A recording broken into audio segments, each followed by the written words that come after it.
All right, we are live. Just gonna start this and, whew. So, it's mid-afternoon on the winter solstice in the year 1120.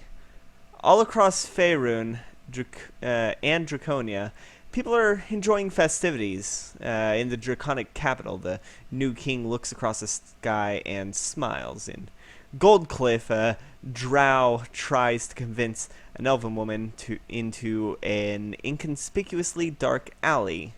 In Orswell, a goblin prepares fireworks for later in the night. All across the continent, citizens look up as the moon starts to pass across the sun. The solar eclipse that people had been preparing for a year now to watch. Many of them look in awe as it begins. It's a once in a lifetime event to see. But there are a few who watch with anxiety. Neverwinter's streets are quiet, most of the citizens having been evacuated by order of Lady Archer. From an apartment balcony, an Aarakocra and her son look into the sky. In the city's castle, the Lady of Neverwinter grips her bow.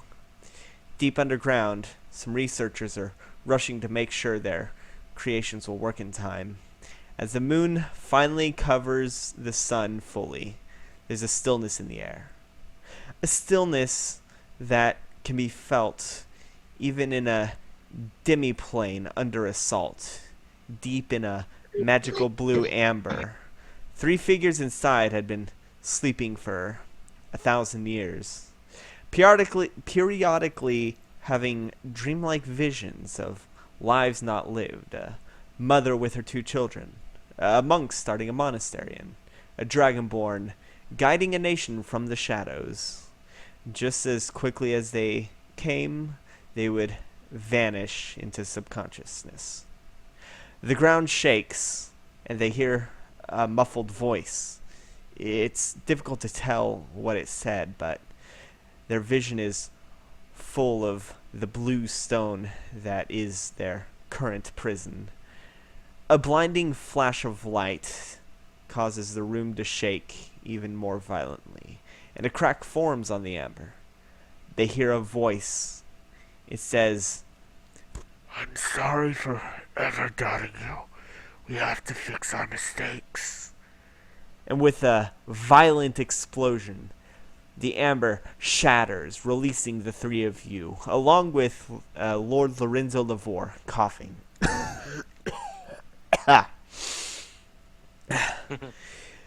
Looking around, you are in the underground portion. The tree has collapsed into it. The apples are sitting on the pedestal and glowing brightly, turning into their true shape. You see your items from the vault are on the floor, and Lynn and Lee are both looking at you. What do you do? I go and pick up our items from the vault. All right. Yeah, just pick up our stuff. Like, I want my stuff back.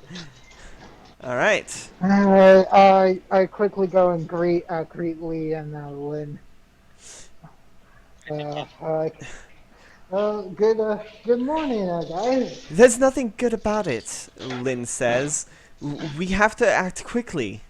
The other lights are upstairs and fending off as much as we can.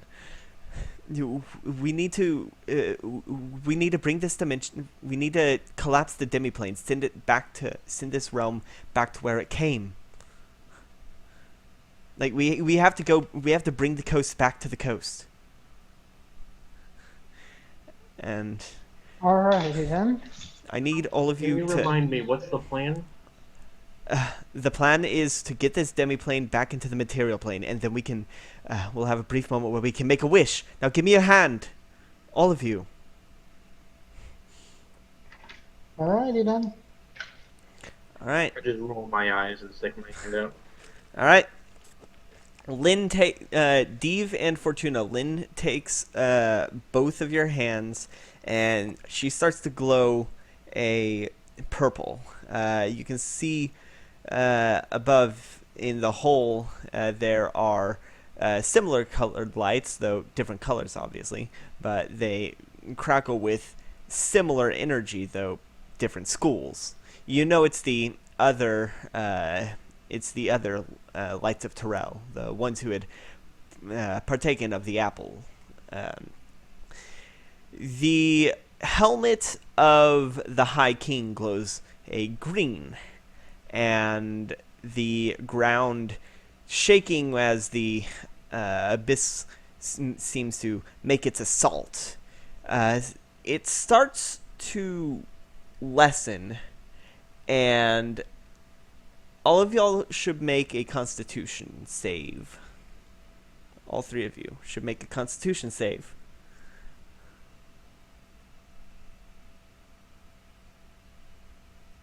Not 17. Nice.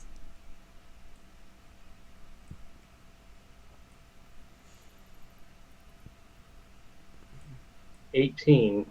Nice. Nice. Just get Natural it. Oh, man. 20! Right. Steve got natural 20. Y'all are bringing your A game for the finale. It's time. Yeah, hell yeah, it is. You all. Hey, look, it's all of the good rolls that Steve has been saving up for the last 3 years. So you all brace yourself, having felt similar magic before, back on Moreau Senior's floating island. Suddenly, it crashes down. You all manage to maintain your footing, and light starts to pour in from the light seems to pour in from the hole above the chamber, though the light is quickly fading as you see the eclipse fully take hold. Lynn looks at you, Fortuna, and says, "Now!" And she points to the lights of Terrell, now in their full form. The physical lights, not the embodiments of them. Now what? We need to summon her. Terrell. Right. I played the notes. All right. It takes me like 5 seconds to remember. And, like I just like. Yeah, the fucking 1,000-year nap. Yeah, it's a little bit groggy. Oh yeah.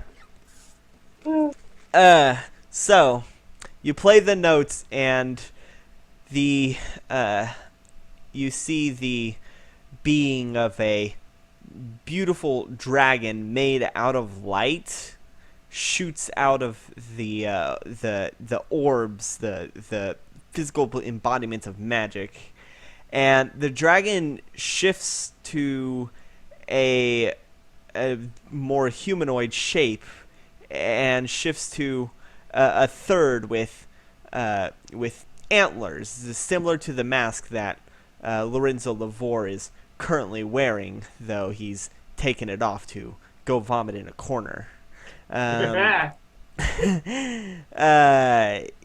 And finally, it settles on it then shifts to another humanoid form, then settles on a reverse silhouette of what looks like an elf or half-elven female. And, well, what is your wish?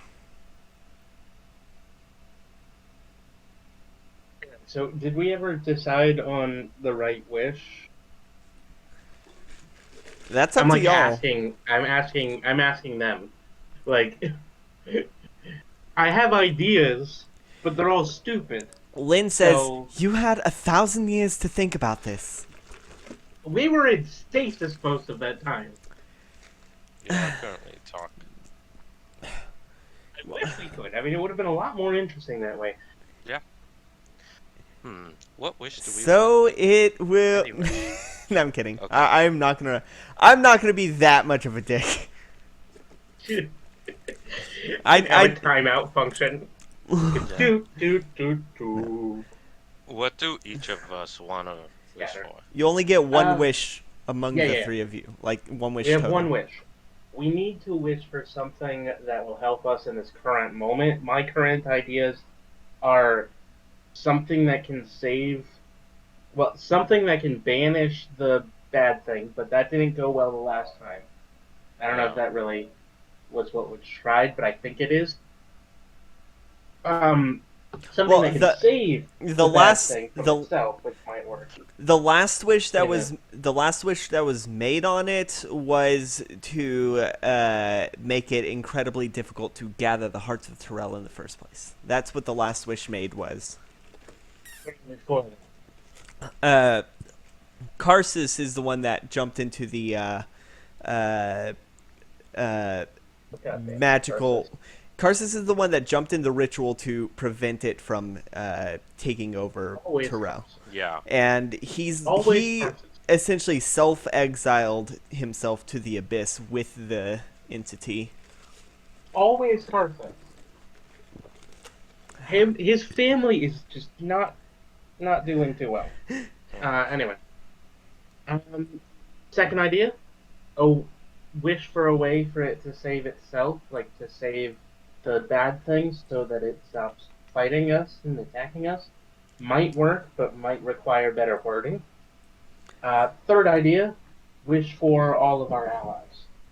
That would require us to expect a battle, which I don't think we would really be able to win, but that wish would be the best chance. Do you have any ideas, Guaki or Dee? I'm kind of thinking more about the second one. How Seems would... like the right thing to do, but it would require very specific wording, and I don't know Yes. how to word All it. right. So what is it that we want out of it? Like, so like, We want let's to just... stop the destruction that it is causing. If that is as it seems like it's a aspect of the creature's like animosity and also its pain in different measures. Mm-hmm. There might be a way for us to save it and thus ourselves. The issue is just how do we describe it How do to we Terrell? how do we describe that being that Well, no. being that you How do we banished? describe saving? Also, how do we describe the being? Because meh, it's kind of hard to describe. But Yeah. yeah, both of those are important because the wording in a wish like this it's very important because of the powerful animosity that the creature is giving off may cause it to twist our words, even if Terrell isn't trying to like some sort of ultra powerful genie. Mm-hmm. Okay. So I guess maybe we could use wording like the creature that you banished, right? The entity that you banished, right? We could say Yeah. it like that. Because I don't think like the Oh. I don't think there was any other If creature that on. wasn't what really began it, though. Okay. What began the problem is all the way back with primal shit, right? Yeah. Because like Yeah. this thing wasn't it created like by some of the conflict between the primal beings that was then diffused by Io? Asgaroth, and Yeah. Okay. yes, that is an accurate statement. It was caused. It was. That is an accurate statement. I like to think it's Lee saying that. It's like, yeah, you're kind of right. No, that's Uh, that's me, the DM, saying that. Yeah. I know. Lee Lee knows about. You probably know more about this thing than Lee does, honestly. Hello? Hey, Dave. They're discussing To what be fair, the we've wish should kind of be. known more than Lee this entire game, even in the first session. Okay, but Lee didn't even know who he was in the first session.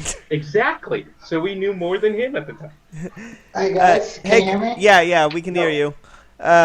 you. What they're They were just discussing what they should wish for. Alright. Because y'all get a Yeah. wish. Yeah, I had three options that I presented. Either wish for banishment, which hasn't worked in the past, so it kind of just feels like it's pushing it off to be somebody else's problem, which, I mean, I might be okay with if there's no other option, but we should try something else.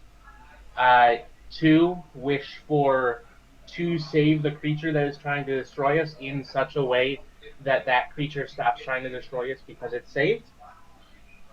The creature is, as we've been discussing, generally created by the final like breaths of the the primals in their war and their battles and their animosity together. So if we can figure out how to diffuse that animosity, we might be able to return it to a state that is not in constant conflict with our world and with, well, reality. And Yeah. three, if we can't figure either of those two out in a reasonable way, we can just wish for all of our allies to appear.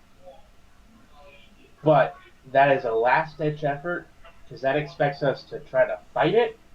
And if we try to fight it, it's probably not going to work, but it might. You know what I mean? Hold up, hold up. Repeat that Yeah. last option. Repeat the last option I didn't quite Wishing get. for all of our allies to appear with us. But the only thing that would do is prepare us for a fight. Alright. It would be possible, and with the allies that we have accrued, which includes some very powerful beings, we might be able to have a fighting chance, but probably not considering how old and powerful this being is, Yeah. if you know what I mean. Okay. So that is a last-ditch effort. It's just an option I want to put on the table so we don't talk about it too much. Alright. My personal theory on this is that second option seems very inviting. Possibly trying to reason with it, with using like a wish to try to dissuade it by like helping it out, like non-violently. Yeah, I was thinking that Sounds if we can figure out how to do it, how to word that wish properly, then that is the best option. The problem is wording it properly because of the powerful animosity of the creature that we are trying to affect may cause twistings of the magic, considering just how powerful this creature is. It is nearly, if it is not on complete par with Terrell, but it is nearly on par with her. And so its power is enough that if we leave any wiggle room, it can probably twist our words, even if she didn't. Mm-hmm.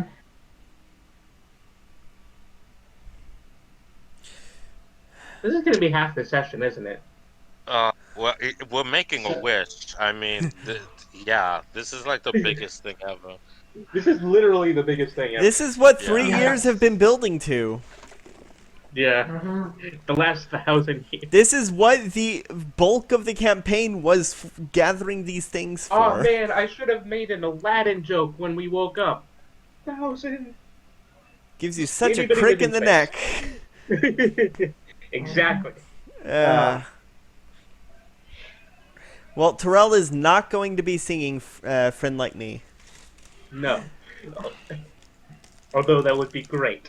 No. We can save that for the next campaign. You can save that for the next wish.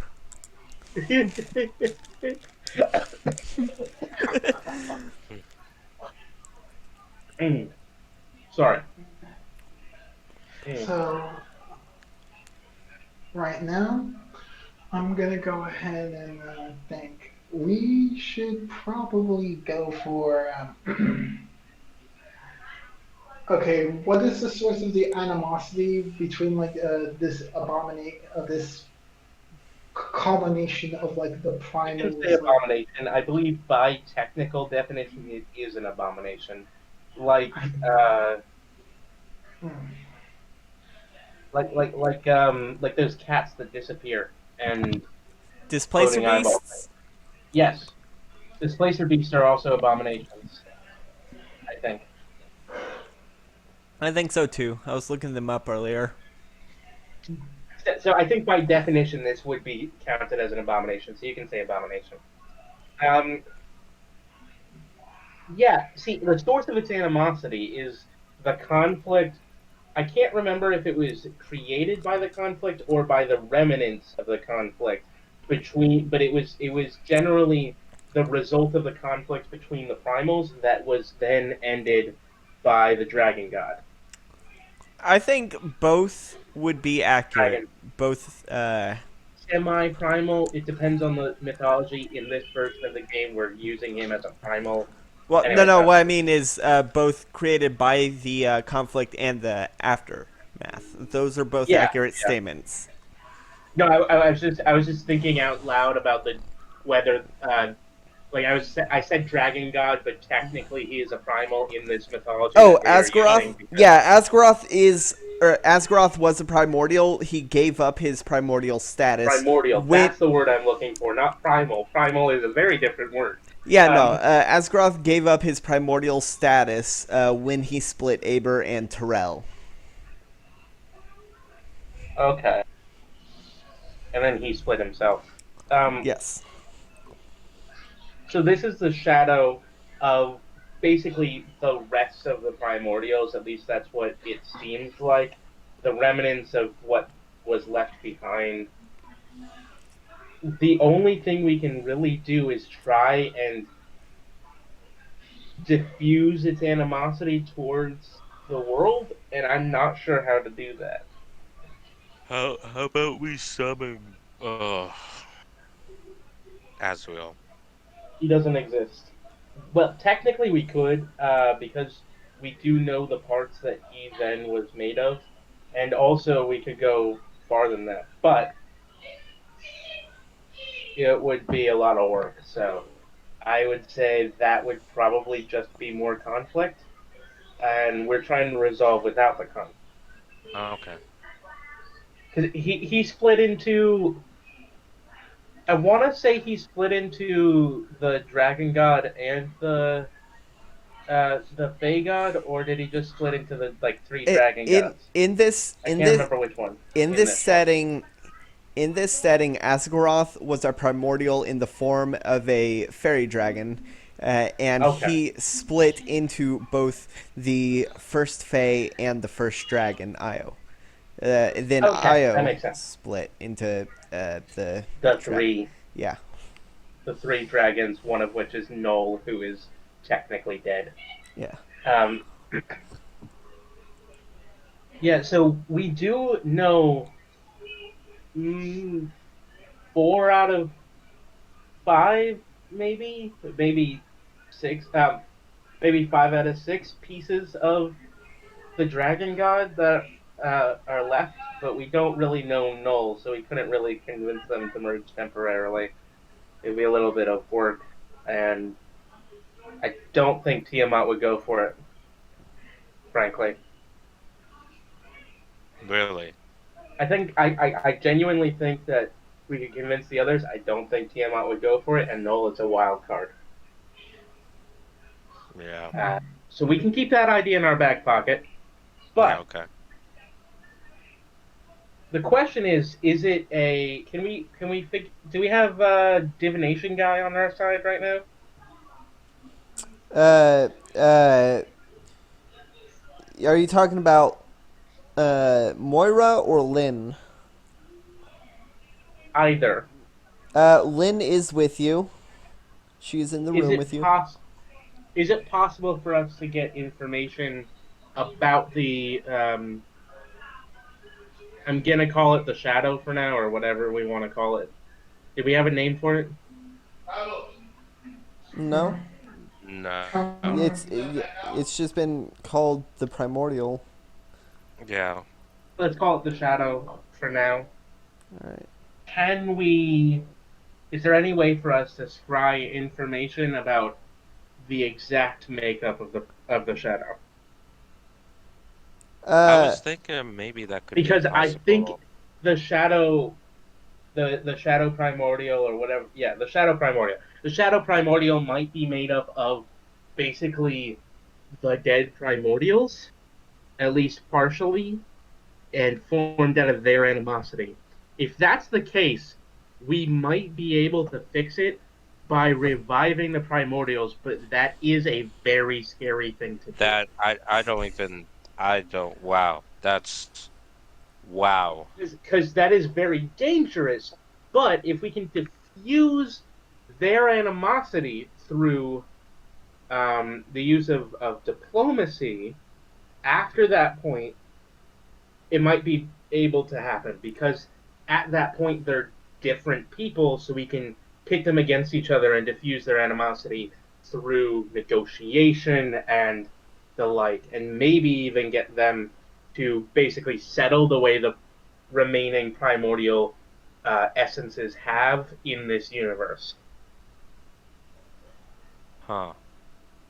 Otherwise, if they are not made of the general corpses and animosity of the previously existing primordials, and instead are made up of a neutrosis force of like an anti-force of the of the dragon primordial of our friend as Asgaroth.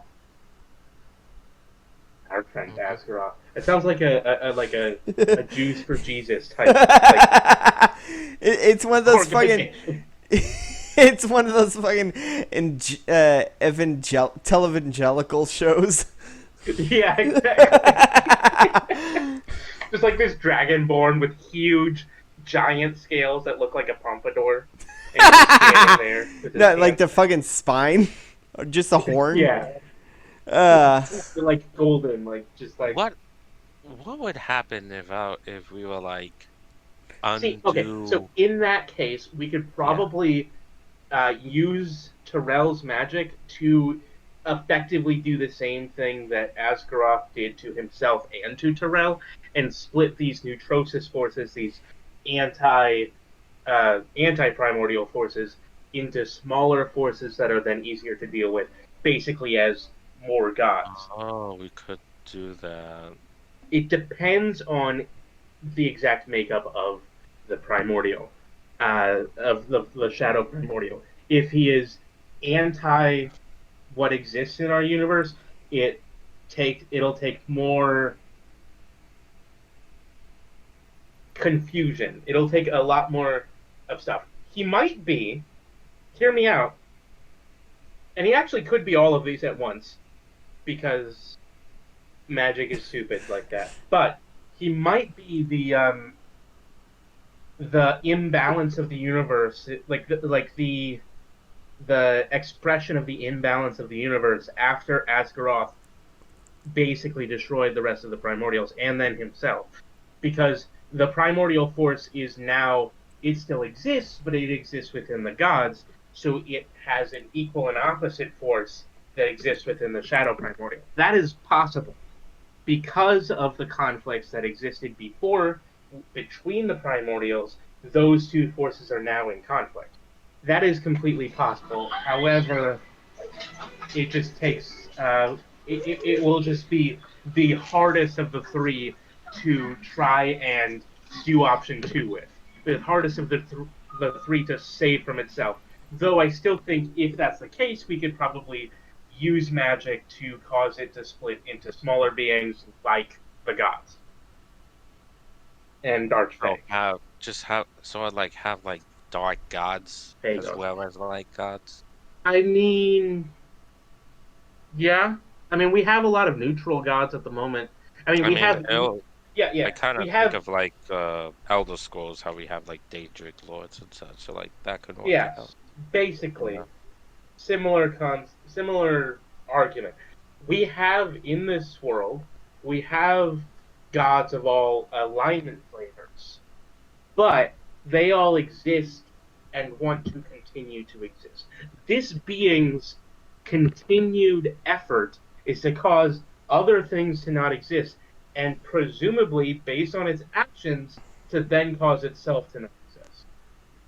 It is antithesis to even the most destructive of dark, evil gods in our universe, because all of those gods want to continue to exist. Yeah, and this pretty much. at least in some form. Tiamat, though evil and chaotic, still wants to exist. Hmm. Bahamut, though good and lawful, still wants to exist, and thus they are in balance. However, they are now balanced by this other force, which kind of makes it like an alignment cube. Let's not go into that one. That might be Yeah. a little confusing. Yeah. But alignment cube.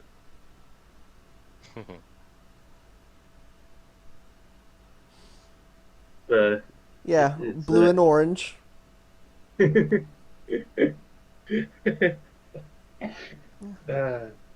from the Richmond Center.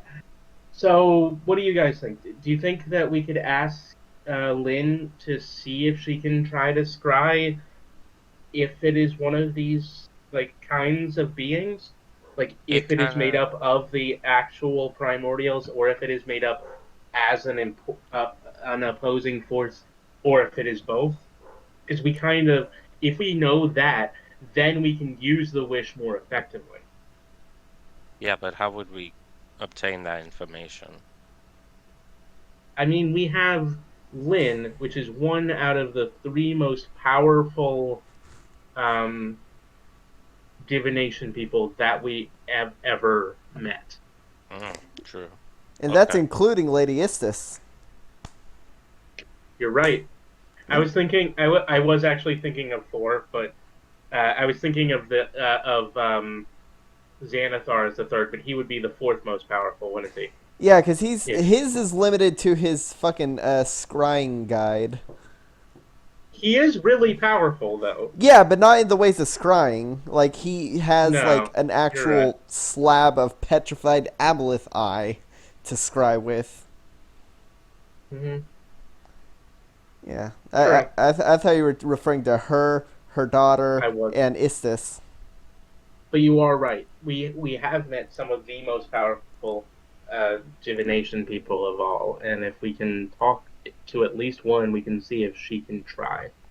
Although I don't know if she is technically the second. I think she might be the third most powerful in that list, with her daughter being the second and Lady Istis being the first Yeah. Well, her daughter or is the in first. Andor, I believe, and Hmm. Istis is presumably in the celestial plane. Well, we could get Lady Istis if we needed to, because I have. Actually, we could get both, because I do have planar travel, and we are technically extra planar, so I could get anyone in any plane because we are in this demi plane. Well, no, you're If we not. need You're anyone. no longer in the demiplane. The coast was Ah, fuck, ripped we fucked out. up. Yeah, no, the coast was ripped back into the material plane to Okay, buy then time to see, make the wish.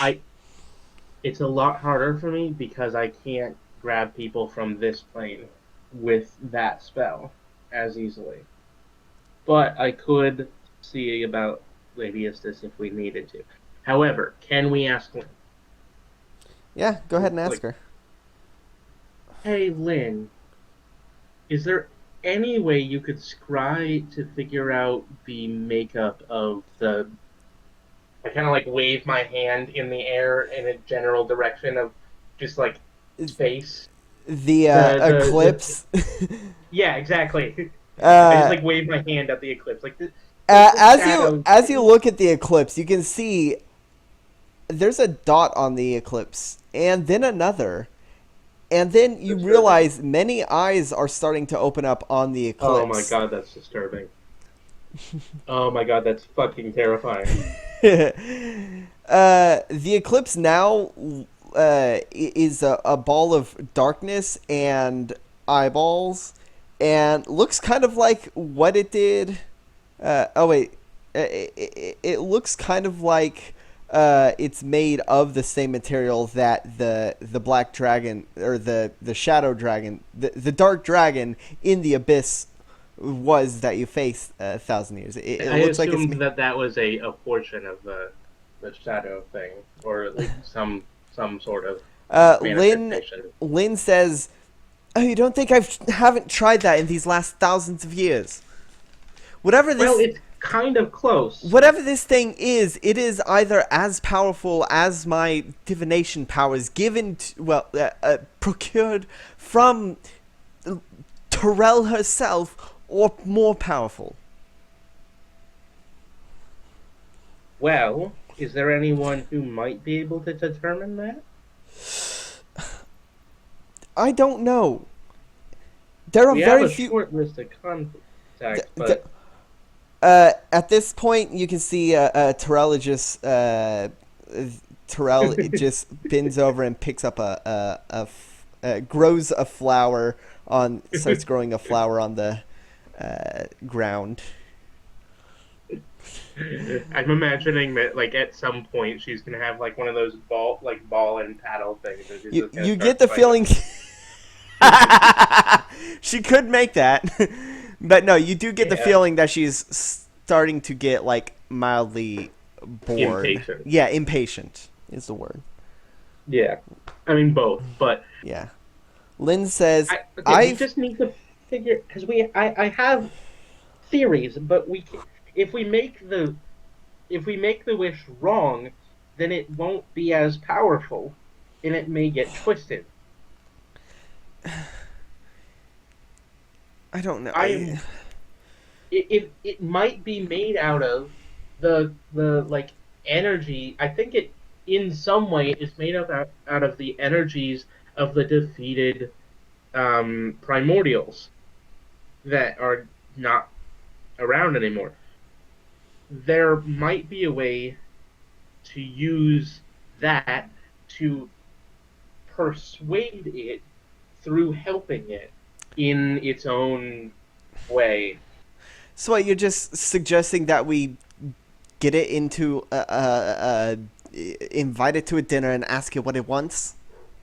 Well, I was suggesting that if it was made up of the energies of dead primordials, we first revive those primordials out of it and then try to convince them to not kill us. The primordials weren't killed. How are they diffused? They were They were diffused in some way. Yeah, Asgaroth split the world into two and then banished the realm of the primordials into the farthest reaches of the universe, in the middle of nowhere, essentially. Where is that?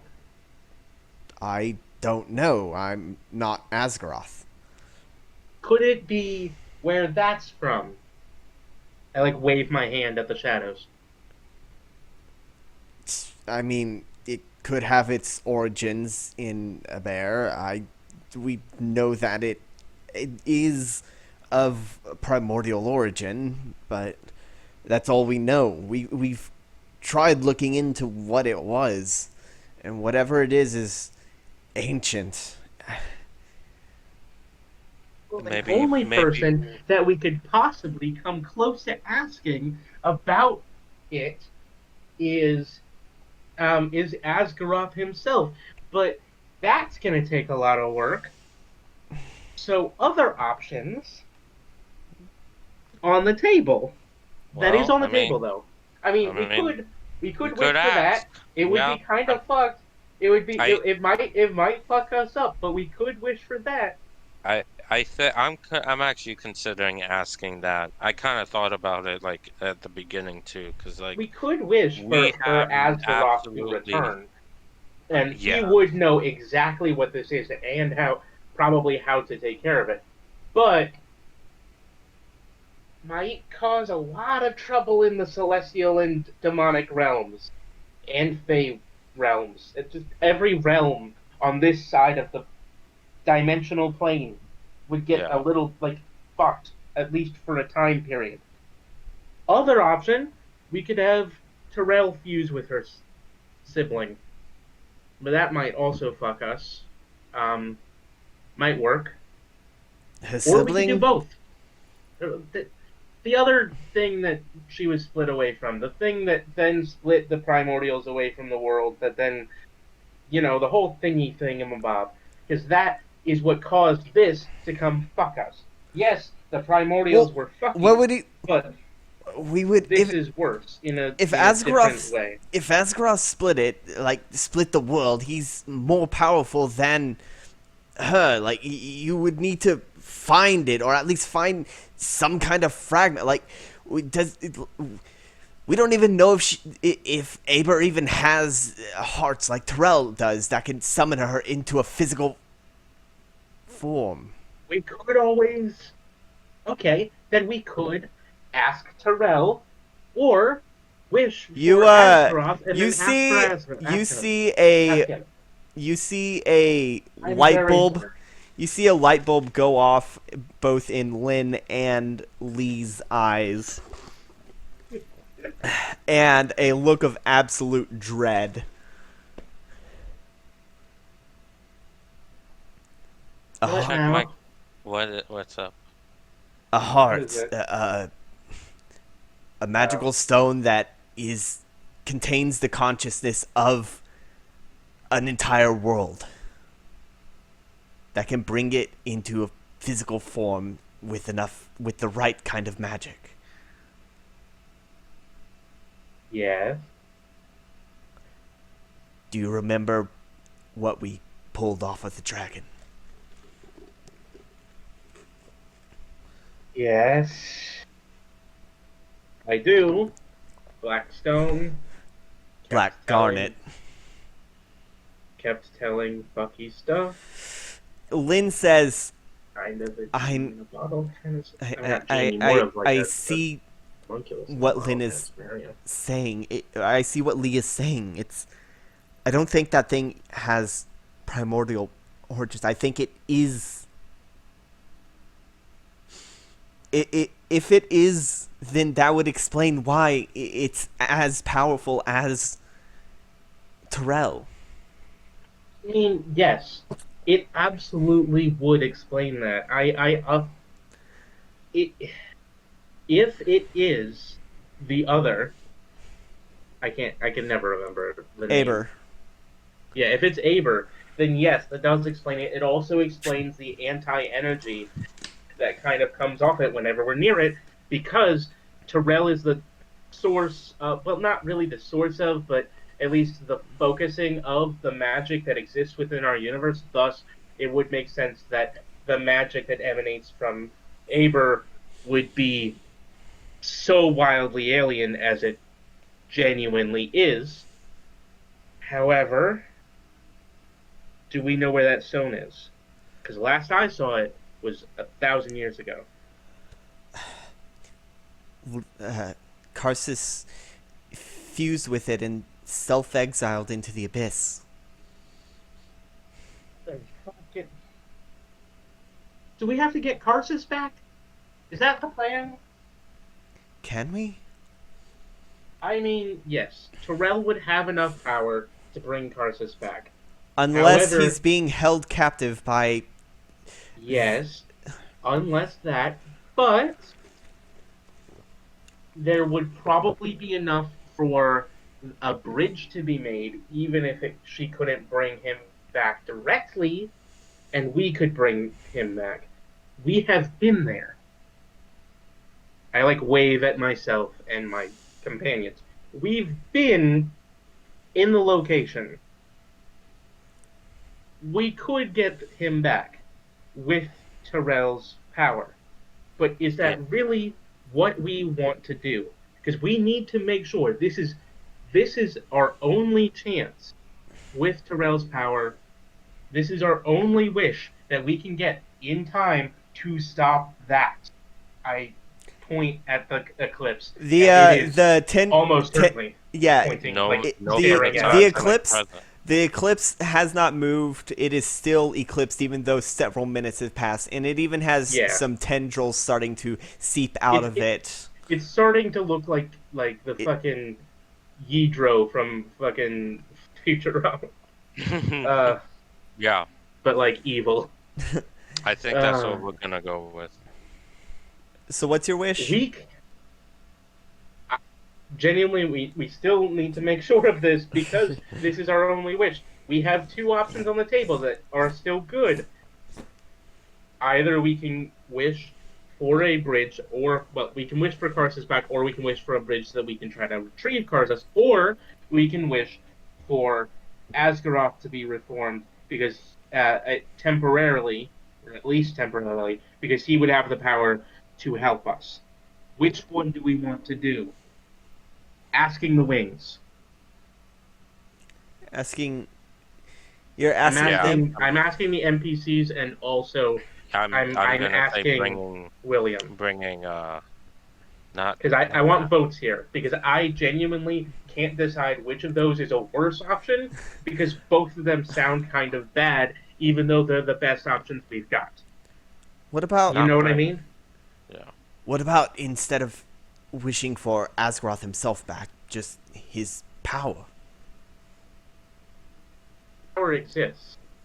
The issue with his power is that it is within some very testy people. If we wish for his power, she is going to give us his power temporarily, because she does not have enough power to give us it permanently, and you know that. Because She he's is gonna stronger give than us- her. Exactly. She is going to give us his power temporarily, and that will be enough power to stop this. But then we're going to have Bahamut, Tiamat, the two Fae twins, Null, and probably Nathair Skigathatch, all on our fucking asses. So, Oh. I'm just saying those are some people that you don't want to piss off. What if we But take it? if that's the decision you want to make, What if we take? Sorry, it would also it's probably really piss them dusty off. in here. What if we take the power into ourselves temporarily, and they don't have to know? I mean, yes, that is an option that I will leave on the table. I'm not going to remove it from the table. Third option. However, that would basically be equivalent to bringing Asgaroth back without any of the knowledge. We would probably become even more powerful than we have ever become. I gesture at like Lynn and like the heart. I gesture at the hearts of Terrell, like the kind of just being like, yeah. We Yeah, would become Terrell even is- more powerful. Terrell than is those. growing a tiny tree out of the broken root of the big tree. She is great. I love her. She's like so much more pissed off than the dragon from Dragon Ball. She is so much more done with this than he is, and she's probably gotten less wishes. At least you have a wish for people to come back every 5 minutes. Do you think it Oh was a my good god, that would be awful. What's Do up? you think I should have brought that heart with me? What? No, nothing. Just Oh. thinking out loud. The Black Garnet? Yeah, And it, probably we not. historically know where it is. Thus, if you tried to change it in history, it would cause drastic changes in the future. Yeah, that's which true. we didn't know about for sure at the time, but we do now. Yeah. So it's best that it didn't happen. Okay. Yeah. Because without it existing in the past, Karsus would not have been sealed himself away, which means we would have never met him properly. And it would be... Also, much. it wouldn't be in the abyss, out of the reach of most things. Exactly. Yeah. It would have been right here, which probably... Well, actually, I don't know how much that would have changed because there's a lot of stuff here, and it would basically be the equivalent powers fighting each Well, other if you- because Terrell's power is all concentrated here, and so... If you and brought it's it, not important. if you brought it here, then it could possibly steal the wish from you. That's an issue. Yeah. Anyway, not important. We have our wish to make. Which one of the three do we want to make? Because I want votes here. Because I think probably... Okay. It really depends on if that is an actual primordial So or the what? essence of primordials, or if it is genuinely Yeah, I have not had a long enough time getting Aber. used to that name. Aether? Ada? Aber. ABIR. Aber. Mm-hmm. I'm gonna write that down in the notes. That's a good thing to write down. It's gonna put like slashes next to it. AIBER. ABIR. Oh, ABIR. It's a very different. I mean, it's a different saying, but I think that's how it's ABIR. spelled. Let me double check. And Aber being the... Oh, wait. It's ABEIR. Okay. Okay, so we were both wrong. Okay, Yeah. good. That looks a lot better. Yeah. All right. Okay.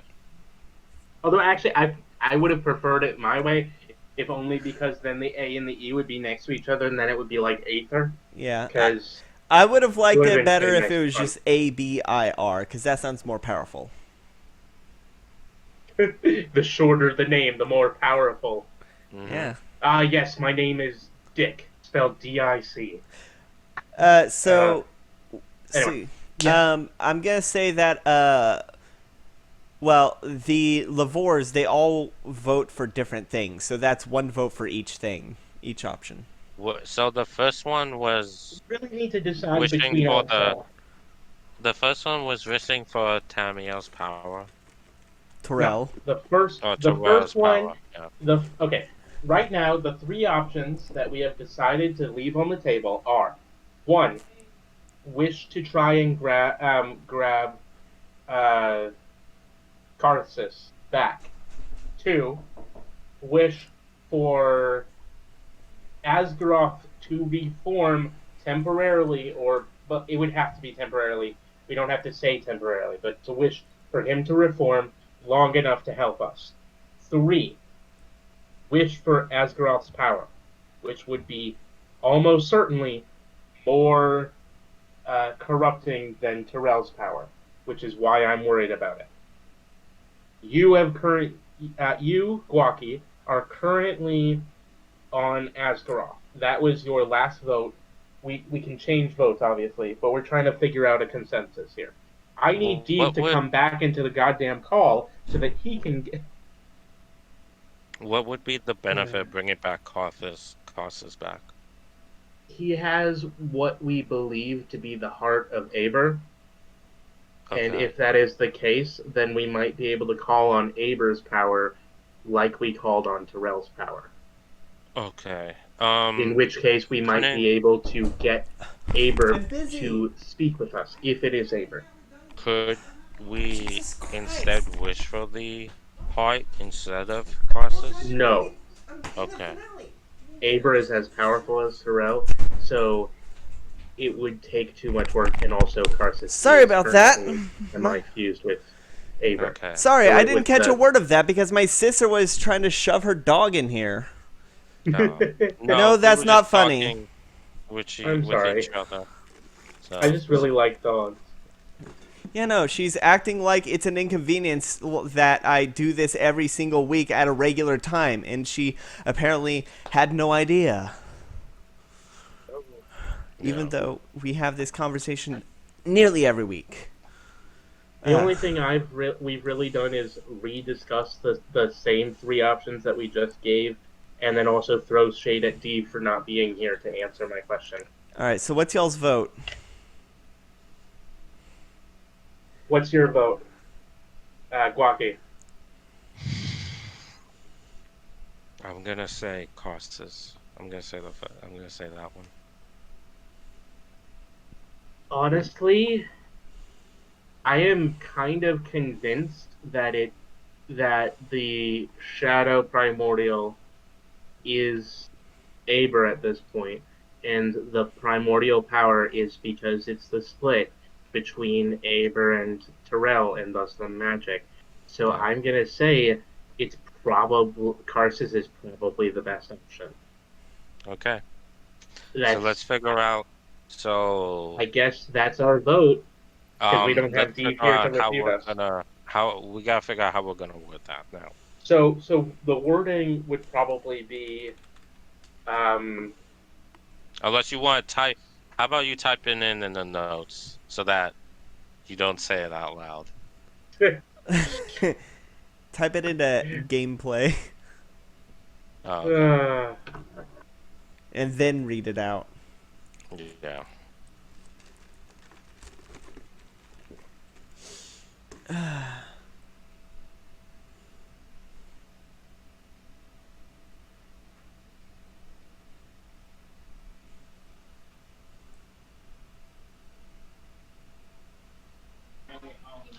I vote for number two. Which one's number For the 2? option. For That would be Azeroth to be reformed. reviving Asgaroth completely Azeroth. with Yeah. his consciousness intact, Yes. so that we Yes. can ask his advice as well as gaining his power. However, it might piss people off more. So it's 2 votes for resurrecting Asgaroth, 3 votes for creating a bridge to Karsus, and 1 vote for taking in the power of Asgaroth into See, yourself. I would probably be most in favor for that, except for the fact that I'm worried about how corrupting that power would be. Yeah. That's the thing. I genuinely think that would probably have the best end result if we could resist the allure of that power for long enough to get the job done. How confident because are y'all we would in not. how confident I'm- are you in being able to resist it? Sad thing. Okay, Fortuna is canonically genre savvy. Fortuna knows that she is not a good choice for that, even though she is also egotistical. I feel like we would all have to roll nat 20s in order to resist, just to have the possibility of it's like resisting that. I would just have Yeah. trouble role playing the character being able to resist it. You know what I Yeah. mean? I feel like it's possible, but it would take a lot of mental, like internal dialogue with Fortuna. Fortuna Well, would be you do have that point of inspiration from the very beginning. true. Oh man, now I think that might be the best option. Oh, okay. All right then. And now we're split again. Yeah. Fuck. Uh, Because think about it, if we can gain the power, we can we can get Karsus ourselves because the power of Asgaroth is enough to do the split in the first place. So we could get that power, and we could probably retrieve, keep Terrell here to have a conversation with them. If we had the power of Asgaroth. Mm-hmm. So, I mean, Yeah. I'm just saying, the power of Asgaroth, without the ego of Asgaroth, who decided at a previous point to split himself because that is best for society, that means we wouldn't have to deal with the consequences. But why of would his hate for Azeroth us. make that decision, right? Like, why Well, would... that's the thing. He made the decision because he believed it was the best for us. he was a The primordial. people. He was a primordial. He decided that primordials shouldn't exist anymore. That's why he split himself. That's why he split Terrell and Aber. Aber. Aber. You have it in That's the why notes. I know. I was switching over to notes. Yeah, but I guess it's That's like... why he split Terrell and Aber. That's why he split himself. That's why he used the split of Terrell and Aber to isolate the other primordials. Because he believed that primordials, the ego of primordials, was too much for us to handle because they would destroy us with a whim. Because they had been. They had presumably, based on the lore that we've been given, based on the information that we've been given, based on the religious ideas that our characters, I keep slipping in between in character and out of character, but you know what I mean. Mhm. Based on the religious upbringing we've had, we can assume that these primordials had repeatedly rose beings, intelligent beings, from nothing, and then destroyed or near destroyed them. That's why there are so many intelligent races, because the primordials were playing around.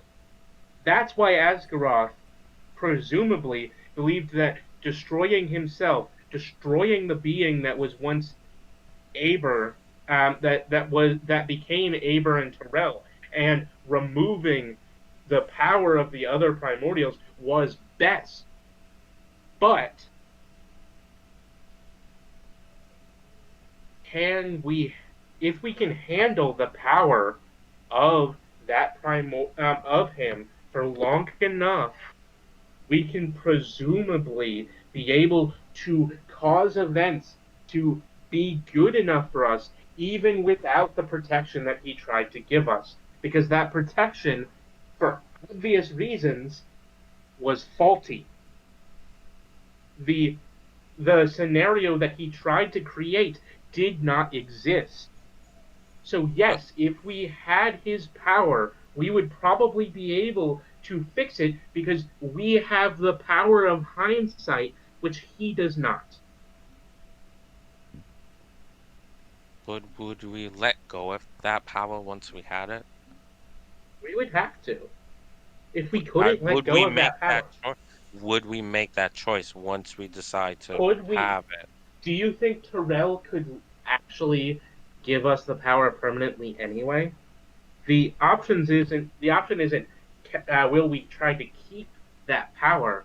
The option is more likely, will we be able to keep focused long enough to do what we need to before we lose that power. But what's not to say that we just use that power to to just make sure that we keep it, that it doesn't stay at, that we don't hold on to it temporarily, that we kind of like override What, the wish in what order we to still need, hold I on mean, to it. yes, Asgaroth has enough power to do that because it's Asgaroth, but only Asgaroth's full power would be able to overpower Terrell's wish. And if we individually don't have access to the whole of Asgaroth's power because we are asking for to collectively have Asgaroth's power, then would that be enough power to cause that to happen? I don't think we would have enough power to keep that power, although we could certainly try. I am worried. The only thing I'm worried about we is whether or not we will have the willpower to force our attention on this single problem that is happening at this exact moment before trying to do any of those ridiculous things. Do we I mean, all, presumably, like 2 out of 3 of us, and then, well, okay, presumably we would try to share with them so as to balance out I like gesture at the NPCs. Sorry. Presumably we would try to share the royal family, if only to balance the egos of ourselves with them, because each of them is in somewhat personal conflict with each of us. Each one of them doesn't like a single one of us enough to keep us in balance and focus, I believe. I gesture at the king or whatever his name is who became the Lich. Lorenzo? He does not like me. He does not like me at He all. he is wiping his mouth. He has just finished his vomiting. I think he likes any of us very much, but he uh, particularly doesn't like me, based on experience. I would say that perhaps, yes, we would have enough. That if we are in perfect balance, if we make the decision beforehand, we would be able to, in balance, force each other to comply with that one request of getting Aber back long enough to convince her to not destroy anything. And possibly, if we believe it is best for the peoples of the earth to What's reconnect the Earth? Aber to Terrell. Shush.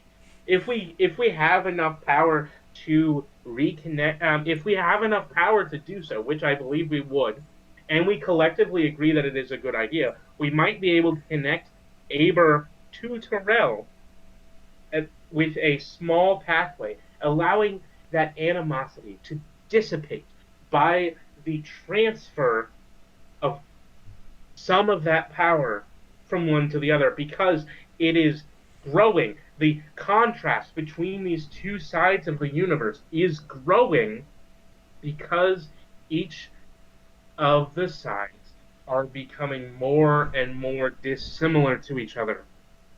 Aber, if that truly is Aber, is becoming less and less like the existence of Terrell.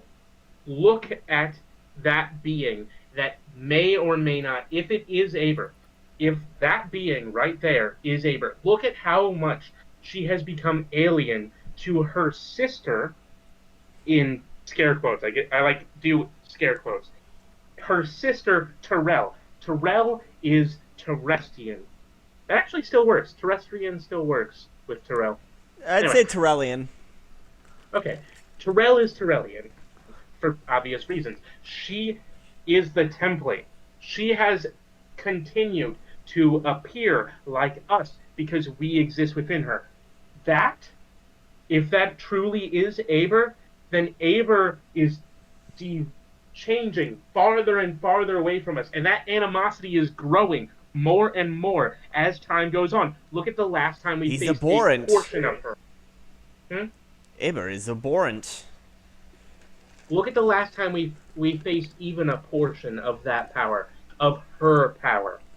That was the shadow dragon that we only were able to vaguely come in contact with. If it truly was the heart of Aber that was within that shadow dragon, that means that shadow dragon was essentially a major portion of Aber's power, if not the most major portion of Aber's power.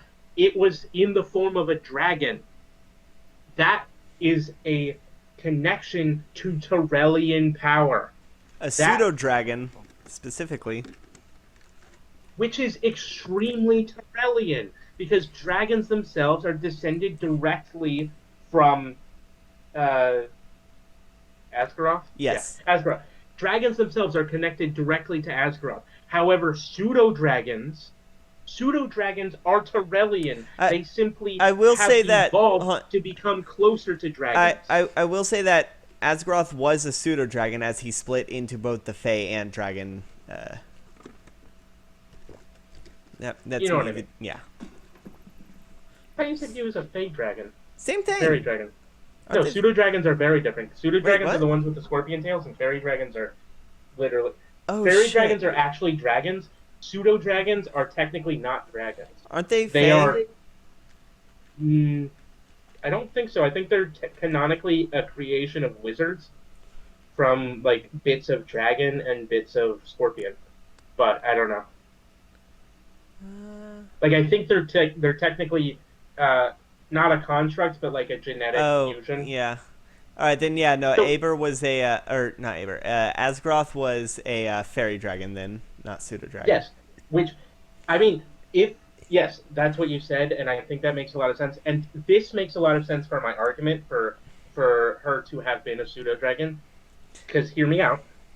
If that power of Aber was a pseudo dragon, then that was a reference to the beings that are still here in Terrellian lands.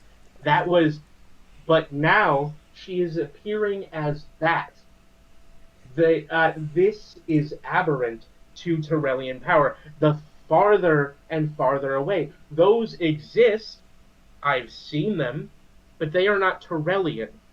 I like gesture at the giant pile of eyes. Oh yeah, it's spreading across the sky. It's basically a Shugget, or what was the ancestors of the Mimic. Those aren't Terrellian power. They are aberrant to Terrellian power. They are... I just want to say, speaking of mimics, Cans jumps on you and takes its place as your shirt. He is constantly hugging me, and I love it. Yeah. I'll say he fell is asleep. literal. He fell asleep when you disappeared, but now woke up and has attached itself to your shirt. He is constantly hugging me. Yes. It's so... I love that. It's great. But I'm just saying, that if that is Aber, she is falling farther and farther away from Tyrellian power through the different dimensions that tenuously connect Aber to Tyrell. If truly that is what the difference between the worlds are, and if the worlds are the way they are constructed, that I believe they are constructed, because based on this evidence that we are seeing, she is going farther and farther away from Tyrell. She is alien to Tyrell. Right now, she is representative of something so alien that it only exists in a world, in a plane of existence that is closer to Aber than to Tyrell.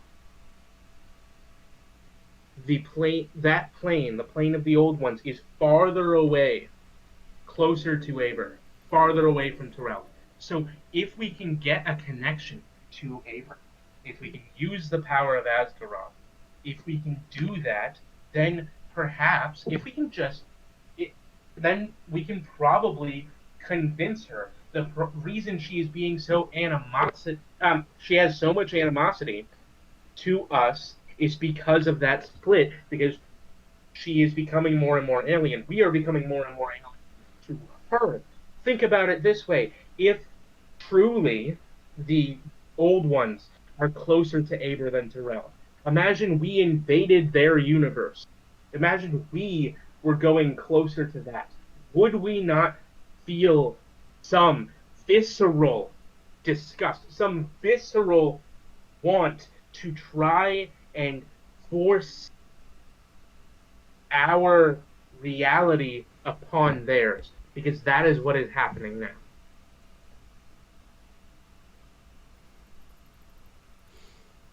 Then how about we undo that split? We can't do that. That is That out is of the question. We Okay. can't do that. That is changing history far, far before No. our time. That is We changing can't remove. before history. We can't remove the split, and we especially can't remove the split for the reasons stated. But we also can't re-merge them.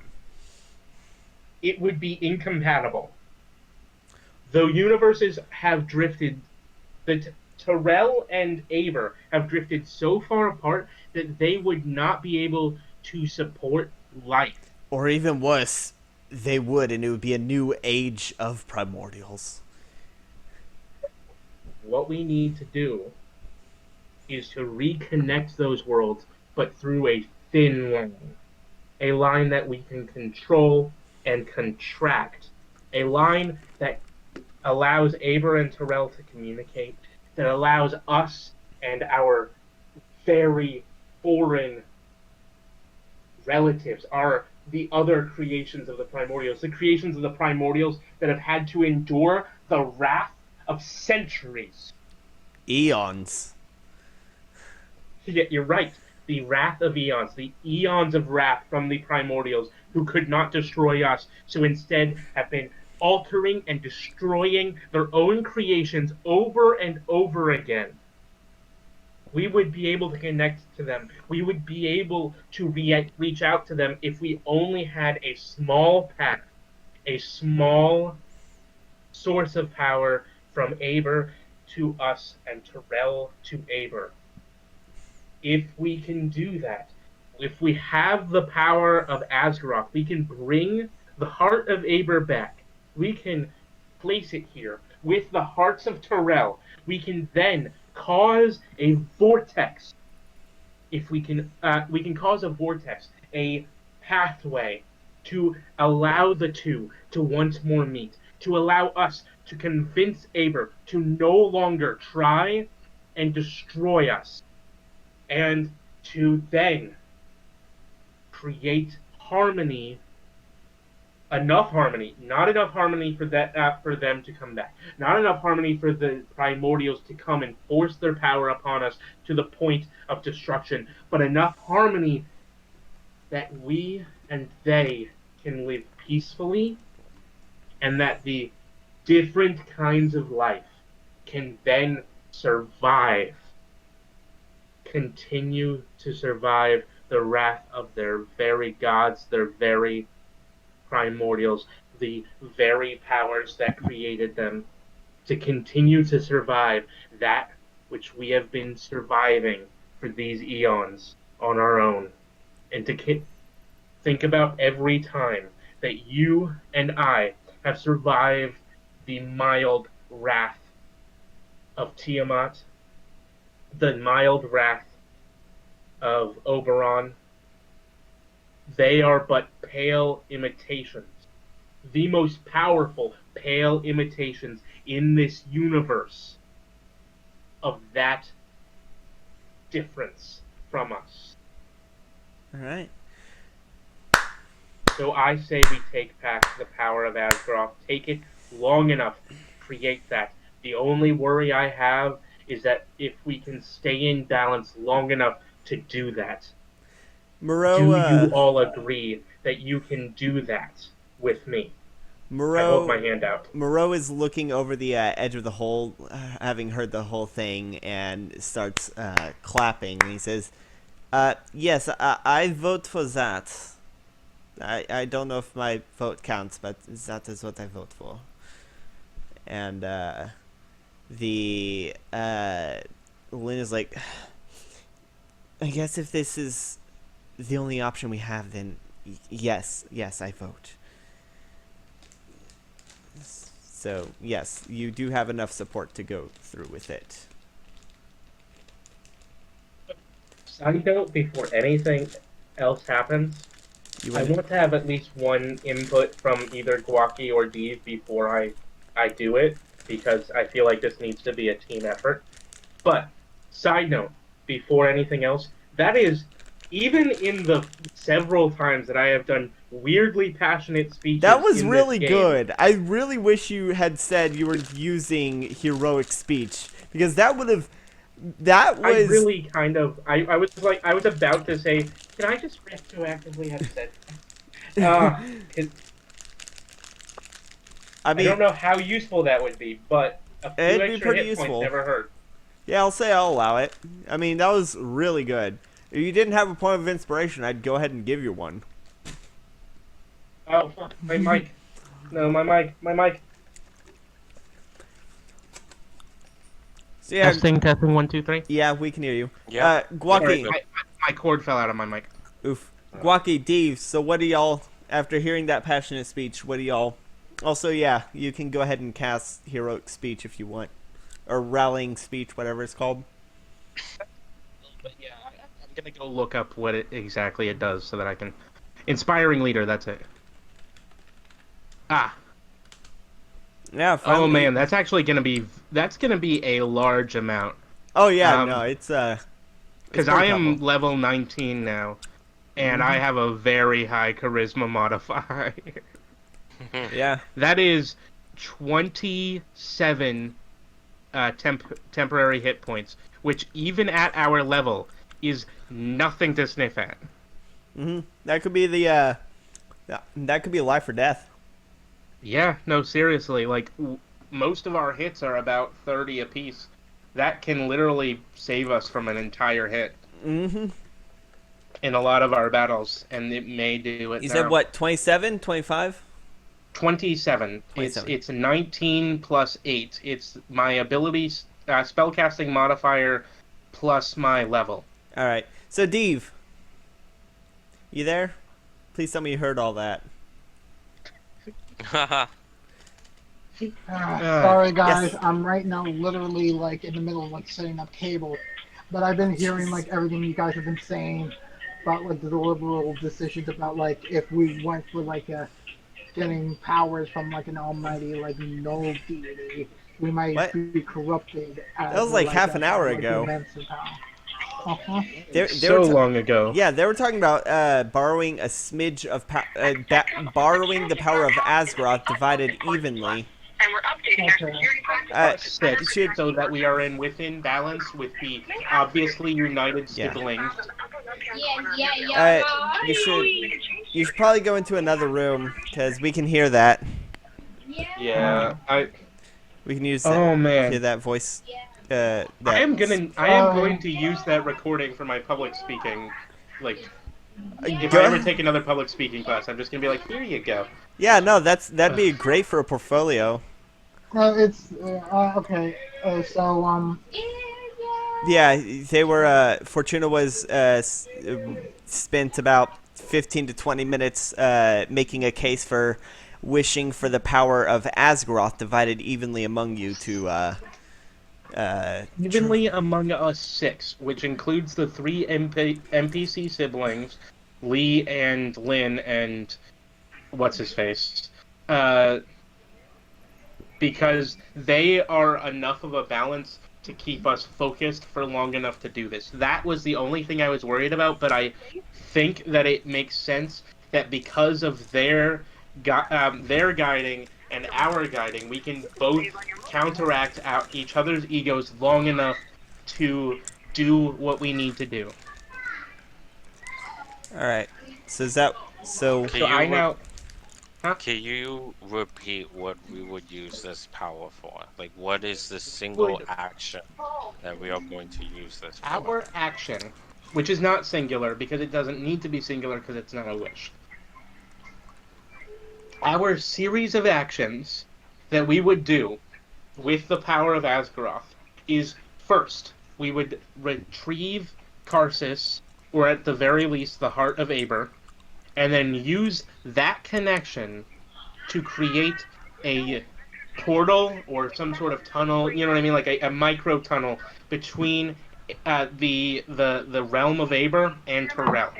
Then through using that, we would speak to Aber long enough to convince her to not attack us, and leave the connecting power between those two to exist, so that no longer would Aber and Terrell become farther and farther apart, and thus, through their differences, become more and more in conflict with each other. The only reason, in my belief, the only reason that Aber is the one that is the aggressive force is because Terrell has been sealed off for so long.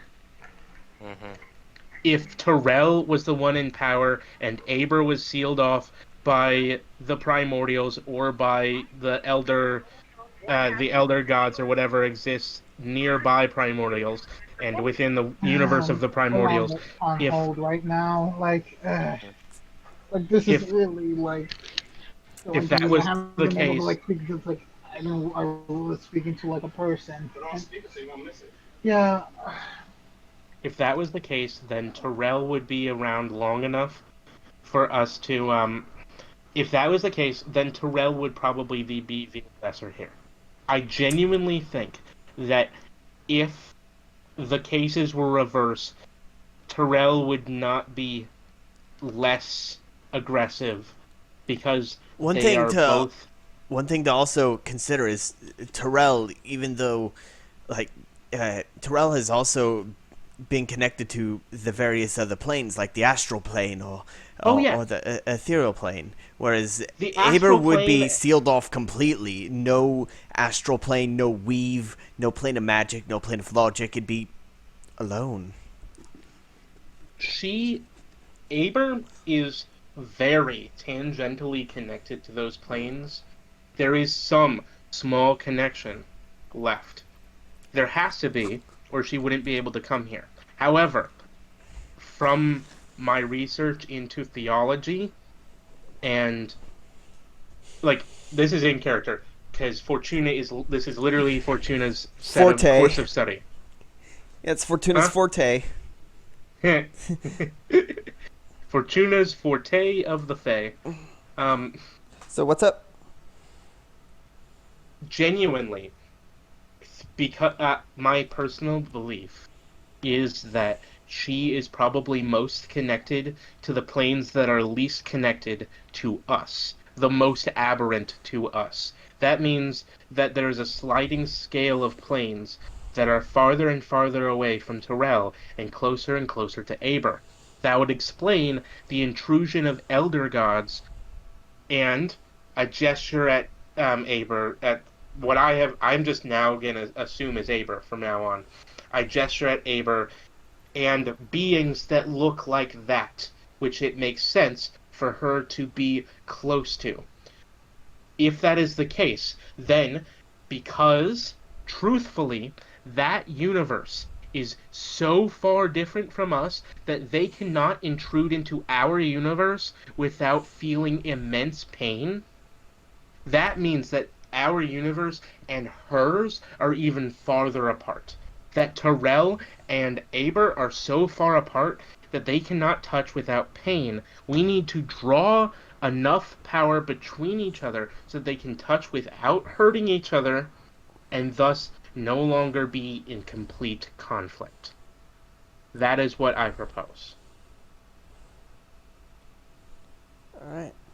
Yeah, I've heard everything you said. I just took a very long time thinking about it. Oh yeah, no, I'm trying to. So I, what's I I'm just want gonna to give all I'm the gonna change my things. vote to yeah, I'm gonna change my vote to request for the power. All all right, right? I think that's enough. All right. Yeah, I'm we all three of us agreed. So Yeah. yeah. well, technically, Yeah, I also agree about the whole like idea you have there, Richard. All right. okay. And Dave, I are think we you can do this. before we make this switch, Dave, are you switching back to boy or are you staying girl? That is actually important because of what's Yeah, about to happen. it is kind of important. Um, I'm switching myself back to boy. All right. Uh, I like to think that Dave has had the amulet on this entire time. he has. Yeah. He absolutely Yeah. has. It's been stated multiple times that he has it. And Uh, Dave just quietly switches the dial back to be his original form, while Fortuna steps up to Terrell, who is tending a sapling, which a complete sapling, which has grown out of the root of the tree. The sapling resembles the some bone meal. tree. Yeah. The sapling resembles the tree, but she stops tending to it to look at you. We have decided on our wish. She stands up and holds out her hand. Okay. Out of character, out of character. What is the phrasing we want to use on this? Uh, So Out of Oh, character, what is the phrasing? Do we want to say we wish for the power of Asgaroth to be transferred to us, this group? Do we want to say equally to the six of us? How do we want to phrase it exactly? We need uh exact phrasing here. This is a wish. hold I on. like how it's now like accepted canon that you need to be very specific with wishes. I mean, it's always good to be Genies have ruined cautious. it for everyone. Huh? It's always good to be cautious. Oh Like, yeah. I'm glad you're not just one of those people who, as soon as they get a wish, they're like, "Oh, I wish to be a god," because that has a lot of gray. There's a lot of gray area in that. You're becoming slightly more powerful than a lot of the gods in a moment. You're about to become a lot more powerful than many of the primordials. Yeah, because Asgaroth was an extremely strong primordial. That's He why he was created the able moon. to. uh, is the moon made out of souls? Sorry, Uh, that was a Fallout Equestria joke that nobody would get. Sorry. What was I saying? Right. your exact phrasing. I'm writing it No, down. Hold on. Oh, you are? I'm I'm thinking. trying to I'm thinking the exact phrasing out of character. I'm saying this out of character. Um, I'm just gonna keep saying that. I'm thinking the exact phrasing should be: "We wish for the power of Asgaroth to be transferred to us, to the six of us. We need to specify that to the six of us equally." Do you think that's good enough phrasing? yeah, I'm gonna copy and paste this. Because I don't want to give us a time limit, because if we are corrupted by the power, that time limit will then cause us to be distracted. Instead, if we are corrupted by the power, I want us to be focused on this one thing for now, and then if there still is a time limit, I want us to focus on that after we finish the thing we need to do. Do you see Even why I if we, posted? even if we are, what I want is even if we are corrupted, It's Asgaroth, Yeah, not Azeroth. Azeroth is yeah, World of Warcraft. yeah, and yeah.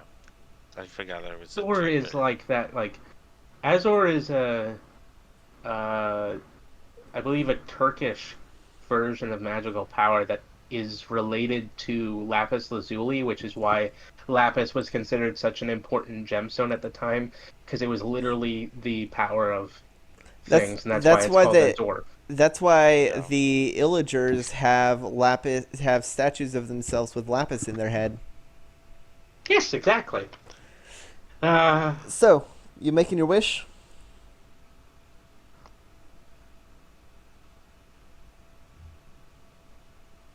do we want to specify the 6 individuals? Basically, do I want to like gesture at them, be like these three and us three, or like you know what I mean? Like, do I do I want to specify that? How Like, about we all stand shoulder to shoulder to each other? let's Then, stand in a circle with our hands connected. okay, there you go. Yes. Yes. It's very ritualistic. Yeah. It'll probably impress her. Yeah, Not there you really, go. but Okay. And Dave So, can do that now that he has his hand. now that he has his extra hand after 1,000 years, uh, mm, it only took him 1,000 years. plus or minus. Yeah. Minus Uh, specifically. Yeah.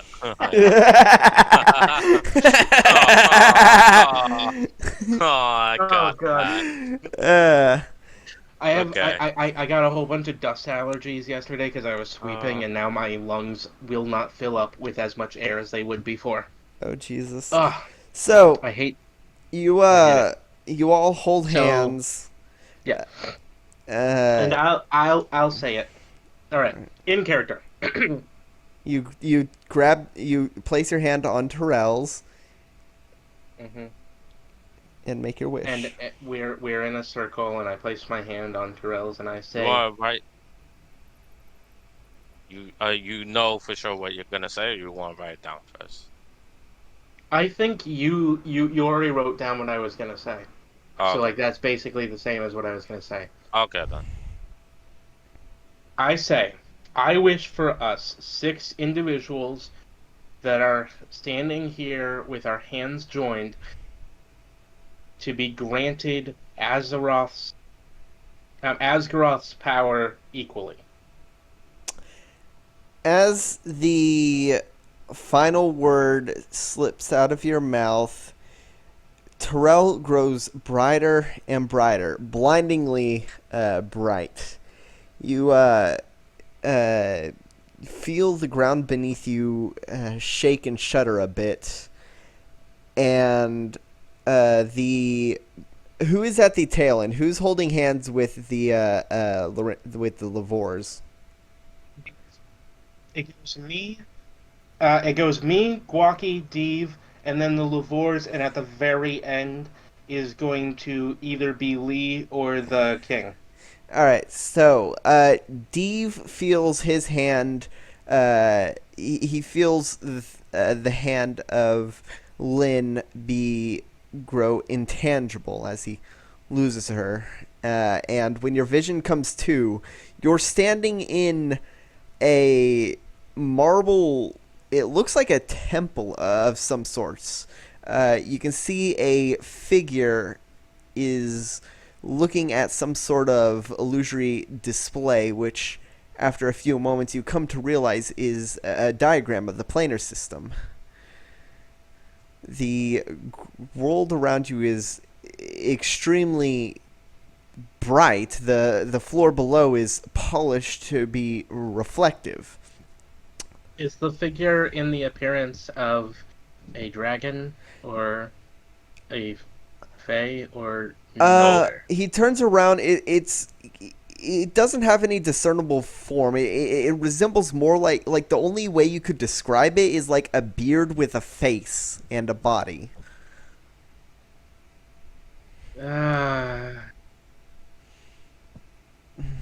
Hello. It has been many an eon since someone has set foot here. I imagine. Well, a mortal, specifically. It has been many an eon since a mortal has set foot here. I imagine it's been kind of a while since a primordial has set foot here either. That is also true. Though, Who are you? oh, I suppose my nature has left me relatively unknown in the material plane. My name is Ao. I am. Familiar. I should hope so. I am the Overgod. I oversee reality. You. Ah. Yeah, it's been a very long time since anyone has ever really talked about you because there was so little contact with your power. That just means I am Everyone doing it else that had so correctly. much evidence. You know, as the old saying goes, if you do everything correctly, people will be unsure if you've done anything at all. Yep. Yeah, I've Though, heard that. it hasn't been that long since I've heard my name uttered in the material plane. No.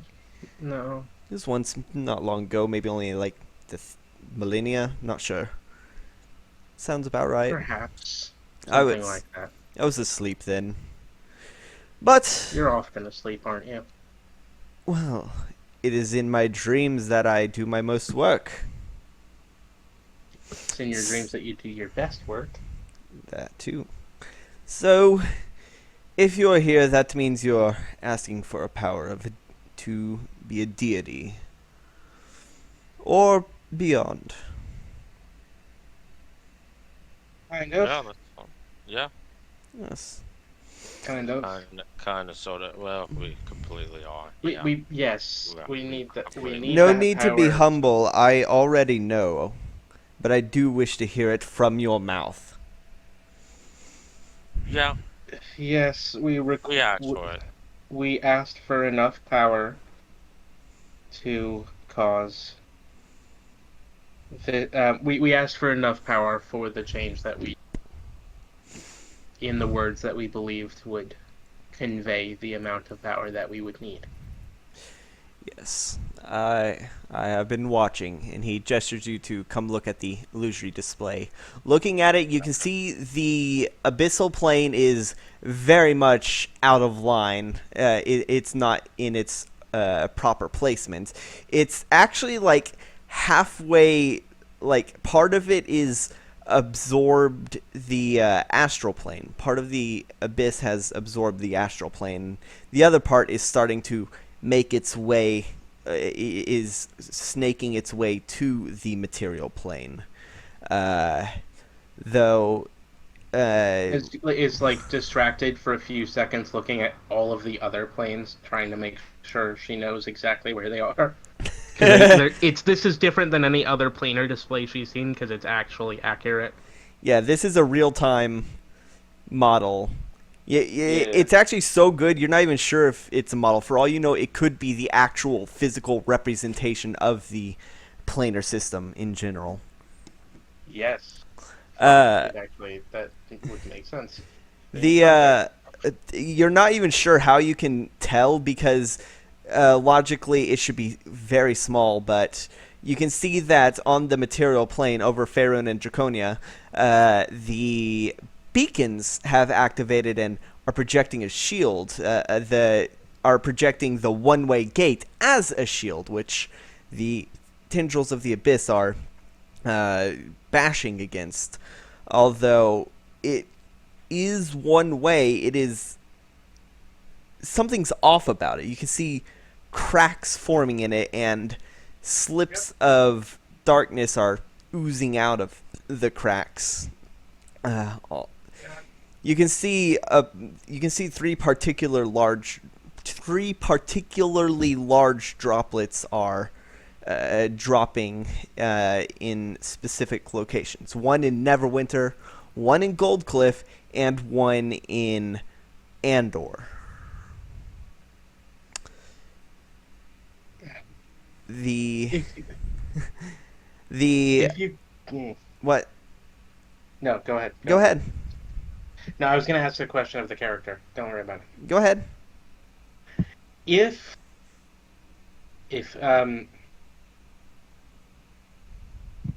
Where might our allies be? The If three this you is tried because to we bring. asked for that power. The three you brought with you, or tried to bring with you, Yes. they're denied the power outright. They've already taken power that is just slightly below. I don't want them to get greedy. Ah. Okay. That makes sense. You three, Okay. however, you have the potential of what you seek. You have the capability, the capacity, the resolve to, in theory, do what it is that you wish. However, I don't think you've earned it yet. I will grant you this request. I will grant you. For Terrell, she does not have the ability to do so. She could merely bring you here to ask me. All she was able to do was like call her manager, like on the phone, like Well, redirect us. you are the Are ones we- who are were we- trying to ask her of power beyond her own. I mean, yes, We are- we were hoping With- that because the with power, three Karens. we were hoping that the power that because the power was split up among so many lesser beings that are technically lesser to her, that even though overall they are much more powerful than her, that she would be able to That is use not the how it less- works at all. Yeah, that makes sense. No. But if you tell me what it is you know about what is going on. Do We you know very little. We have made assumptions and we have beliefs, but we do not know very much. and tell me what it is that you assume? We have made the assumption and the belief, and at least I personally have the belief, that and I gesture at the conflict between the planes, that this is due to the furthering of the differences between Terrell and her sister, Aber. And well, Aber is a boy, but Okay, her brother Aber. I don't look because he doesn't show up in mythology. How am I supposed to know the gender of a deity that doesn't exist in mythology? Very specifically because he was split off so long ago, that mythology all came afterwards. Literally, the start of mythology was him being split away from us. How would I know the gender? well, even though he was split, he never really left. Just as every darkness has a bit of light, every light has a bit of darkness. He Yes. essentially shrinks down the planar system and into it basically zooms out until you can see like the whole of reality, and he Is plucks. there like another planar system? Well, no. But very far away from the planar system, you can see a tiny planet, a tiny plane, very far away, outside of the reach of anything else. He plucks the material plane and plucks the material plane and plucks the one far out, and he says, "This is Terrell. This is Aber. When they were split, they each kept a piece of each other. and you That can makes see, sense. whereas Terrell would be blue with a red speck, Aber would be red with a blue speck inside. At some point, a mortal decided to pluck the heart of Aber out of Terrell and bring it into the abyss. I'm not sure why. I do not have say over the machinations of free will, but it. Always your excuse, isn't it? Do I need an excuse? No, I'm just saying, everything that happens, you're just gonna say, "Oh, it wasn't my fault." And you will. You are quite an audacious mortal. Kind of my job. But I am humble enough to know when I have made mistakes. I will grant you your request should you prove worthy of it. If you clean up the bigger messes in the material plane right now, and he gestures to Andor and Goldcliff and Neverwinter, and zooming in, you can see what is starting to terrorize them. It is the Colossi. They are pitch dark. They look like they're made of shadows. I guess we know which ones we're gonna have to go after. How are we meant to clear this up? Do we have? That's up to you. Are you gonna give us access to extra abilities? Or are we gonna Once have to it do is this on cleaned our up, own? I will. Okay. Is there any way we can't? We're gonna have to be able to return there, right? So we're gonna be able to do that. Is there any way that in returning we can contact people that may be able to help us, or do we need to do this on our own? You have your own ways. That I doesn't pull out answer my my question. I pull out my stone of far speech. It doesn't work here. It does not. I'm sorry, you don't have cell phone service in God's house. Yeah, not just God lowercase c. This is God uppercase G. Yeah, this is the monotheistic God. This is the God that made all the people in France dance. Yeah, no. This is the God that created everything. This is the essence of everything, in a way. Yes. Okay. His power permeates through all planes of existence. His power permeates through all beings, from the lowliest of specks of magic that have become sentient to the most powerful of primordials. Yeah. It's, Even I'm going this is the God that created Aber Terrell, the original. to pull out one of my apple pies.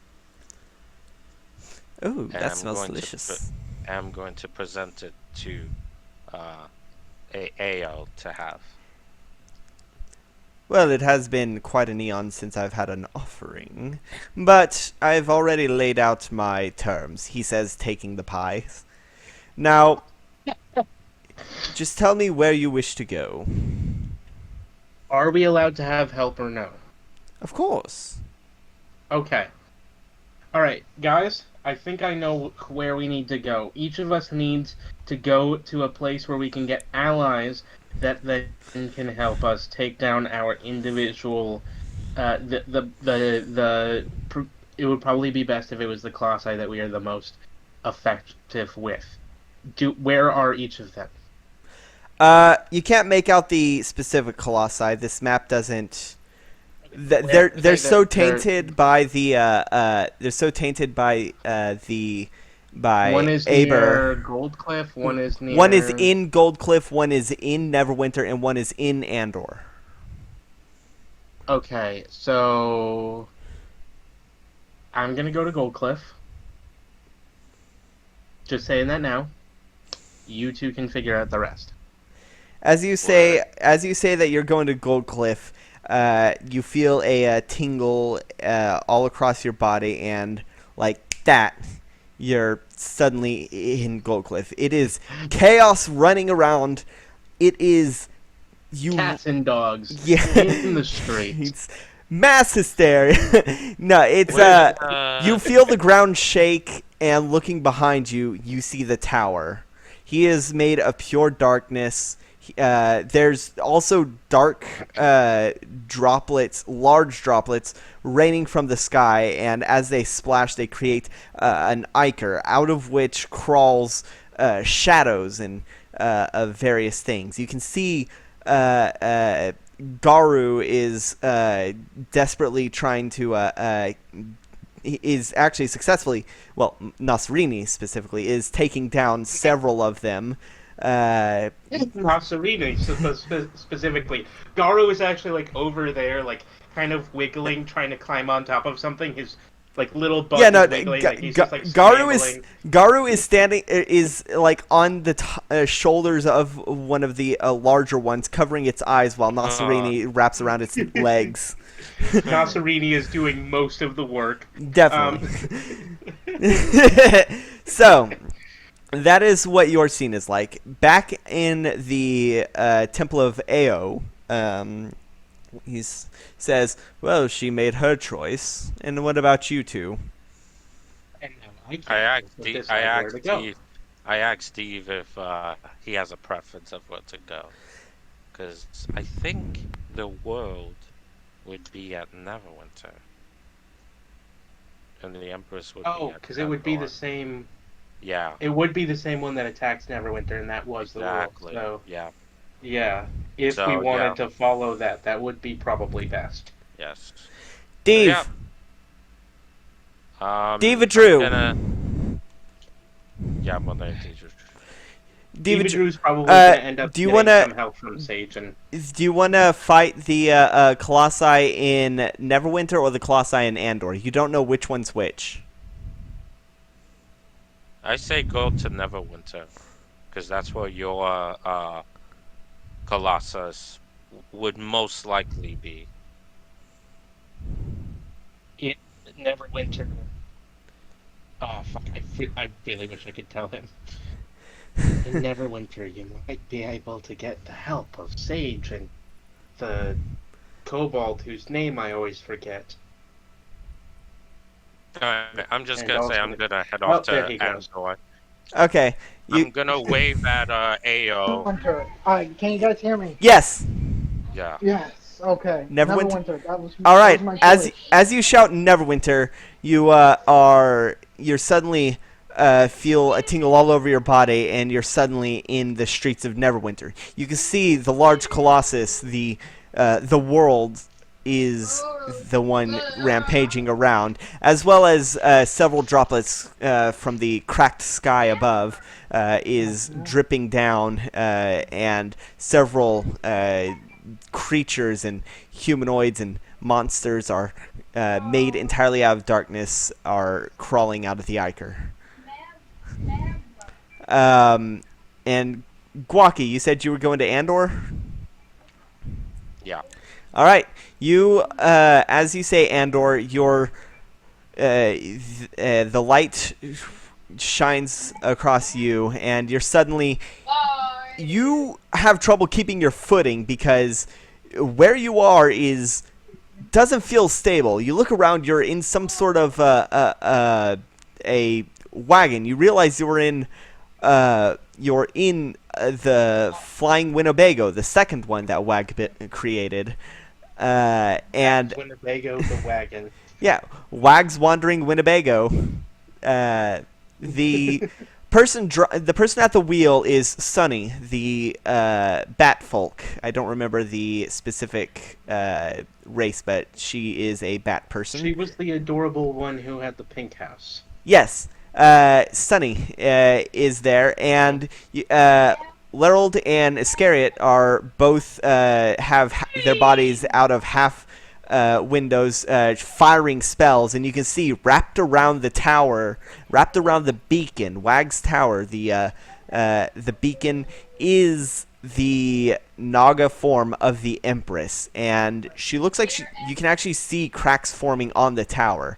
The gem at the top, you can see cracks forming on the beacon.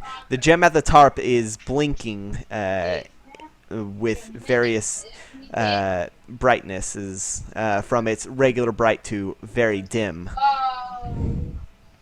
Mm-hmm. Okay. So, How are we gonna do this like whole split up thing? Are we gonna like go back and forth, or are we gonna try to? we're gonna go back and forth. Let's start with Gwaki. Gwaki, what do you do first? I wave hello to everyone. They don't notice you because you're in the back of the. I yell at them. As you yell, Sonny's like, "Whoa!" and turns the wheel suddenly, which causes the entire thing to shake. But she manages to stabilize. Says, "When did you get here?" Oh, I'm not sure. Well, actually, just a little bit second ago. All right. Do you have anything to help? This thing fell from the sky and started destroying Wag's tower. Yes. Or not Wag's tower. Steven's tower. Sorry, I was thinking about his brother. So we gotta do everything we can to not let that happen. We need that tower You think? up. We need that. There you go. Yeah, well, we've been firing our spells at nothing's working. Coming. Well, I know one thing that'll work. And I lift my fist up. All right. He has his like gauntlet on at least, right? Yeah. He's not just naked. Yeah, no, you have all your items. So, well, what is the plan? I could probably try to climb up the tower and then engage with it outside. All right. Roll intelligence real quick. Okay. This will, if you roll high, I will give you a hint of how to, the best way to approach these. Oh, that's a 5. Oh yeah, no. Well, I guess you'll have to learn from context clues from the others. So you're gonna try and climb it? Yep. All right. Roll acrobatics to jump out the door.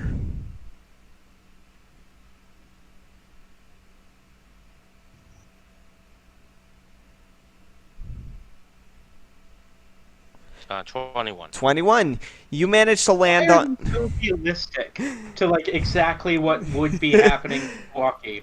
Like, the roles make so much sense. Squawky's not very smart, but then immediately does something bullshit and awesome. All right. It's you roll that, and you manage to land on the Empress's back. What do you do? By the way, the Empress is pretty big. Like it's pretty big. Yeah. So it's like so its back is like 30 feet across, like from shoulder to shoulder. The Empress is the smallest of all of these. Yes. Huge. Yeah. She's long also. Like Yeah, that's the Very long. She's a long. from shoulder to shoulder is about like 30 feet or so. Yeah. She's much more long than she is wide. Definitely. Because her tail. She's like a long. So what do you do? You're on her back. What do you do?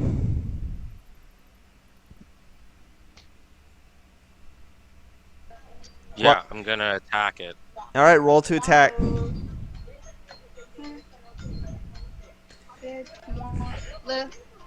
27.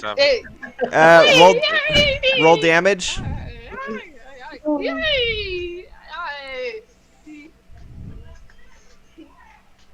29.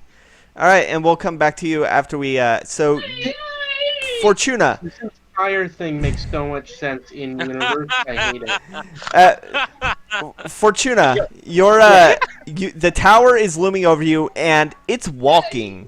I'll be back. whatever power the Aber has given it has fixed its its clay spine. Okay. Um. All right. So what I'm gonna do is I'm going to first call out to Garo. Garo, Yes? Who's calling for me? The mighty great Garu. Garo, you should probably pull up your character sheet. Oh, that I do. That I do very easily. I'm glad you caught on to that. That is part of the reason I had that one shot. one level lower than us. Yeah. Yeah, whatever. It doesn't matter. Okay. Well, technically Garo, they are NPCs. Yeah. Garo, I need your help. Where is Dr. Aegon? Dr. Aegon? Well, I quickly sent a troop of kobolds along with her to evacuate her from the city for her to not get caught up in all this chaos. Meanwhile, I'm staying here in That was about 5 minutes ago. She is definitely still in the city. Well, Do you see that? I gesture at the tower. hmm. This is Yeah. one of the most. This is probably the most destructive thing that will happen for years. I need you to get Dr. Aegon and to bring her and your kobold troops back. All right. Do that? I will give you 30 minutes. I will meet you in the square. I gesture at some square some landmark. What's a good landmark? That isn't the tower itself. The resort pool. Okay, I will meet you at the resort pool. I need to go find the other parts. Okay? Can you do that for me? Well, oh, of course, ma'am. Nasserini, can you do that for me? Excuse me. My snake does not answer calls. Nasserini nods. Nasserini nods and starts slithering to the kobolds, to where the kobolds went. Nasserini, you're supposed to agree with me. Hey, come back here. She grabs Garu by the tail and starts dragging him. These characters are such anime characters. I love it. Okay, I am going to run. What I need to do is I now need to try and find my mother, but more importantly, I mean, it's important for me to find my mother, but most importantly, it's I need to find what's his face. Sirzal. Yeah, I need to find Surazal. I have to assume that he's going to be near my mother, So I'm going to try to track down my mother, because I know she has something. She has a locket or something, right? That was important earlier? Some item that I would know. She have a locket of my dad or something. You did have your father was turned into a diamond and put into a necklace that she wears. Okay, so I am going to search. Oh yeah, that's right. It was 2 diamonds. Well, you have one and she has one. Yeah, exactly. So what I'm gonna do is I'm going to cast Find Object. What's the name of that spell? Locate object. Yeah, I definitely have Locate Object. While you find that, I'm going to quickly go to the bathroom. Intermission break, people. Nobody tell her that I'm going to sneak that into my spell list. Yeah, I'm going to say I had a long rest because I need Locate Object. Yeah. Oh, what should I say? Oh, I'm just gonna fight her. I'm going to put Locate Object down here and replace tongues with it. Okay. Replace it for tongues. Okay. I need it for this one thing. Yeah. It'll be fine. It's fine. I've done it. I've never taken advantage of that before. I can take advantage of it now. Make sure I look at everything and say, "Hey, I think I'm gonna use this now. Finally." No, I said that before she left. Oh, okay. Okay, Yeah. so I am gonna say my daddy diamond. Daddy All right, I'm diamond. back. All right, so I'm going to describe the object, name the object that is familiar to me. All right. Daddy diamond. I am searching for the other daddy diamond. All right. And what's the range? 1,000 feet. 1,000 feet. Yeah, you feel. I used the. I kind of switched it out for a spell because we had enough time. Yeah. I'll That allow way. it. Thank God. So you get a beat on it about 800 feet away, towards the shopping district. And as you go running towards it, though, a very large stone falls from the sky. It's like one of those. It's like the droplets, except solidified. And looking at it now, when it's solid, you realize this ichor isn't black. It's actually black garnet. It has a slight red tinge to it. And when it's solid, it's incredibly reflective. You can even see yourself in it.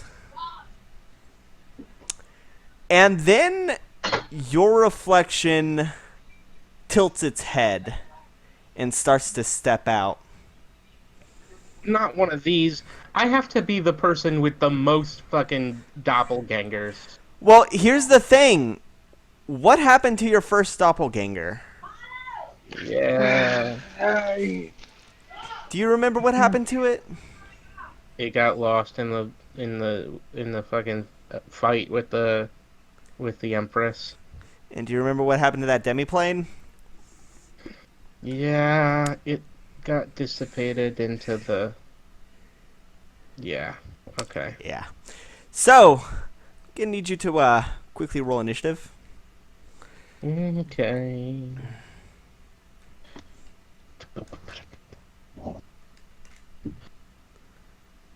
Oh, that's a nat 20 for me. So the good news is you're going first. The bad news is it's not you. So Oh, you were waiting to say that joke. You were waiting. I You hear that have Ever since. I have Ever been since. waiting. So, first thing it's going to try to do is cause confusion. So, let's see. Why don't you go ahead and what does confusion do again? I remember it's really fucking weird. First things first. Let's see. Spell assault. Blah blah blah. Provoking and control. It doesn't necessarily to radius sphere. take you out. It requires. Choose a range. Make a wisdom saving throw. I was just about to go and find it. Yeah, okay. Wisdom saving throw. Mhm. Thankfully, unlike how I play Fortuna, her wisdom is actually not that bad. Unfortunately, she has a very high save DC. She That does. doesn't say Which I that did does not save. Yeah, no. That is not that doesn't do it. I think like your save DC like without the but 21. yeah. So, I think without the magic fucking violin bow, I think it's 21 because I think that gives +2. yeah. Well, no, I was saying without the like wisdom, because y'all have the same wisdom. Oh wait, no, it's charisma based. Oh It is sweet. charisma-based. Yeah, I forgot about that. Okay, so when you cast it, effect can't make reactions and must roll at We the. would have the It same is. charisma. It is now the start of your turn, so go ahead and roll a d10. I think you. No, okay, you're right. I rolled a d10. Yeah. 9. Let's see. 9. The creature. You are paralyzed. Wait. You can't act or move normally. At the end No, of 9 to 10 is the creature acts and move normally. Oh, they can. Yeah. At the end. Basically, it's the Oh. You can do things. Okay, so yeah, you can do things. Your clone, your abandoned Fortuna, as I have it written down, is 5 feet in front of you. Sounds like such a Zelda fucking thing. Abandon Fortuna. Yeah, well, it's better than Dark Fortuna, which is essentially what it is. It is. Hmm. Let me see this. I know way more about it than I would normally. Da-da-da.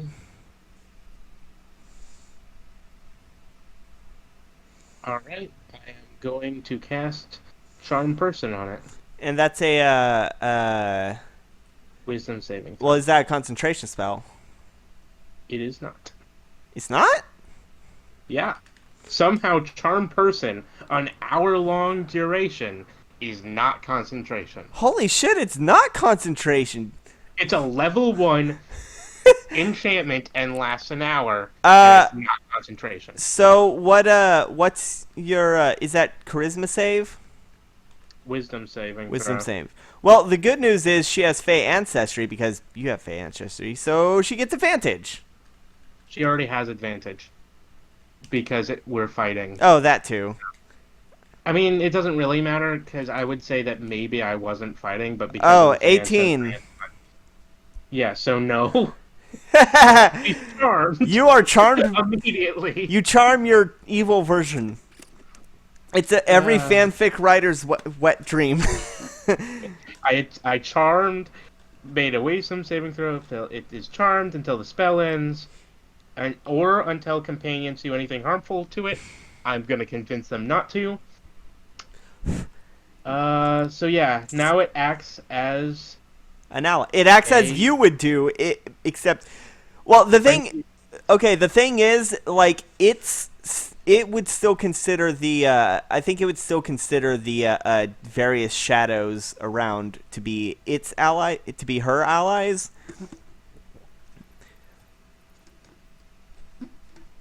well. What I'm gonna do is I'm gonna just be like, I'm just gonna keep going to my mom, but I'm gonna kind of like talk to it in the manner of like that one scene in Scott Pilgrim where he just like kind of talks to his shadow duplicate like with an arm around it. It's like, yeah, I just feel kind of bad about some of this stuff. And like, Okay, well, that completely. I guess I should have opened with that, but. Okay, but confusion was a really good thing to open with. It did. If You didn't. does she cancel it? Oh wait. If she doesn't cancel it, I need to make a wisdom saving throw. She does cancel it because she's now a good acquaintance of mine. I'll It say. depends on how you decide. I'll say because she had already cast it, she doesn't cancel it. Okay, Because I am going to it make a doesn't. wisdom saving throw. It doesn't necessarily harm you, and also it is something you would totally do to your allies. You're not wrong. I know I'm not I wrong. think I have done it to my allies, haven't I? You have, absolutely. That's how I knew to open with it. Hey, it worked. Okay, so it's wisdom is 6.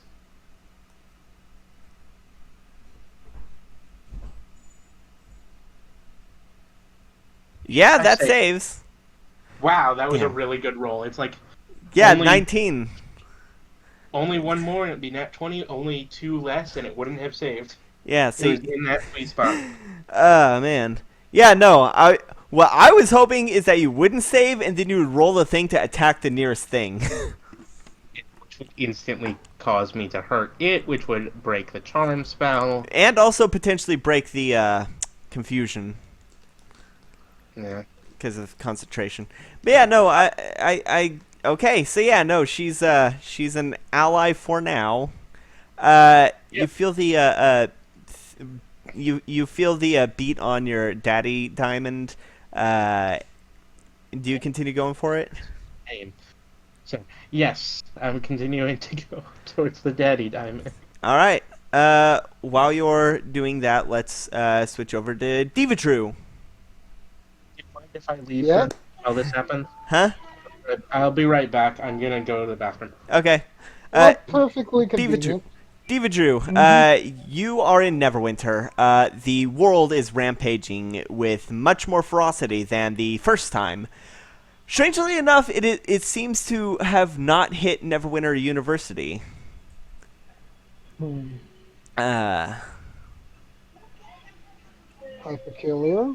That definitely is a sign of like a source there that it must not touch. You can see on the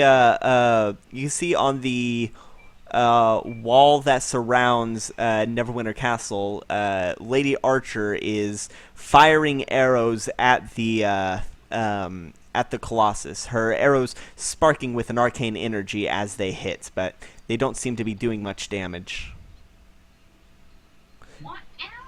Alright. My main mission right now is to climb on top of that mech and try to pilot it again on the inside.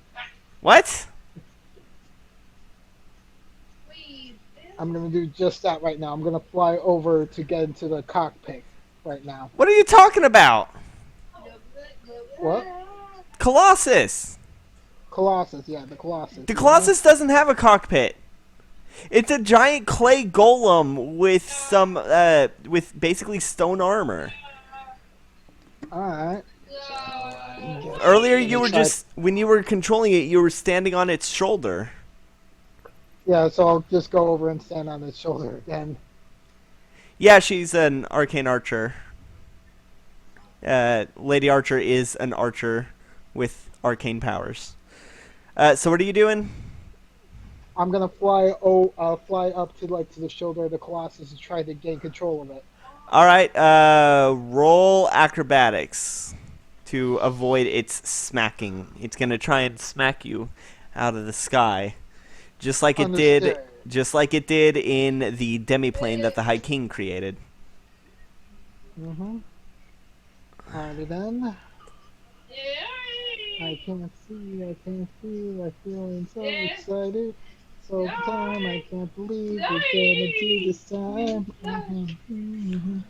Oh no, you're getting smacked. Wait. Oh, God. Don't worry, it's not going to hurt much because it's not specifically... It's only going to be 11 damage, but you do need to roll dexterity to avoid crashing into something. Got it. Dexterity save. Yes, a save. Ooh, it's a good thing you put your points in dexterity. Yeah, 20! Fuck yeah! Right.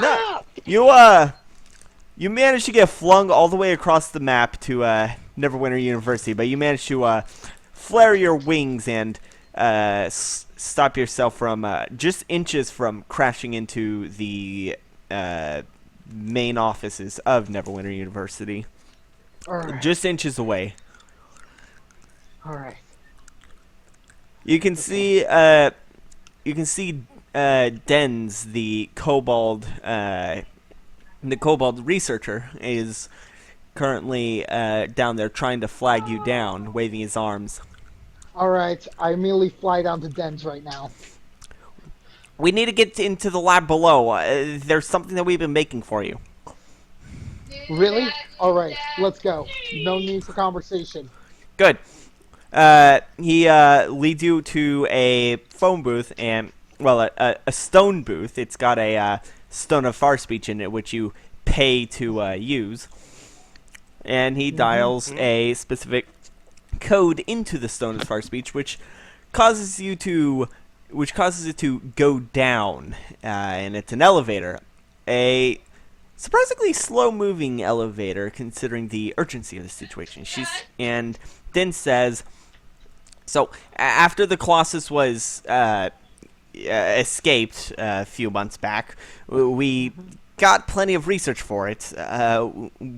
We managed, with the help of with the help of a couple people who are experienced in the ways of research, especially one who had a lot of experience in researching the Colossi specifically, combined with what we had, my robotics and arcane core studies and Sage's skill with artificing in general, we were able to create a it uses the same power. It uses the same kind of arcane tech that your hand used, where it copies the movement you're thinking. And All right. the door opens, and you can see Sage is pouring over pouring over papers, along with an Aarakocra, a flat-billed Aarakocra. Allow me to introduce our ally. He's been he's been we had to keep him secret. He was on loan from the Feywild, and turning around, it is the Mad Dr. Quack. Okay, Nice. then. It's been a long time since we last saw you, Doctor. I don't think we've met. I'm Dr. Quack, and he holds out his hand to shake. All right. Because My name Steve is Devil changed. Drew. Also, My the name is Devil masks. Drew. Yeah, true. My Nice name to is meet you. Devil Drew. Oh, so you're the one that the research was centered around. Perfect. Right this way. Right this way. I had many notes on iron golems specifically, constructs in general, and he opens a door, a large door, which opening up, you see it has metal plating, but it is made of stone on the inside. You can see through the gaps in the metal armor, but it is in the form. It is in the shape of a dragon. It is large. It is mechanical, and it radiates magical energy. Well, then. This is something that we've been working on for the past few months. It was kind of a rush, Dins says. I'll be up there with you running diagnostics on it. The doctor is going to be down here and pouring over the data that we get out of it. And Sage will be up top guiding us through a Stone of Spark speech. Mm-hmm. Understood. So, we need to hurry. And he takes you up a catwalk into the head of this thing. And you can see that there is some leather armor with glowing bits, with glowing stones all around, all on it.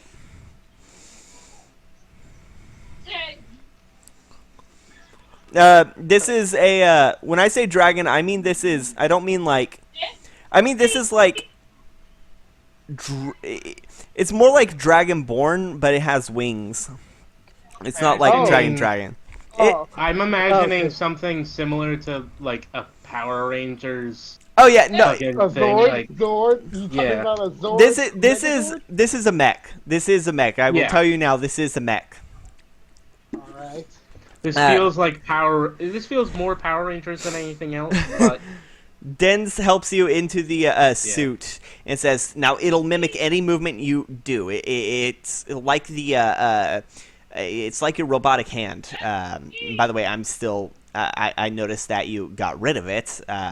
But that's neither here or there. But it'll copy your movements that you think. You can even it even has a breath attack, but that takes time to charge. So we need to go and we need to stop that thing. This is why the place was evacuated, because well, we didn't want anyone to be hurt. But be careful, because there's still people in the city. And Dave. I guess you do remember. I was about to remind you, but it seems like you remember. So continue. Yeah, like I was going to say, it's like, yeah, absolutely. I gotta make sure like the damage is minimal, that no civilians become casualties. Yeah. As you're saying this, you do remember that this is where Arendelle and Philip took refuge in after multiple assassination attempts were on your life after you killed your father. So Yes. they are in the city. Uh-huh. I am not I am not letting a single citizen, not less my family, go down in flames. All right. So, uh, as the mech rises in the air, Guaki, are you back? Looks like he's still mute right now. All right. Uh, so He then was here. he was Guaki. I could have sworn he was here. Huh. Let's. Yeah, Yeah, he's he still might not be muted back. right now. Yeah, This is the unfortunately. most. With Deve, is like even more anime than the rest of us, but it's actually more like Tokusatsu. Fun Wow, fact. Yeah, Fun fact. Rocky's being all anime. Fun fact. Regardless of which towns you chose, these colossi would be at these places, like these Yeah. towns. So it is hmm the best that you chose the way you did. I mean, World I made mean, sense, and I picked the tower. I mean, I didn't pick the tower. I picked Gold Cliff Because your for a mom was reason. there. Yeah, And basically. I figured that Deve would pick Neverwinter because Arendelle and Philip were here. uh-huh. Eh, I'm here to basically like redeem myself. This time, I'm gonna save lives instead of like casually just like disregard them here. All right. We are The being really serious, but I'm imagining a like Power Rangers character standing there shaking his head while he's talking because you can't see his lips, just like blah, blah, blah. so yeah, the mech rises out of the ground. The ceiling opens up, and the mech rises out of the ground. What's your opening move? The Opening. yeah, the colossi is too distracted trying to get Lady Archer. Okay. Opening move. I'm gonna use my wings to create a strong gust of wind to off balance the world. All right. Roll percentile. Okay. I swear, Dave really has been saving all of his good rolls for now, though. Look at 83. this. Fuck yeah. You I swear, like, look at this. Like, the chances the are being stacked in our favor. oh yeah, this is beautiful. This is gonna be a brilliant finale. Very cinematic. The coloss as you start flapping your wings, it makes a very loud noise, and the colossi turns to you and braces itself, but falls onto its knee, unable to stay standing. It has to take a knee in order to remain stable. Throughout this, you can see the street is littered with what few civilians remained, as well as dark shadows dripping from the cracked sky. All right. I tried to. Is there like any sort of like announcement system on this system? Yeah. No, none that's external. We haven't finished it. Among the other things that we haven't finished implementing is the coffee machine, but that wasn't exactly a priority. Alrighty then. Oh god damn. See, So- if this was an anime, the coffee machine would be finished. Okay. So right now, I'm gonna right now use like the mech to basically like sort of like basically like The mech like, is inch about closer to the mech is about the size of the Colossus. All right. I'm gonna try to like encroach closer to the world while it's taking a knee, just so that I put my back like in front of like the still like running away civilians, just so that like I can protect it. Also, so that like my feet are like near like those shadow creatures. So Yeah. if I were to accidentally step on something, it's gonna be the shadow creatures. All right, you careful as someone trying to avoid stepping on snails, you walk towards the Colossus. You're now within melee range, which is about 50 feet for this thing. All right. Now then, I'm gonna prepare a nice mean right hook at it right now. All right, roll percentile. Hey, I'm back. Heyo, Deve is in a mech fighting a Colossus. Okay. Deep has basically saved all of his good rolls for now. Okay. It misses. Let's go to. Fortuna is looking for her mother while Garu goes to find Dr. Aegon. So, Waki, you've been punching this thing for a while, and all it's doing is hurting your wrist. Like, it hasn't even acknowledged that you're even on her back.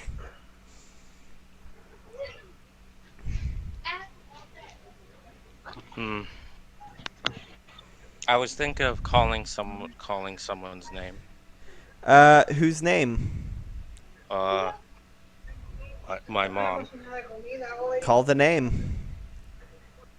I yell out Shuvia.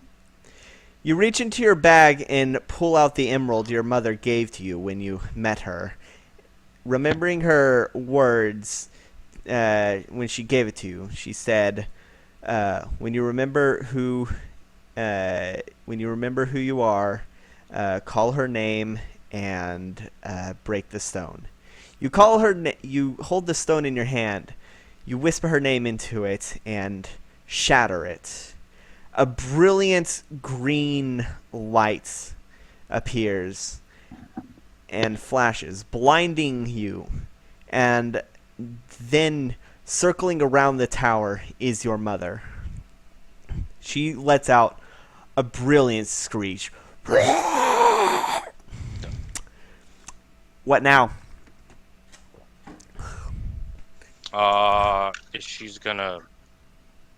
She's probably gonna attack it. All right. So she roll percentile. Okay. For the actual fighting of the Colossus, I'm just gonna have percentiles because Too much work to try to Oh, roll for 12. damage and shit. Yeah. her first instinct is to breathe poison at it, which she immediately realizes doesn't work. Luckily, you're a monk and you're immune to poison, but it is technically a clay golem and it is immune to poison. Yeah. I think most of golems are immune to poison. I If- think it would only Flesh. affect Try to maybe a climb. flesh wolf golem. So I'm what's gonna try to climb on top. all right?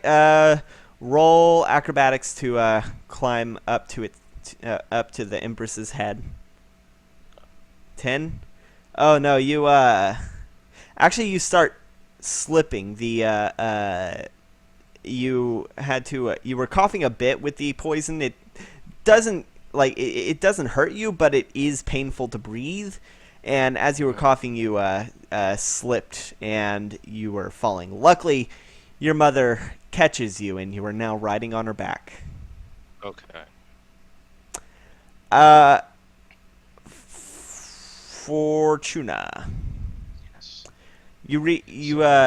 As you're heading to your mother, you run into Dr. Aegon and the kobolds, as well as Garu. Come with me. Come with me. Okay. Just faster if we just come. All right. Busy pants. What is that? What is that? And Dr. Aegon points to the tower. It's a thing. And she points to Dark Fortuna. This is me. Okay. It's not a simulacrum. I can tell that much. Okay, it's a bit of my soul that got chopped up in a weird way, and because of its circumstances, it stayed off. and then revived itself into its own personality. Okay, so those are Okay, some so we're words. dealing with we're dealing with a shadow of yourself? Like is it supposed to like mimic your movements? Legally, no. Legally? Okay. Yeah, no, it's basically the dark form of me made by I wave a hand up at the fucking sun. But because of the nature of it, I was able to convince it to not. Well, Oh I was yeah, able to convince her to not kill me. the sun is. By the way, the sun is not in the sky. What is in the sky is the one-way gate that encompasses Yeah. the entirety of Faerun, include all the way to some Tapir Isles and a bit of Draconia. It is that one-way gate which is cracked, and looking up, there's more cracks formed. Figures that the sun isn't in the sky. Yeah, no, the So, sky is black and red and full of eyes. so, So I Doctor, did gesture in the right area though. Yes, you did. I gestured um, where the sun was. so Doctor, this looks like to be like a world-ending threat here. Yeah, it does. Yeah, that's why I need your help. What? What? I. Mm. You know my secret. It has to stay a secret, or because it's dangerous if people found out.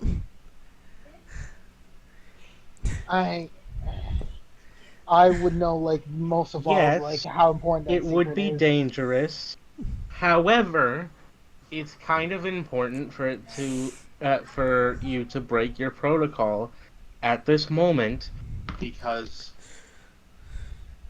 the world is literally ending. This is literally an apocalypse level threat. Roll persuasion. Hmm. This is literally an apocalypse level threat. You need to understand that no matter what you do, you're going to be you're going to be affected.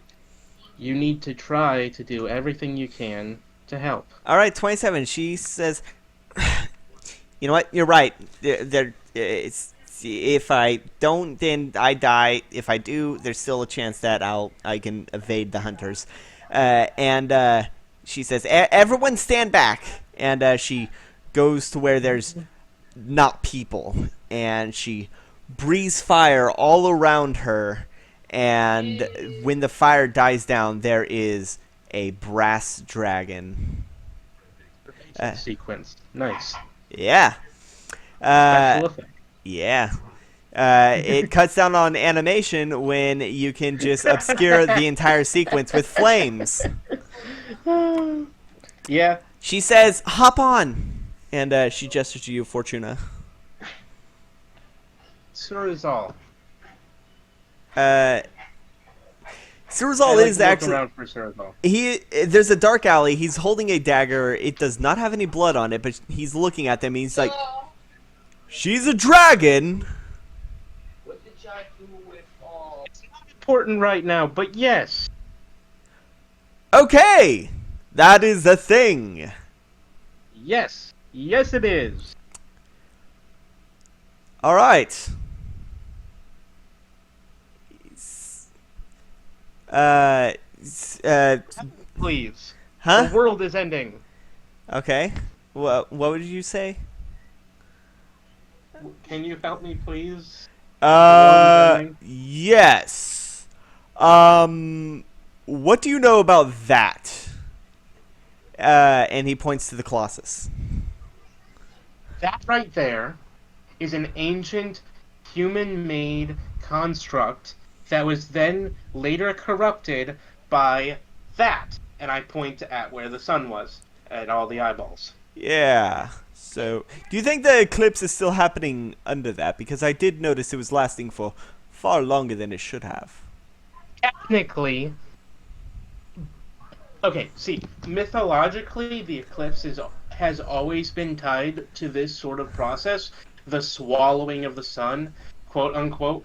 This is basically a very advanced form of it. So yes, it would probably count as an even more powerful version of the Eclipse. Wonderful. That is great. If you can stop that thing, or at least distract it, I can help. And he gestures to the Colossus. Fine. And Alright, okay. yeah. So and Dr. Aegon's still like, come on, hop on. We got. I jump on. All right. As you jump on, flames, rocks, and debris are still flying everywhere. Roll. Actually, I'm gonna. Let's see. I'm gonna roll a d20 to see how well Dr. Aegon can fly, because she is a bit rusty. Ooh. Yeah, I'm gonna have to roll for something like that. Yeah, you're gonna have to make a concentration check as a large stone. What? Well, to. Oh shit! No, charm person isn't concentration, is it? Yeah. No. Oh shit! Never mind. You're not. We just had this discussion, remember? Yeah, I know. It still seems really weird. I know. I get you. I understand. Is your duplicate hopping on, or is she staying with Garu and Surzal?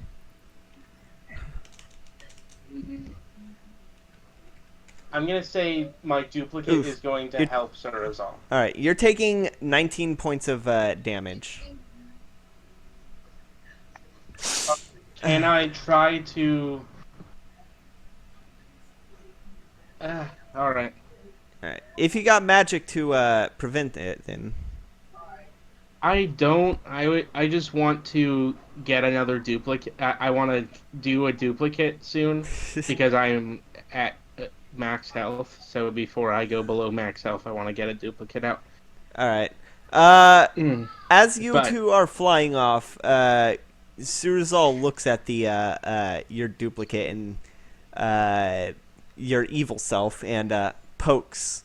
He says, "So do you think this thing bleeds, Garu?" I believe so. I believe it will bleed a lot. Good, because I have an idea, and didn't This is the most disturbing thing that you have decided, Silver. I'm just gonna say that now before this finishes. Garu, would you be a dear and deal with her? I have a ritual to make, and I need just fill this vial with her blood. And he hands you an empty vial, and he says, and also fill this one. Maybe this one too. Here's 5. Here's 5 total. Just make sure they're filled. We might need. He's gonna immediately start fighting as soon as Garu attacks. So, Garu, Surazal runs off to an alley, and later you can the Calliope Fortuna starts running out of it and firing spells at Surazal, who quickly just casts a shield spell to block them. But she runs off and looks for someplace safe. You have been tasked with fighting the evil Fortuna. Yep. Alright. Specifically to get her blood. Alright. It's time to make this Fortuna my sworn enemy.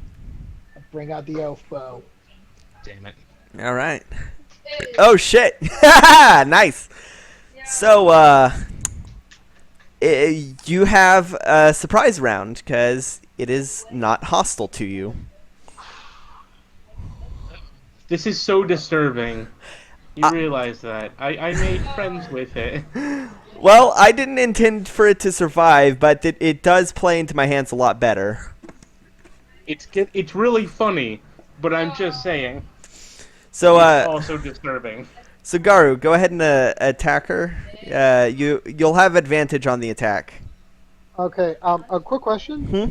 Like, does the oath bow have like any bonuses? What's the elf bow?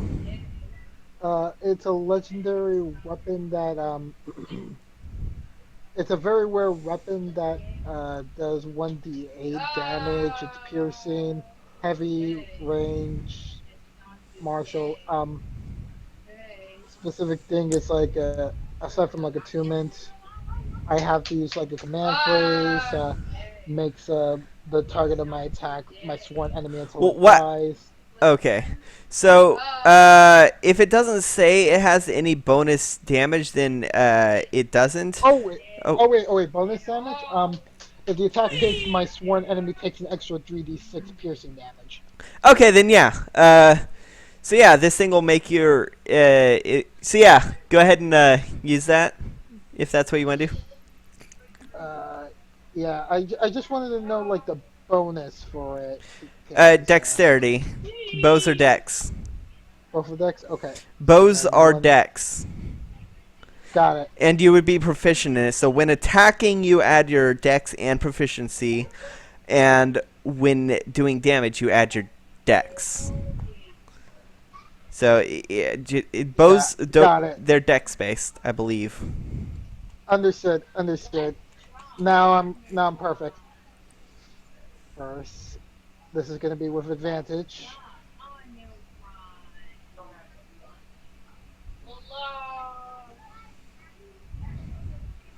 That hits. That definitely hits. I Fortuna did say is advantage. very squishy. Oh yeah, you do have advantage. I said advantage, and that's why we have advantage. Yeah. ladies and gentlemen. To not have a That's nat why. one. Get your nat ones out when you can. So yeah, go ahead and roll damage, and don't forget, Nasserini. I'll say Nasserini goes right after you. Absolutely. Yeah, I'm super squishy. Yeah. Yep. I'll keep track of the health, so you need to not. So you don't need to worry. And I also need to roll 3d6 as well. 25. All right. Okay. Next up, Narcerini. It's your turn. Time to constrict. All right.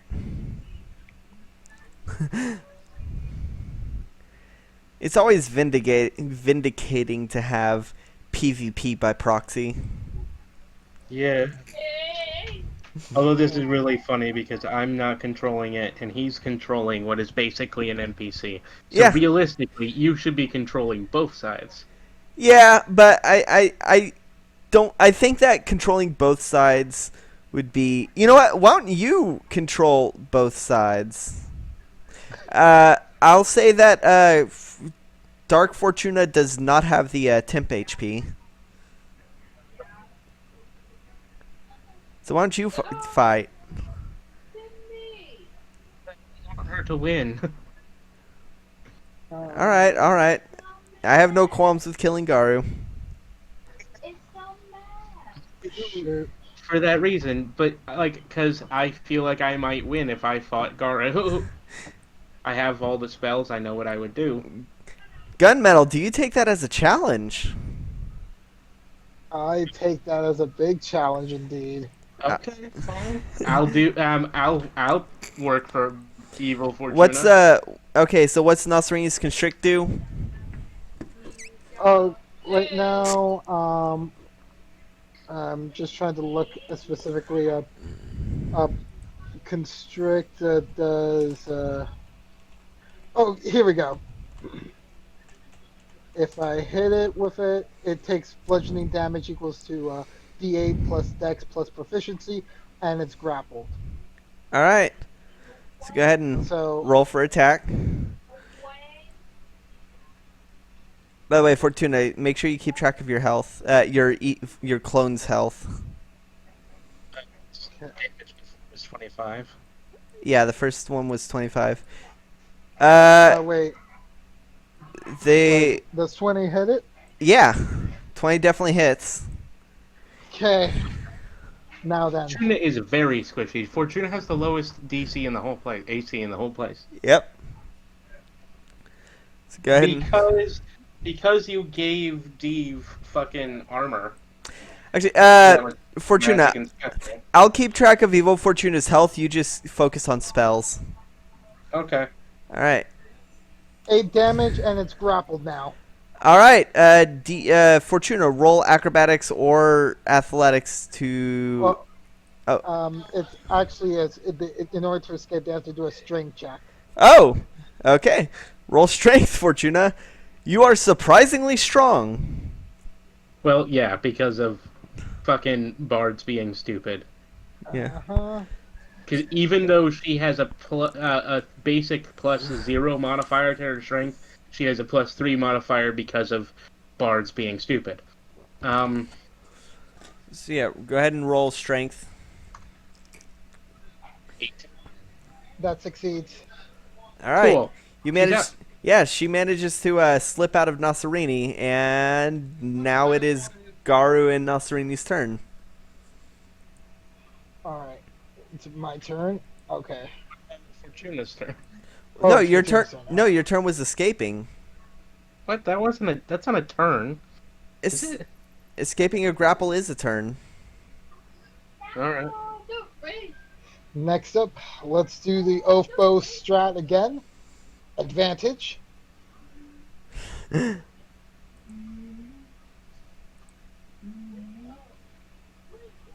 $23. Yeah, that hits.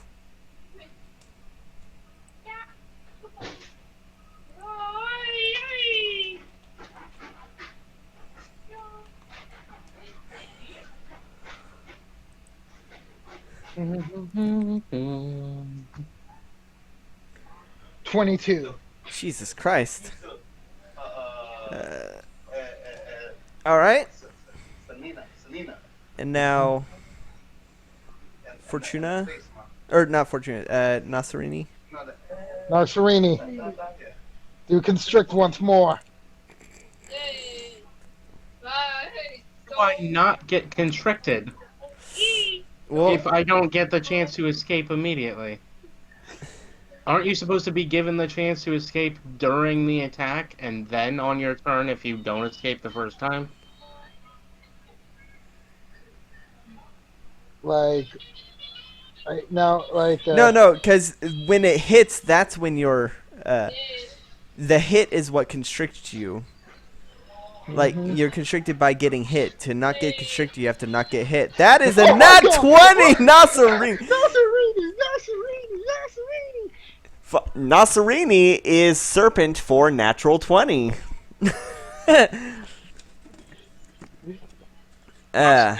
Actually, an aspect of the world serpent, it turns out.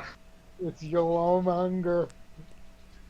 A true identity has been confirmed. Now, I do want to remind you, you were tasked with gathering her blood, not with necessarily killing her. Yeah, that's why I'm like constricting her right now, as like I'm doing piercing damage with like the oath bow right now to deal massive damage, so I could get out like as much blood as possible, and I'm hoping that she stays constricted, so I can at least get the blood from her now. All right. Hold up. Double damage, so it would be 2d8 plus 2. 2d8 plus 7. Oh yeah, that. 16. 16. Damn, that is pretty good.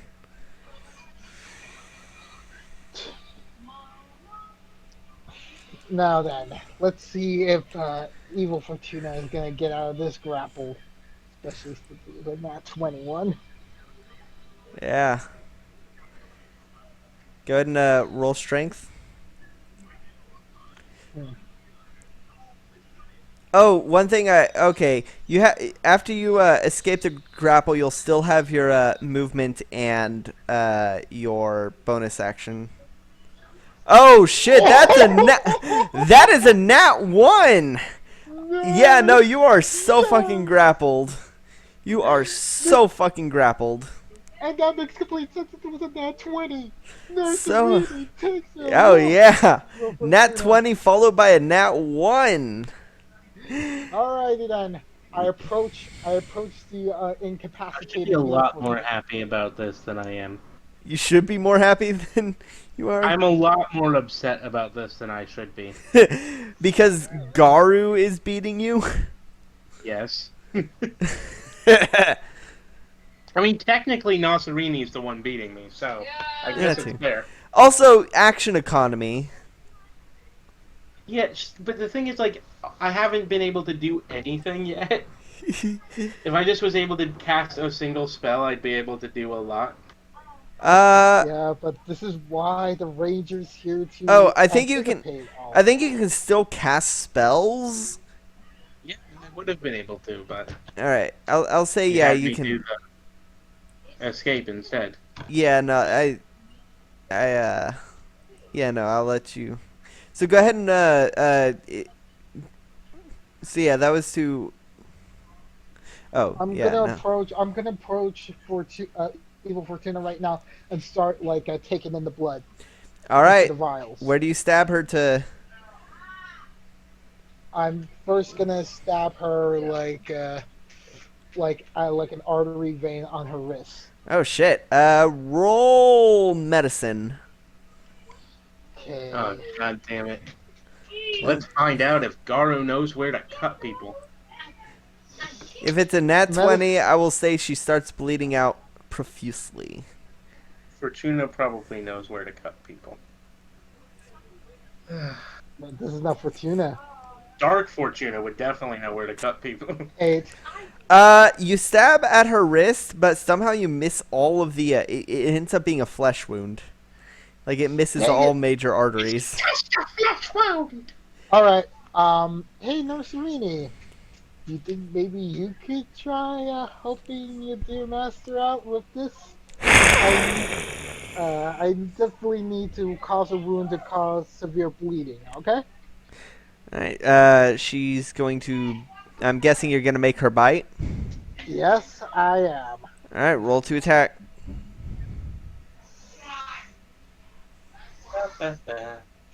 I'm loving it. This game is gonna go for really late, isn't it? Yeah. Same with next one. These are finales. Oh dear. 16. I like how we all have dragons to help us. That helps? Yeah, no, that was intentional. Yeah, I get that. Uh, Does it? Yes. Fortuna's Alright. AC is 15. Wow, even on like a low roll like that, thank God. Dexterity is such a massive bonus here. Alright, Yeah. damage.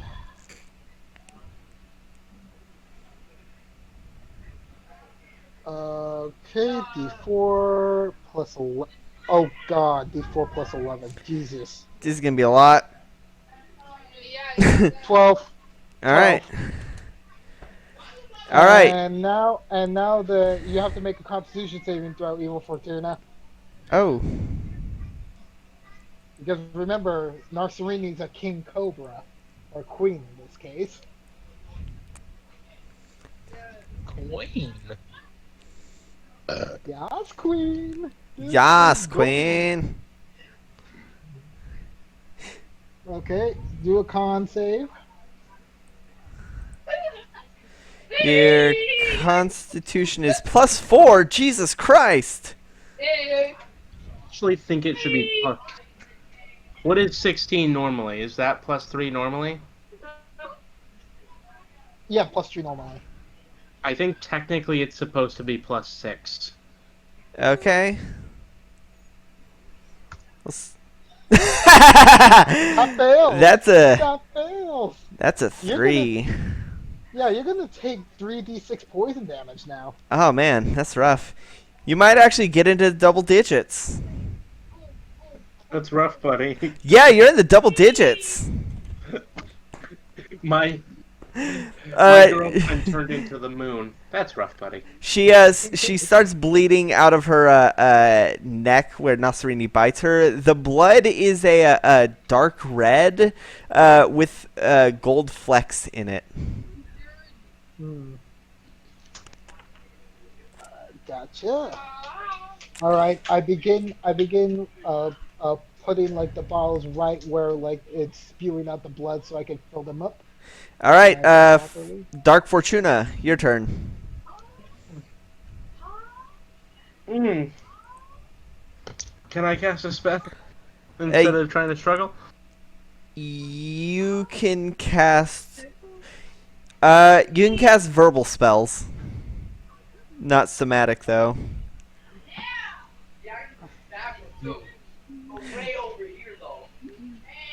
Perfect.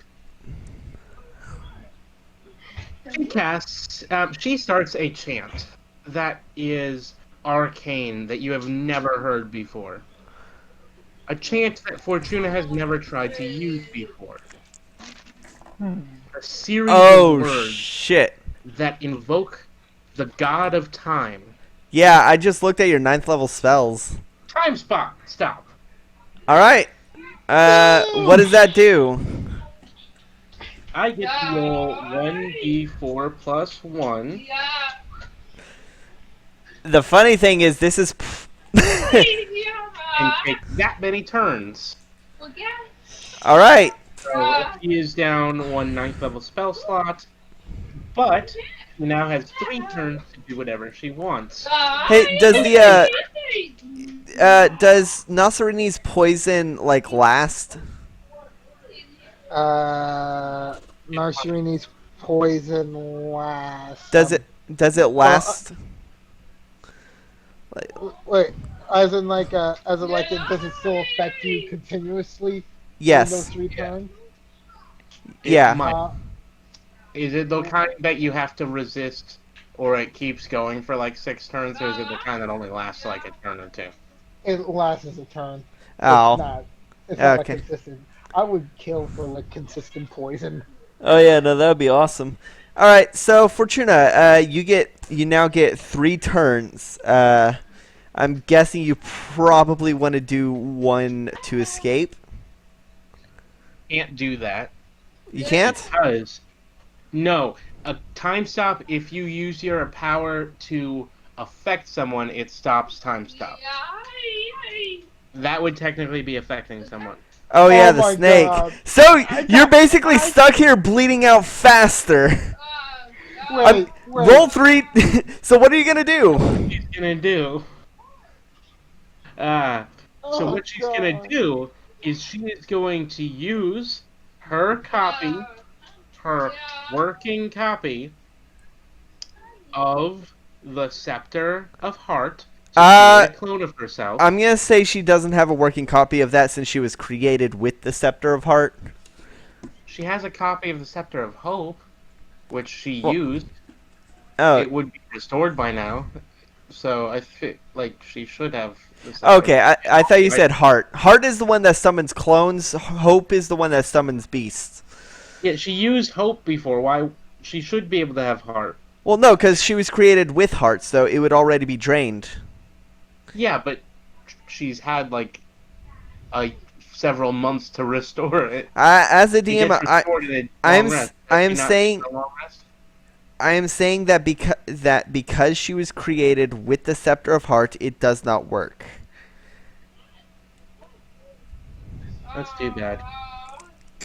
It was gonna be like this whole thing where she instills like another Dark Fortuna to go and take revenge. All right. Instead of that, she's going to do.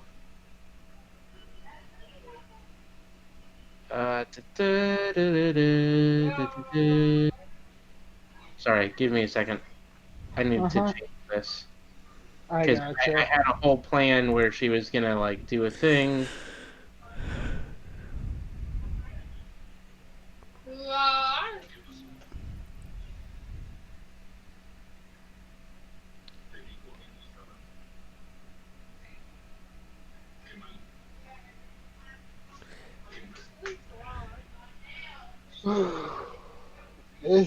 This Is fight is literally possibly like the best fight Garu has ever had. oh yeah, yeah, Nasrini. Definitely not Serena as well. I mean, like Cast seriously. polymorph on herself to become small, and thus escape binding. Then for her second turn, she Wait, isn't time stop concentration?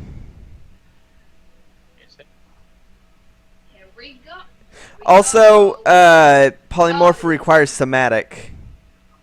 concept is not concentration. All right. Well, So you're right. yeah, polymorph requires somatic. Does- Yep, that also requires somatic. She's like thinking for like the time that she has. She can Yeah. Uh, figure out what she can do. 18 seconds later, time flows back and she realizes that she couldn't actually do anything. If she can't do anything, Was like I'm gonna say that she keeps her blood keeps flowing into the thing for these 3 rounds if she can't do anything.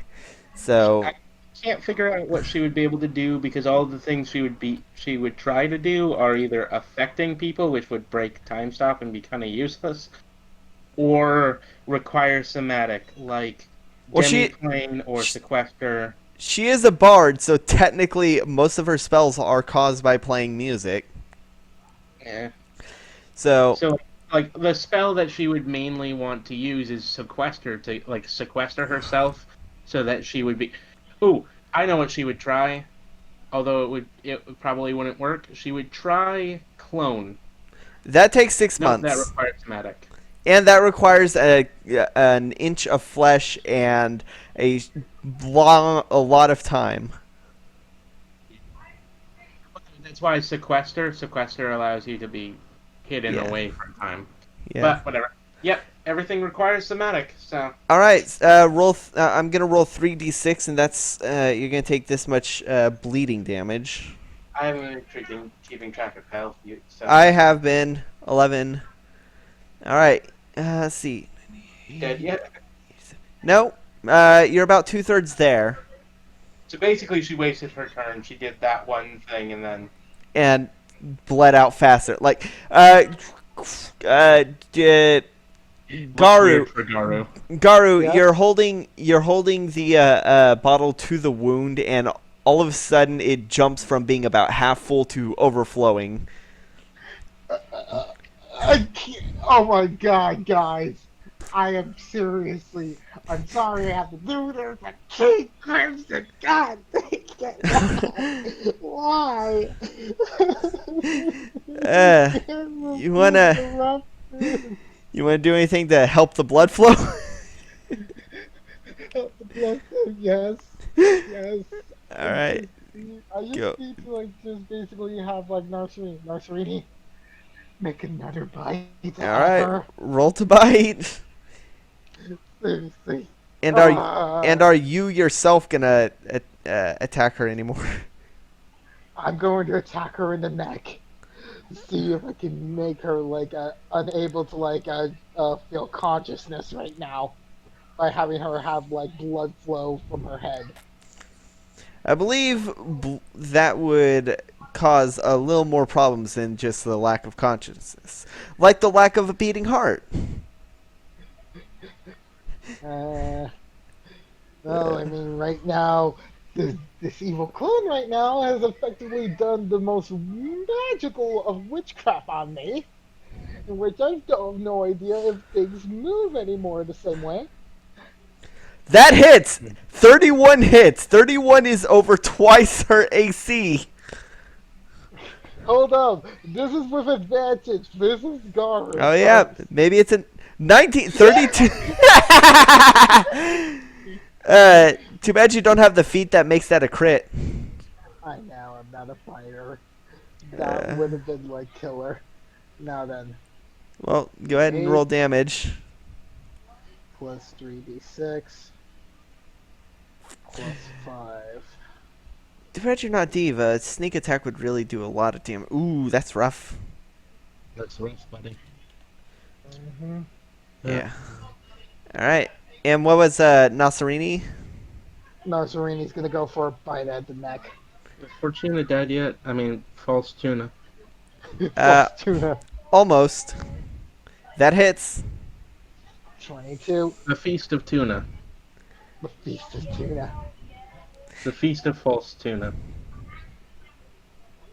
Uh, I like how we never used her full name. It's Uh, just been Fortuna this whole time. She's just Yeah. been. The, Also, Constitution save. Oh shit! Constitution save. Roll con. All Arcana. Nope, con, not arcana. That fails. Stop Roll- laughing so much at me. It's vindication. It's 3 years of rivalry. Yes. Wrong character. Wrong character, but at the same time, it's literally. It's by vindicating proxy. Garou. All right, By proxy. Fortuna, you're at 46 health. Go ahead and roll. Go ahead and do whatever it is that you want to do. She's gonna try to get out. All right, go ahead and roll the escape. Yeah, I'm guessing that doesn't. Garou, your turn. You got about, with those attacks, you got about 3 of the 5 flasks full. All right. Ofo, you will finish this. That hits. I believe in you. Go for the kill. You're just pelting her with arrows. Okay. 29. 29.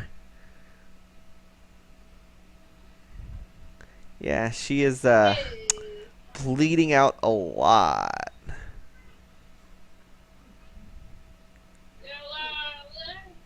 I can see, I can feel, I feel, we know the Sabbath. I am free, 16. Yep. That hits. Last but not least, let's try a constrict on her. Did you roll damage for your hit? Like I did. It's 16 damage. No, the... Oh, wait. Okay, yeah, no, I see. I forgot about the advantage. Okay. 16. Yeah, 16 hits for the bite. No, oh no, it's constricting. I'm constricting. her. She's still constricted, though. Oh, she is? Oh yeah, then this is for the bite. Then let's go ahead and do D8.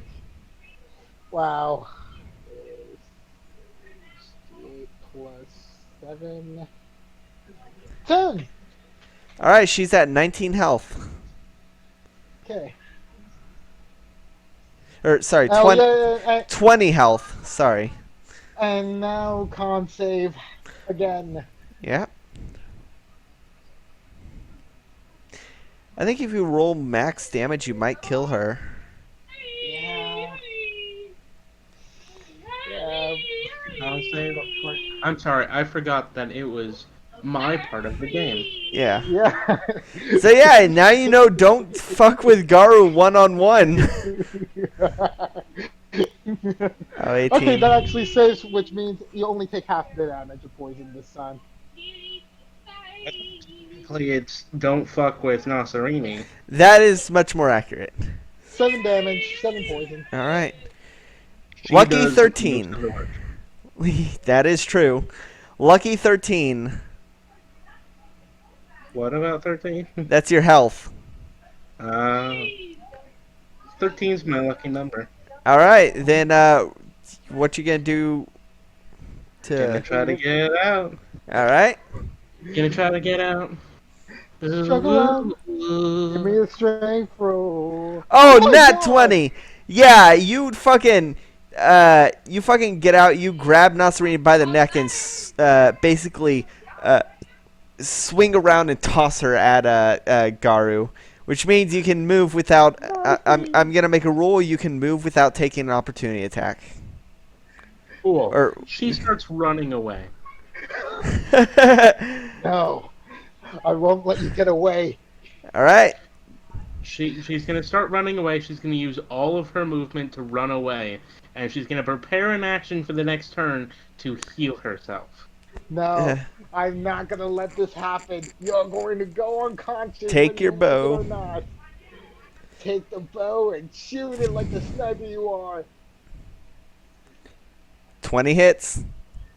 But we can go better than that. Do you have advantage? Yes. Oh, 30 is twice her AC. 20. 20 is twice, yeah. Still not a nat 20, so it Oh, doesn't yeah, really matter. not. Yeah. You 19. strike her in the back and she falls limp Yeah, she's passed out now. or dead. No, that depends on. Not But that. She will be dead once all her blood is drained. technically, because she's a construct, she should instantly disappear now.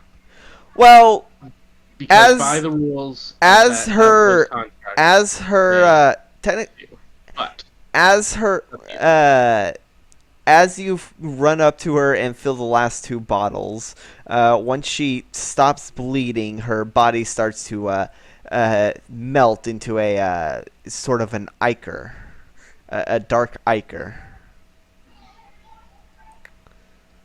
But you have the 5 bottles. Alright. Zurzel should be mighty pleased that I was able to accomplish such a task. And wonderful thanks to you, Narsarini. You did an amazing job, possibly like the best job I've seen you do in years. Nasserini celebrates by eating a rat.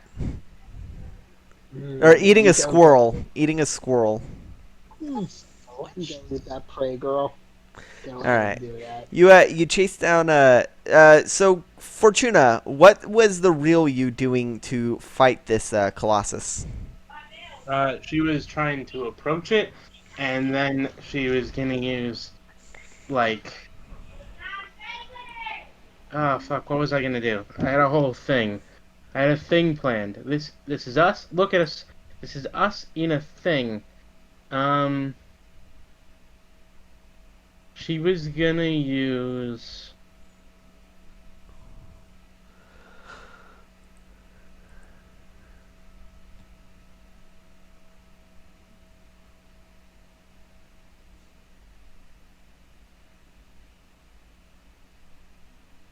She was gonna use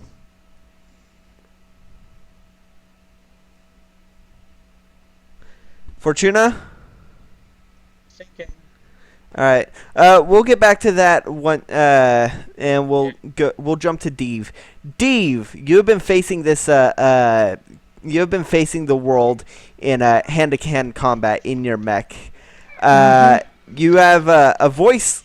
It gets a right hook, and a voice comes on and says, "This is your status speaking. The arcane core has sustained minimal damage."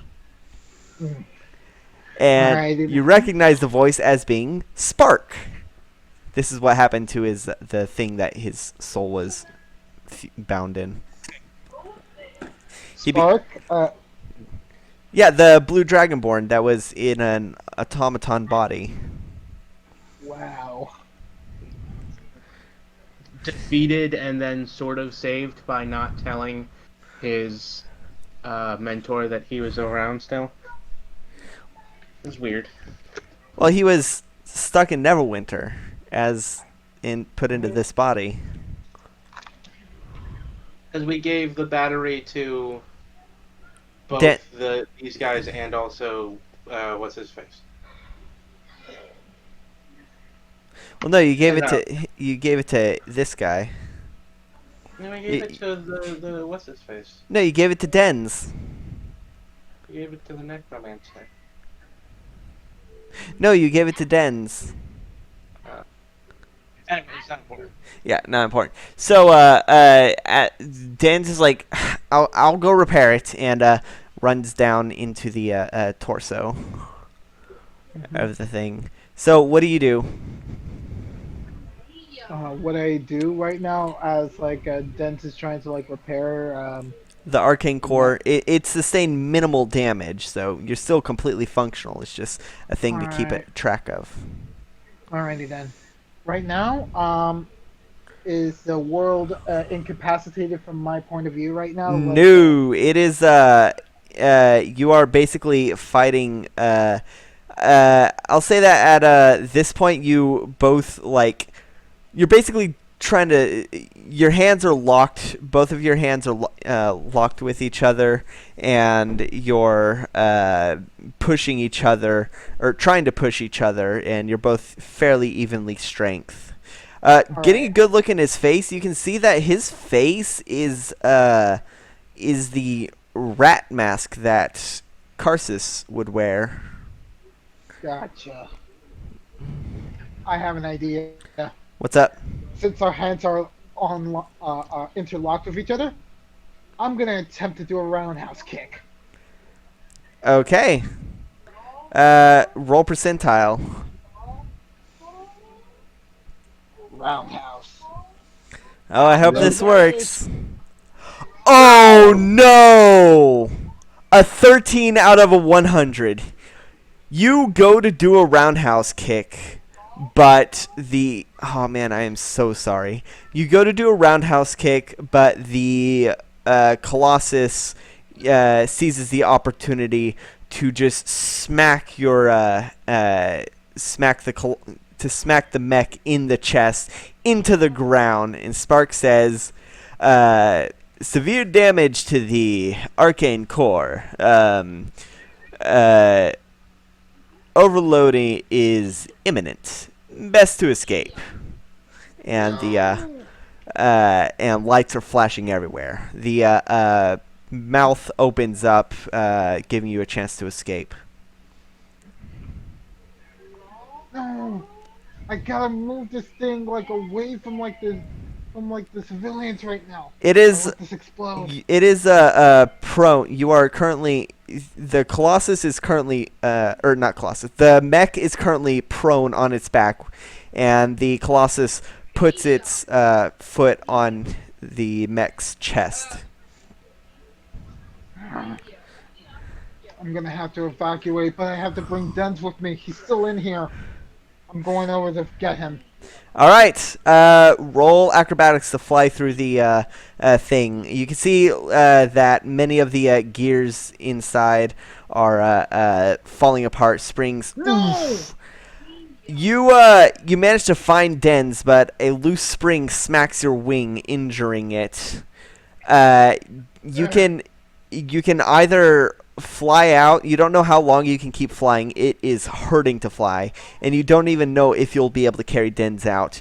Dens is currently hanging from a bent catwalk, essentially, over the arcane core, which you can see is crackling with electrical energy or with magical energy. It is a sphere of blue. He seemed to have perfected his design.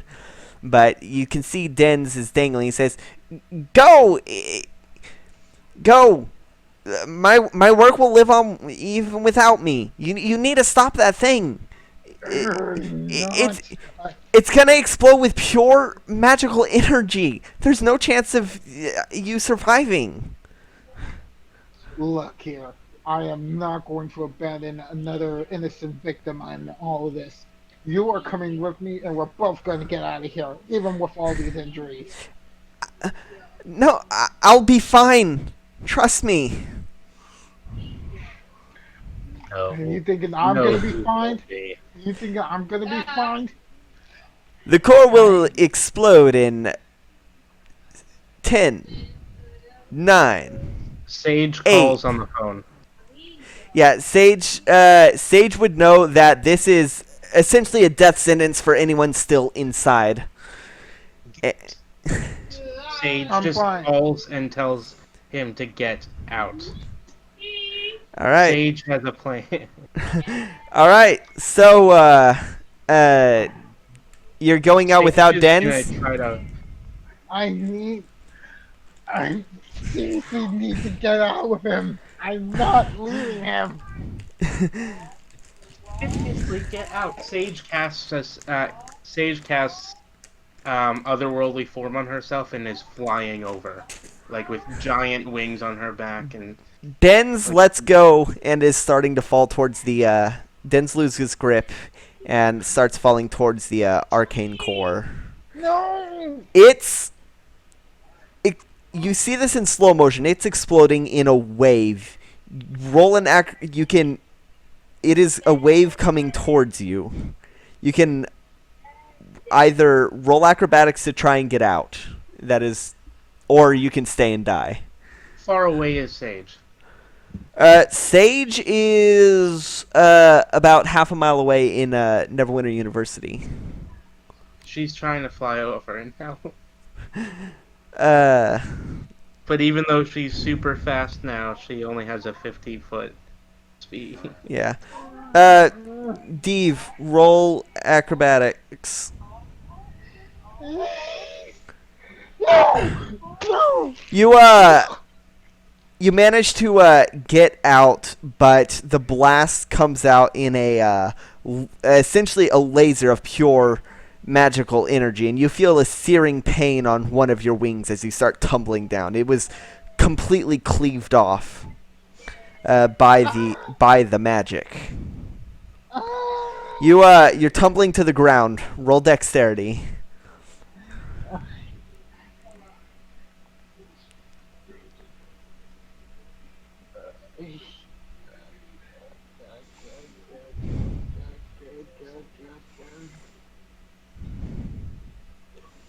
Dexterity save. Yes, save.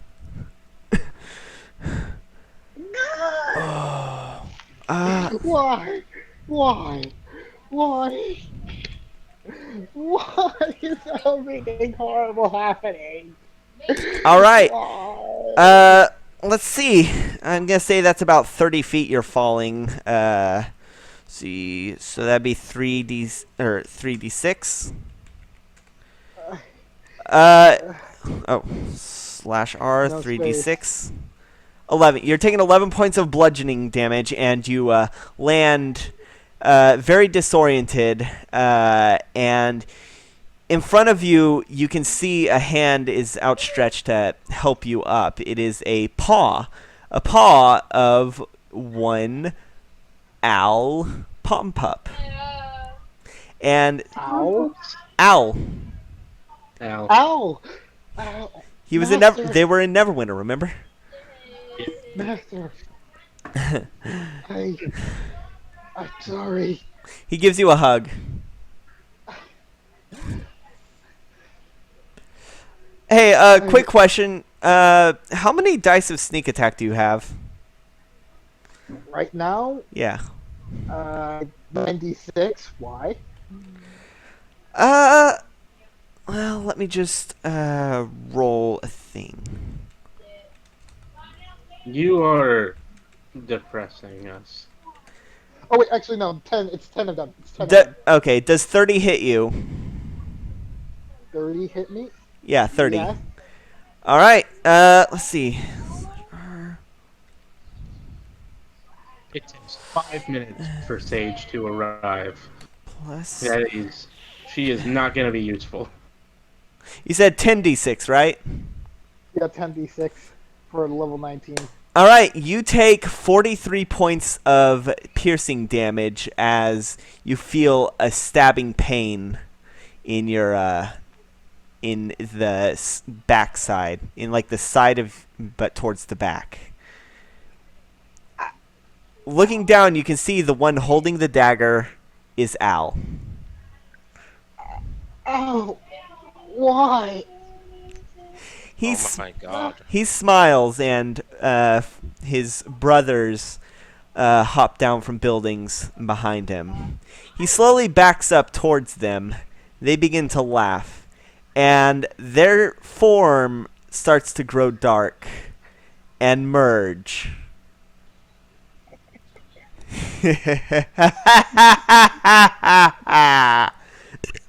Standing before you, no longer pom-pops, no longer 3 pom-pops, is one beast. One beast with 3 heads.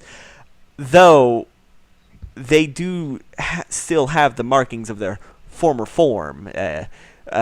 Slash at the or scar on the eyes, uh, scars in the ears, and missing a tongue. One trait for each head.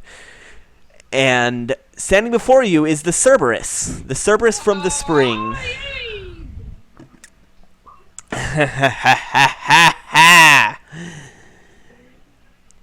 We are very patient. Oh, motherfucking. I. Why? Why have you lied to us all these years? Like, seriously, was this your plan all along to lead us to trust you all? Make us think that you were our allies when you really was waiting for like the most perfect opportunity to backstab us? Of course. You made it personal. I'm sad that your friends couldn't be here to share the look on your face. You should see it now. It's so vindicating. Holy shit. I cared about you. I cared about you all. Night Shyamalan end to this movie. Like, I- seriously. Do you not Insane. remember the first lesson that we had taught you? Don't trust anyone. Mm. Wow. Oh, god damn it. No. I will rip you to shreds. Scream. All right. You have enacted my anger. Go ahead and roll initiative. I'll say at this point, Sage comes around. Sage arrives. Yeah, so Sage also roll initiative. Fully angelic. 6 wings. What is the initiative? Meanwhile, for me, you may call me the one-winged dragonborn right now. The one-winged dragon? The one-winged dragon. Okay, so otherworldly form technically only lasts 1 minute, and it took me 5 minutes to get Well, here. let's just say you get here. Let's just Yeah, say okay. you get here. There's bullshit that can get you here. I'm sure you probably had. You probably could have arrived on the remnants of the wags or of Steven's first wagon, first Winnebago. All right. Yeah. So it is. By the way, do you remember this? Do you remember this Cerberus's name? No. Look in the notes. Scroll up in the notes until you find it. That was so long ago, though. It really wasn't. Like, literally, just scroll up a bit. It's right above the dragon placement. Right. Yeah. Mm-hmm. Yeah. And do you remember the name of the pom-pops? Nope. Nope. Roy, No, Ed, no. and Al. I hate you. Oh yeah, Wait, this- Sage, roll. Sage needs to roll initiative. Yeah, you're right. Initiative. Like I said, everything's coming back. Things I've been planning for years. You cruel, cruel. How could 15. you? All right, so that means Sage is first. Sage, you just saw this Cerberus. You just saw a pom-pop stab Deeve and then become a Cerberus with 2 other pom-pops. What do you do? To reset some things for a second. I just need to reset my HP. I guess I'm gonna have to attack. All right. I'm going to do. Let's see. I have 2 ideas. Well, I'm all ears. Well, I only have the 2 ears, but 4 ears. I only have the 2. Anyway, dim light, 5-foot radius.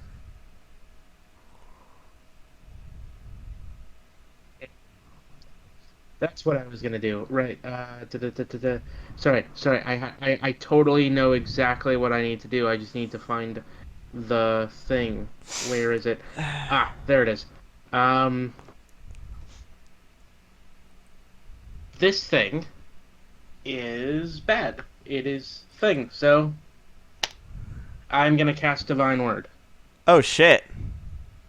Whoa. What's that do? Range of 30 feet. Everything. Choose any number of creatures you see. I choose the Cerberus. Either you can say they are all together or three, whatever you want. Okay. If you do them individually, then I believe Roy is the deaf one. Then he wouldn't be affected. If you do them all together, then they're affected.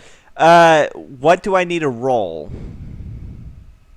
Charisma saving throw. Each head has I get to roll a charisma for each head. If this is sound based, then yeah, It is Ed. sound-based, yes. Okay, then Ed is immune. 20. Okay. You said charisma? Yep. Oh shit! These things are not as charismatic as they were in the pom pop form. Nat 20. One of them's a nat 20. Okay, so it's a 6 and a nat 20. So the 6 fails. The nat 20, if it was literally a 19, would have failed. Because it would have been 18, which matches my safety DC.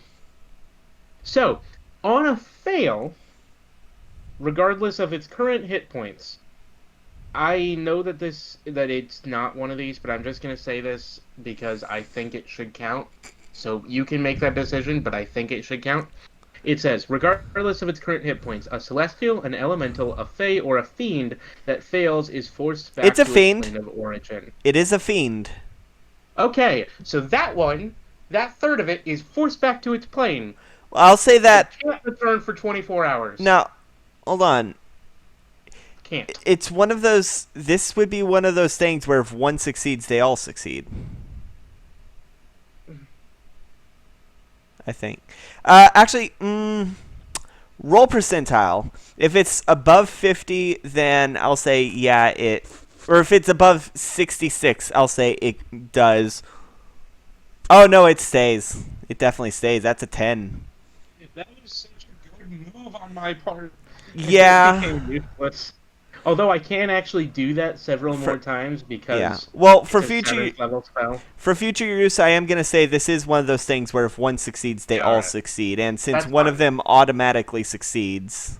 No. Yeah. But the thing is that it's really difficult for them to succeed, so I actually can probably win this. Well, if you kill- them If you If kill one- the death head, if you kill the death head, and then the two remaining heads both fail. fair. I don't know if it would say it would automatically succeed. It just doesn't have to roll. Well, that would be an automatic success. All right. And I assume it's above 50 points of hit points. Fun so- fact: reading through these stats, it has. Oh wait, no, this is advantage. It has. Guess two of the things that it has advantage on.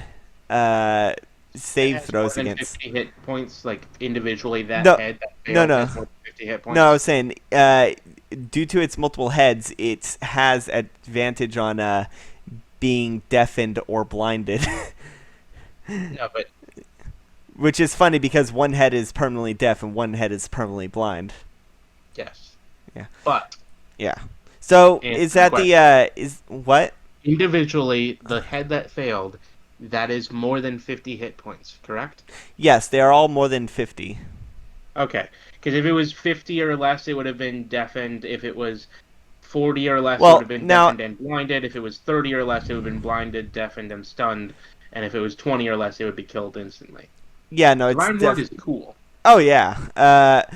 Well, the Divine one Word's a really good spell. yeah, the one that the one that failed, I'm going to say is already blind. Yeah. So that's the end of your turn.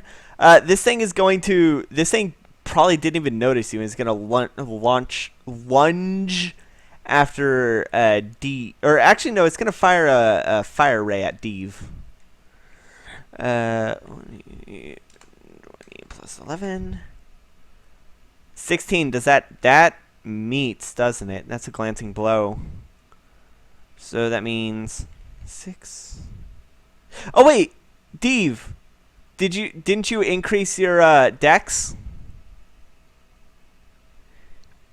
Divitru? What's He up? did just increase his dex, yes. Ah, shit, that means that's a miss. His dex would be 17 now. I think he Alright. increased it to 18. Because it was 16. No, his AC would be Oh, 17 now. Yes, probably. Alright, so the second head is going to go for a bite. Oh, Yeah, I'm trying to say, it's like, isn't my AC now like a 22 Yeah. because of defensive duelist? oh shit, yeah. Well, do you have those drawn since you had just landed and were stabbed? No. Yeah, so I'll say once you draw your weapons, yeah. The second head is going to go for a bite. 28, does that hit? That hits. Alright, let's see. Dumb question. Does the Colossus count as a humanoid? No. It's a technically it'd be a construct or a monstrosity.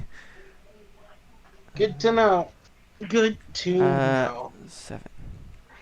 It'd be hilarious if one of the characters in the party was like a celestial or a fiend and 13 accidentally got caught up and sent back to its own home plane. Technically Fortuna. Alright, so you take 13 points of piercing damage and 10 points of fire damage from that bite. The third head is going to bite. 28. These things love 28s. That hits. Yeah. Oh yeah, I need to find my children after this. I need to see You where have my to mother-in-law has done my You have children. you have to fight your children. Find. I mean, that would be the thing that would 7. happen. So, wouldn't it? and then another 15 points of damage. Don't jinx yourself. You also take another 15 points of damage. It is now your turn.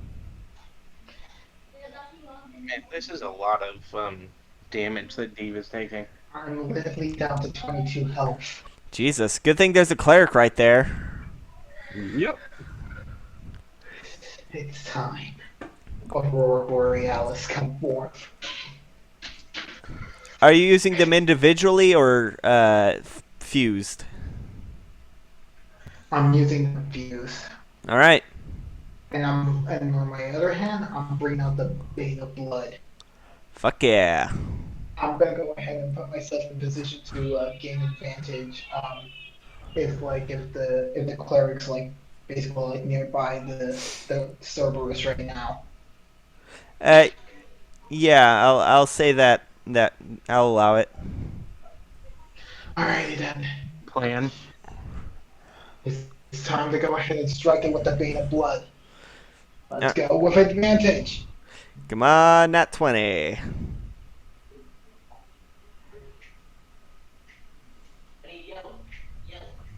A really dumb plan that will work. Which I'm stupid. 13 does not hit. Hold up. Oh right, you have advantage. 15 is a glancing blow. Alright. I'm using different Cerberus stats than last time. Figured. Certain parts are upgraded, but certain parts aren't. Like certain parts are downgraded. That's fair. Ow.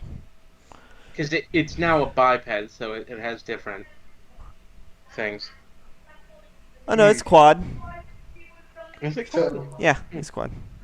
I was okay, imagining so Cerberus like standing on 21. like Oh wait. Actually, that's a full hit, not a glancing blow. Sorry, my mistake. Oh, well, then Yeah. 42 damage is dealt to the Cerberus as I gain back. Is it half or full? You gain back half the health you inflict. Alright, so now then I'm currently at 43. Nice. You still want to be healed, right, Dave? Yes, I do. Because I have a dumb idea. Oh no, I love this. I have a really dumb idea that I really hope that Silver will let me make work. I love Wait. the sound of Oh. this. What is it? Oh It's wait. It, Oh it, wait oh a wait minute. wait wait wait wait. It's still I Deve's still. turn. yeah, when it's Yeah. my turn, I'll tell you. Come on, Aurora Borealis, strike. 16 16. hits. Yeah.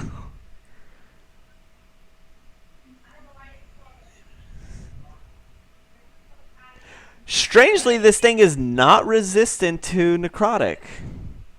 This build is not resistant to necrotic. You'd think it would be funny. See, All right. this 20. thing, even though it is a Cerberus, it would more realistically be like an other extra planar thing. Like, I mean, not extra planar, but I mean like closer to like a Shuggoth. It kind of acts like a Shuggoth in a lot of Well, ways. it is a fiend. It's from the abyss. Yeah. Let's see. You said 22, and Yeah. the 8 is the radiant. It goes slashing radiant necrotic. Yes. All right. So that means it's gonna be, so 6 plus 2 is 8. 8 plus 16 is 24. All right, because it is weak to Mhm. radiant. Yes. All right. Do you want a bonus action or? Bonus action. All right. I'm gonna go ahead and try to. No, I'm not gonna do anything with the bonus action right now. So I'll Okay. end my turn. All right.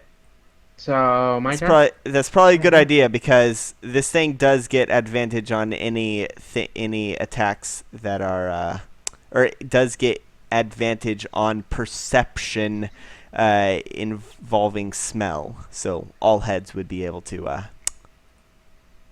find you if you tried to hide. All heads would get advantage if you tried to hide, Got it. since they all have working schnauzers. So what's your idea? Let me hear it. Idea. So I am going to be casting a spell. Obviously. Question: who can I see in the area? Like within 60 feet. Is it just me, Devin, the thing, or is there other like people injured around? Just yeah. wanted to know for important reasons. I'll say that because the city has been mostly evacuated, the streets are.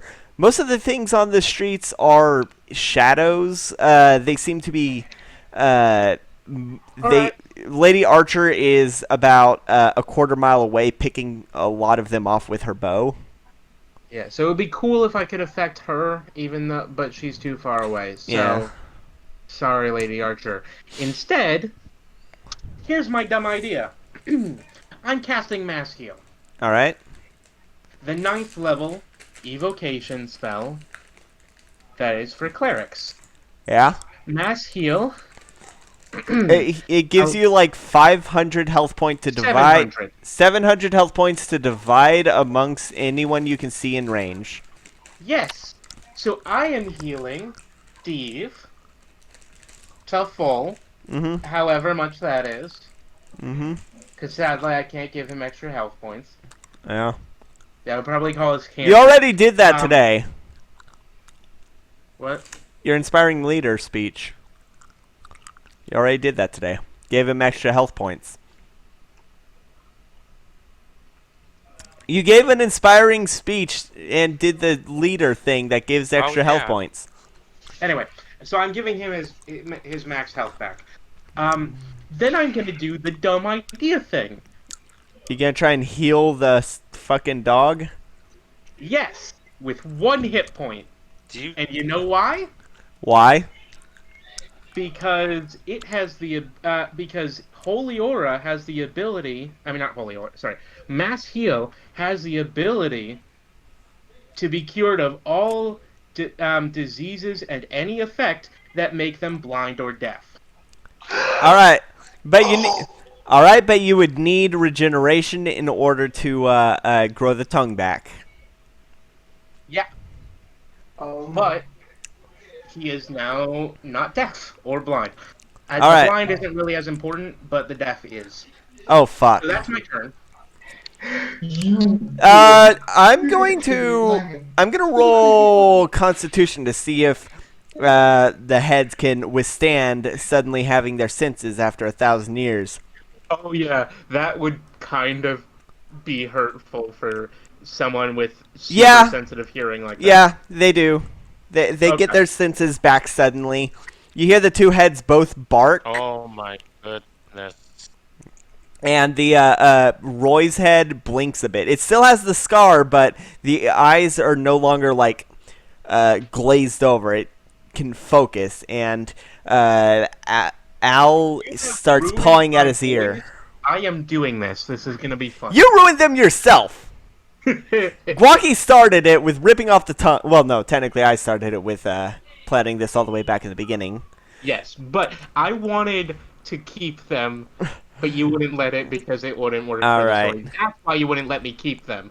So yeah, that is why.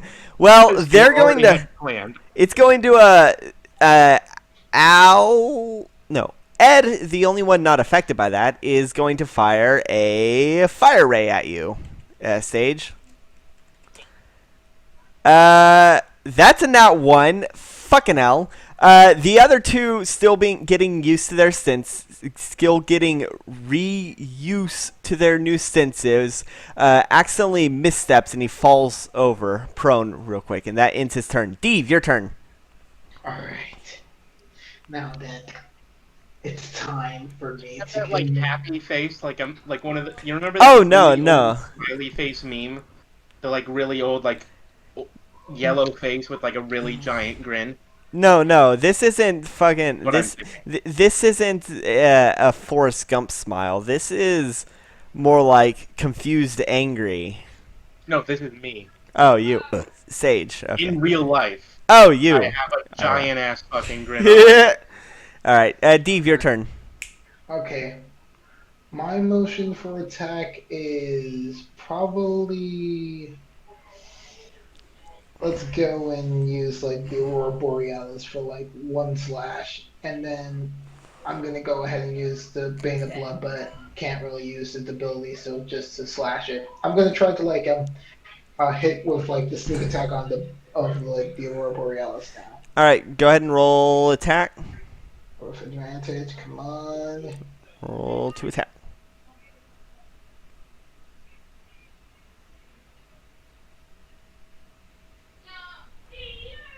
I feel like there's a Yeah, theme that hits. of our older characters being more useful than our new characters. Just saying. Okay. That also hits. Yeah, everything hits. 3d8 plus 5.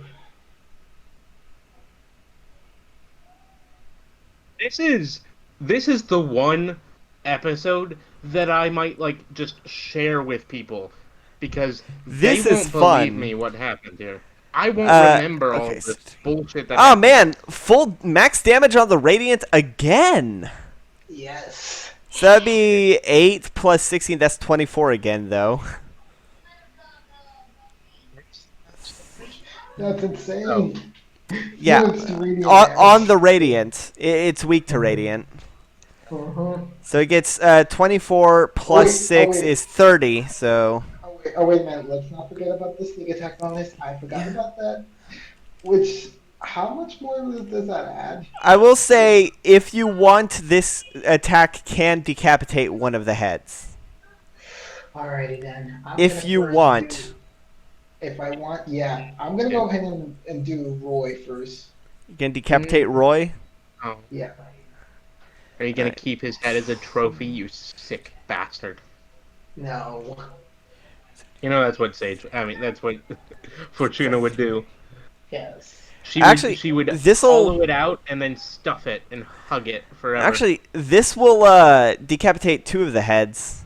Alright. Total. I'm leaving Due to I'm leaving Al's head. due to all the damage, like one of the heads was almost dead, and this one did the damage to kill it, and also another. Well, that made my healing, my healing, dumb fun thing completely useless. All right, But roll. All right, now roll your Bane of Blood. Al, I hope you enjoy this. Wait, which one's the one that's left? Al, Okay. the one that was used to be blind. All right. That's the one on the far on its left, our right. So he's just been like chopping through the blood. 26. Yeah, that hits. Yeah, you basically cut through two heads with the same swing. With one swing. 13. 13. All right. You managed to get a good gash in there. Well, You really don't want to wild me up because I get dangerous. He just barks at you. The one that's left is the one that can't speak. oh, oh, oh. You really, I really. hate what you did to my boy. All right, Sage, it's your turn. Well, what I was gonna do is no longer as useful. You were gonna try and banish them all to the abyss. Yeah. Yeah, fuck it, I'm still gonna do it. Divine Word. All right. So what do I need to roll? Charisma? Yeah. Charisma saving throw, unless you make a nat 20, you lose. And then you Nope. need to tell me your HP. Yeah. It HP vanishes. below 20? No, actually. What's It's the HP? 30. Okay, so He is blind He is- and deafened?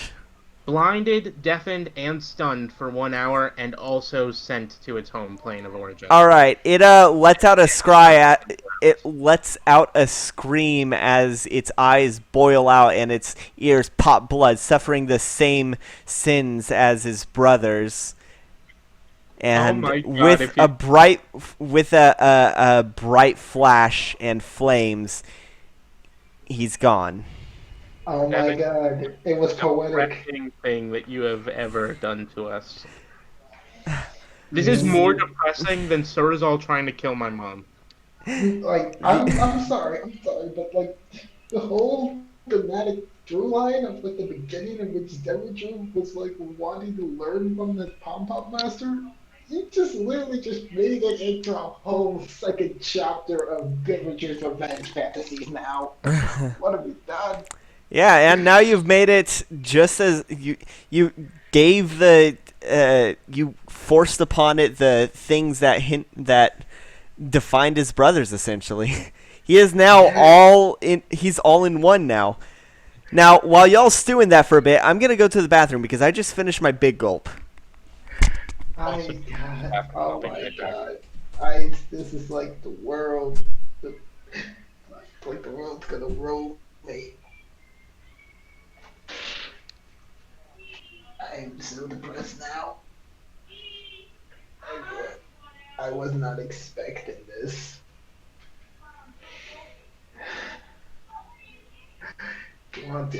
I wanted good stuff, and now you're giving me like the worst possible things. Now I don't know what to believe anymore.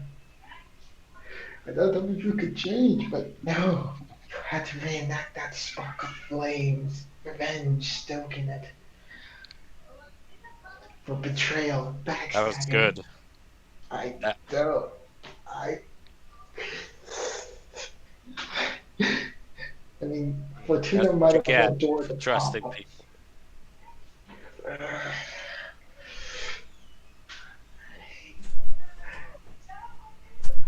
Like, I can't. All right, I'm back. Welcome back. They were my allies. They were my allies, and yet this happened. So let's jump to Guaki. Guaki, your mother has been fighting the Colossus. Roll percentile to see how well it works. Yeah, you managed to finally. Your mother manages to get to grab the Empress's shoulders and rip her off of the tower, sending her to the floor. What is your plan of action here? Does the Colossus have a face?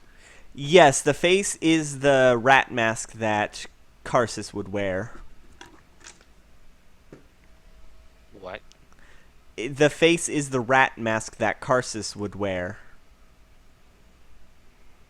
Oh. Wait. So Karsus is here? The fuck? There's no one that would have the mask but Karsus. But he's in...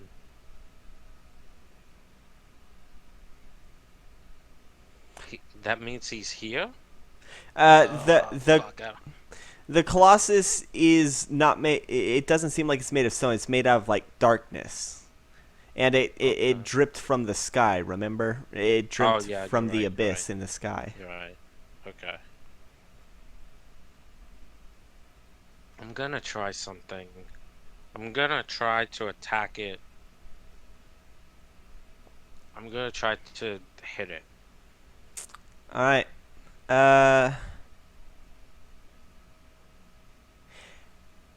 As you're how are you?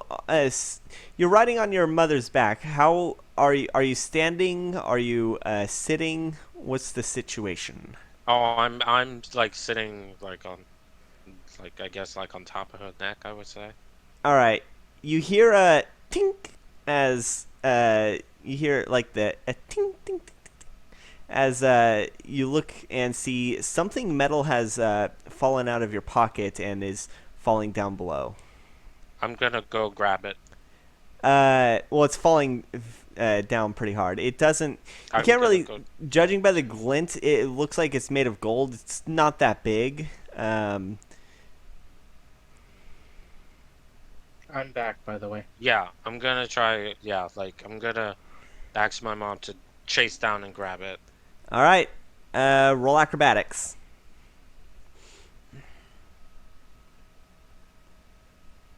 13. You can't find it. It's far too small. Can I try use a key point to re-roll that? If you want, yes. Okay. 16. 16. You do spot it, but you're gonna need to roll a dexterity save or a dexterity check to grab it. Yeah, we'll do that. Ah, I missed. All right, roll perception to see if you can even tell what it is as you fumble your hand out of it. Yeah. 21. All right, as you try to grab it, you swat it out of the way, and for a brief moment, you are able to tell what it is. It seems to be some sort of gold padlock.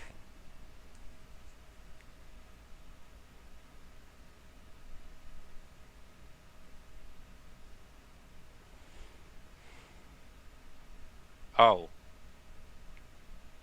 I look at my MacGuffin sack. It is open. I open it. All right. Sticking your hand in, it is deeper than it looks, similar to a bag of holding. But you feel what feels like the handle of something. It's long and thin. I knew it. I knew this was coming. I knew this was gonna happen. You pull out what looks like a sword, some sort of katana wrapped in parchment. The parchment has words on it, but you'd have to unwrap to tell what it is. I unwrapped the parchment. The parchment is one of Karsus's Yes. notes. It's one of Karsus's notes. It has two. It's got two.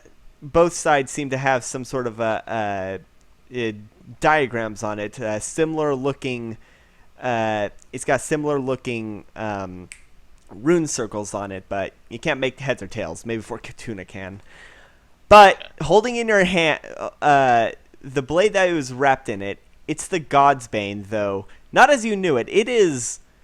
It is. It doesn't look as weathered. The handle doesn't seem nearly as weathered. It doesn't look weathered at all. In fact, the tassel is still soft and silky, and the blade itself is glowing red hot. It doesn't seem like it's been quenched yet. This is a very weird magic item, by the way. Wait, could you repeat that again?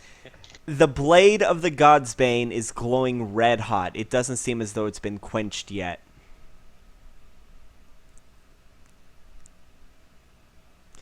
Do you remember how it was quenched? The blade. You mentioning it. If you remember in the past, the blacksmith said that the sword was picked up before she got a chance to quench it.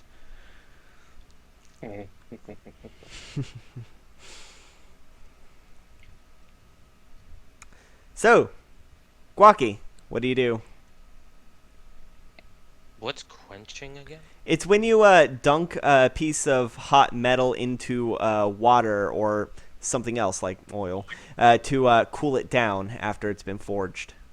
Oil actually works the best. Water works all right. Blood Yeah. actually works pretty poorly because it has iron in it. So while it will quench it, it will cause some iron buildup on the blade. Which I'm fine gonna if you put want that, a but- little of my blood on the The blade is too hot. Top. The blade is too hot to get your hand near the blade. Oh, I can't like touch the blade. No, it is glowing red hot. Okay. I was gonna say I was gonna use my blood on the wooden cup. Oh, on the cup. Yeah, because it turns into water, and I could use the water to quench the blade. Oh. Well, I'll just give you this as a freebie because it's Okay. been mentioned many times. I don't see any reason why any of you wouldn't remember. The blade was quenched in the blood of a deity. Yeah, see, I was about to ask that. You don't know which one. It just said a deity. I feel like this is going to come up very soon. The Empress is starting to get back up and climb the tower. To climb the beacon. Yeah, but that's a damn. Can I go back and speak to Arrow real quick? Can you go back to what? Can I message Arrow? Can I call Arrow real quick for a favor? What? Who? Ao. Oh, Ao. Yeah. No. No. You are not going to try. You don't. No. No. Okay. No. The fine. answer is no. Ao does not respond. You know he's watching come you. on. You know that he's watching all of this. Okay, that wasn't. Yeah, Get serious, son. I know. Stop being silly. Okay, so I gotta quench this on a deity. No, you But just when- use it to fight. Okay, then yeah, I guess it would. But I can't hold it though, right? You Oh, can I hold the can hold- handle. You just can't touch the blade. Okay, then I'm going to use it on the Empress. All right. You gonna drop down, or you gonna throw it, or what's the I'm situation? gonna just drop down. All right. Roll acrobatics.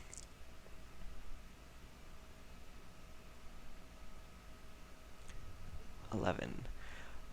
You try to drop down to do a cool thing, but she swats at you. Then I try to roll that again. Yeah, you can use your key to roll it to do that again. Oh, Oh God. Yeah, no. She swats it'll you be out. the 11. Yeah. Yeah, she swats you out of the sky. I'm gonna roll percentile, see if your mom catches you. Okay.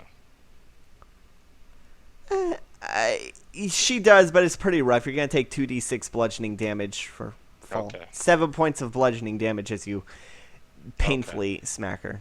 Fuck. Uh,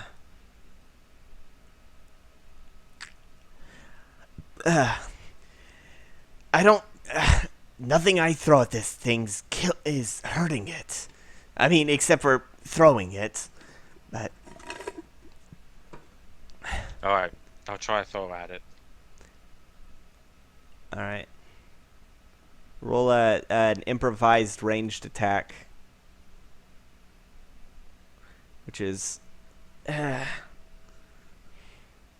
Which he, of course, he's very good at. Yep.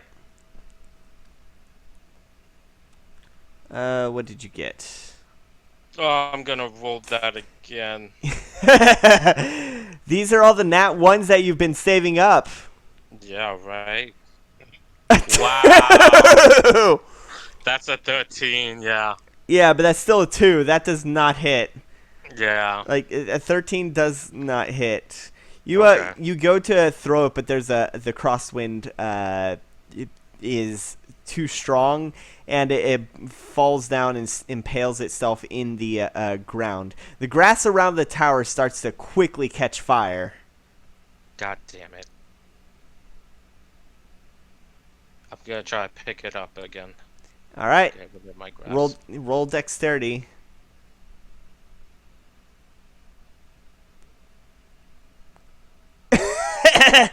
You miss. Wow, these are These horrible, are terrible horrible. rolls. Yeah. Uh, I'm gonna. Roll you know what I'll do? acrobatics. The what? What are you gonna do? I was gonna drop down to the ground and grab it. Okay, that's probably a good idea. Roll acrobatics, Yeah. because the Colossus just grabbed your mother by the tail. Yeah, I'll say that allows you. Your mother was swooping down low to us, so I'll say a 15 does. You managed to get there. The fire is quickly spreading fast, surrounding the beacon. You can see the sword. Okay. I'm gonna grab the sword. All right, you do so. I'm gonna It's still glowing red hot. I'm gonna charge over at her. At the Colossus. yeah. All right. You managed to, as she was swinging your mother by the tail, she did lose her grip on the tower and is low to the ground. So, go ahead and roll I'll attack. roll- Okay. 26 hits. All right. Is this rain? Are you throwing it or are you trying to stab at it? I'm stabbing her with it. All right. This is the first time you've ever stabbed anything. That's right. It is. Can he use his thingy or What thingy? the power thingy with the key thing? I'm going to now. So first of all, do I deal like damage? Am I like? Well, this is a roll a percentile. See how effective this is. I'll say it does hit. Okay, as you're running, you see she's grabbed your mother by the tail and slammed her into the ground. Filled with rage, you charge towards her and jump high in the air and manage to stab the sword in the side of the Colossus's face, and it goes in smooth like a hot blade on butter.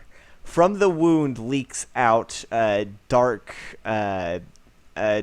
black garnet, the consistency of clay, as it leaks out, and the Colossus falls limp as you stab this thing through the brain. God, It this is is like Shadow of the Colossus. it is still glowing red hot, though. This was merely a construct. But without the meddling, you can see your mother's wing is broken. Your mother is suffering a broken wing. She's not going to be able to fly anytime soon. But Stevens Winnebago swoops down, and you can see Lerald. He's no longer wearing his scarf that conceals his corrupted half, his scarred half, and he holds out a hand and says, he says, "Come on, we need to get you to the top of the tower. I got a message from Stephen. We need to get you to the top of the tower." I go immediately. All right, they fly you to the top of the tower. The gemstone at the top is glowing very dimly. The last time you were here was after you messed with the stuff in the basement and teleported up. And there is still the hand pedestal, which activated the gem the first time. What do you do? What happens when I try to activate it? You slapping your hand on that pedestal? Oh wait, that's gonna deactivate it. You don't know. You've never done it twice. I'll try to activate it. All right. You put your hand on the pedestal, and the gemstone goes out for a second, and then shines as bright as it did the first time it was activated. Looking at the sky, you can see the cracks in the gate are starting to recede. Fortuna,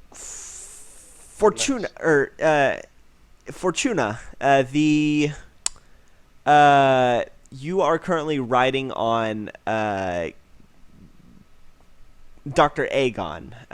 You are keeping the Colossus thoroughly distracted. Garu, you've made it back to Surazal, who has prepared a some sort of a circle in a dark alley, and he's just casually casting magic missile to blow up the heads of some of the weaker shades. Garu, what do you do? Garu, you there? Gunmetal? I have another question. What's up? Yes. What's up, Fortuna? Can the tower hear? The tower? Does it have the ability to hear? Presumably. Cool. That's going to be important if I ever have to do a thing. Yeah. All right. Okay. Garu, what do you do? You've arrived at Surazal in the. You found Surazal in. He's in an alley. He's started a rune circle. I basically hand him over the files, but I ask him first, like, so all of this blood, sweat, and tears I've done in order to obtain all of this, what is this gonna do? You remember several years ago, over a decade ago, when we first met, I told you about my machinations. Machinations. Well, I will guarantee you this. This will give us the ability to fix that, as well as get rid of that. And he angrily points up. That thing is a false idol, in my opinion. While it is helping extend my window of opportunity, it is also very much getting in the way of my plans.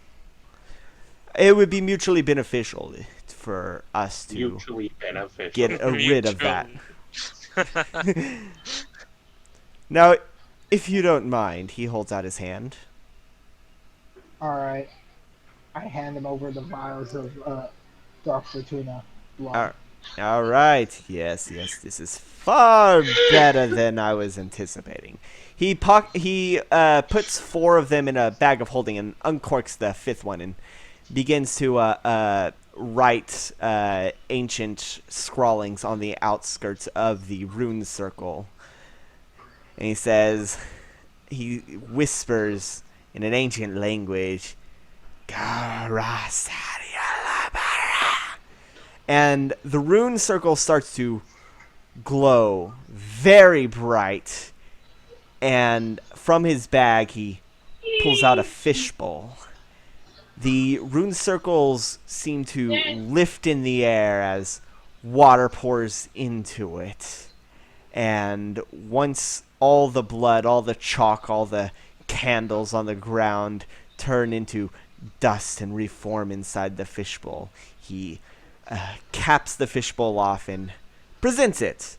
Looking inside, seems at first it looks like a cuttlefish, but looking closer, it's got more eyes than a cuttlefish. He says, "Garu, do you know what this is?" Is it is it like an all-seeing eye? Or, Oh, you know, no, no. Sort of, but not really. This is the key to ancient knowledge. This is the key to secrets long since forgotten. All you have to do is keep it happy. This, my friend, my good, scaly friend, my oldest ally, is an aboleth. A new one. Yes. I've been trying to bring it into the world. I was given a vision eons ago. Oh, we should probably deal with that. I'll tell you all my secrets. I'll tell you all my motivations in a moment. He presses the fishbowl to his. Later. He presses the fishbowl to his head, and both his and the aboleth's eyes start to glow for a few seconds as Dr. Aegon and Fortuna are fighting the tower. And he says, "Wonderful. Yes, that will do." Ngaru, who would you say is the more competent, you or Nasrini? I basically go. Well, in my personal opinion, I would have to say is my assistant here. Wonderful, wonderful. Can you set her on the ground? What are you entailing?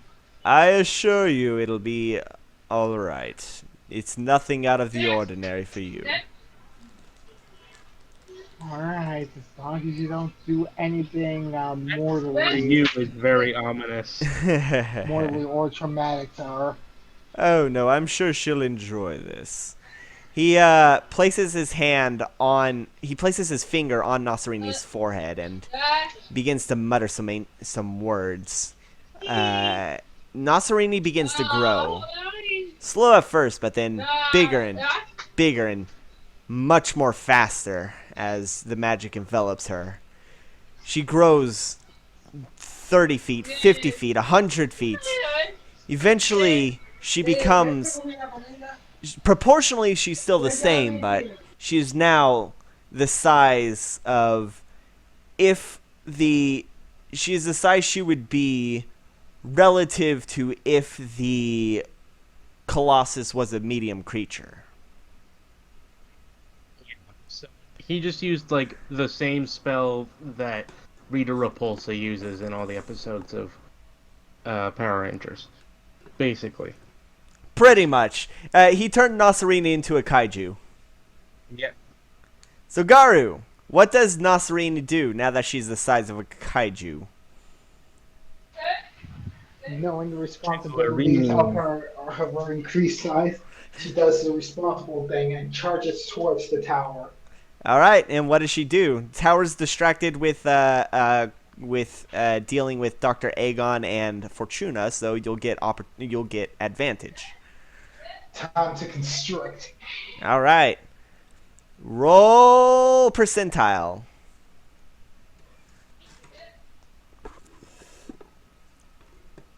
66. I'll say that succeeds. So. Yes. All right. So, the tower's body starts to crack and as it's constricted. Fortuna, you see this giant snake come out of nowhere and wrap around the Colossus. What do you do? I would like to... Ah, God damn it.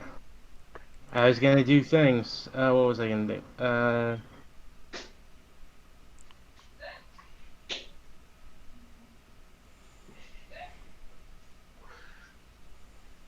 gonna try to cast mass suggestion on the Colossus. All right. What do I need to do? You need to make a wisdom saving throw. Wait, It does have a is huh? this a charm? Yes, it It's can be immune. charmed.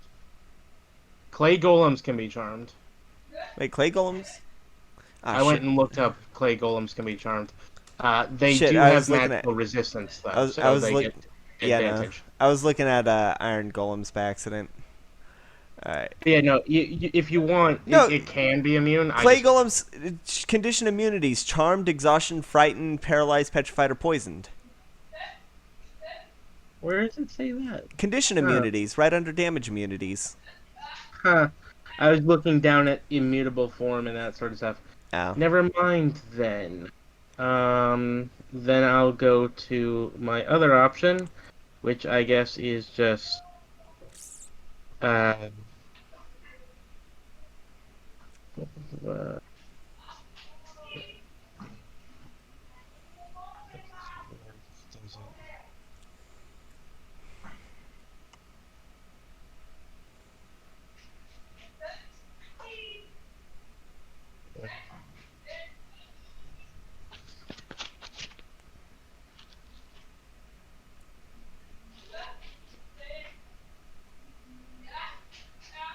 yeah, I guess I'm just gonna cast Fireball or something. I Fireball. was gonna do something clever like try to use Gate to make it leave, but I can't make It's it big enough because I'm not the High King.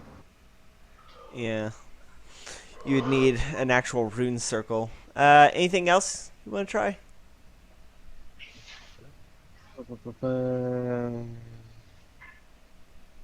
Time stop wouldn't really help. I was gonna do irresistible dance, but that counts as charmed.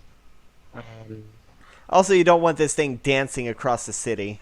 yeah, I could create undead, but that's meh. I can fly, confusion. No, that doesn't work. Gryffindor, polymorph. Polymorph wouldn't work on this thing because it's immutable form. So that's out. I have a lot of spells that don't work on this. Most of my spells, in fact. I am gonna just do Fireball, I guess. All right, roll percentile.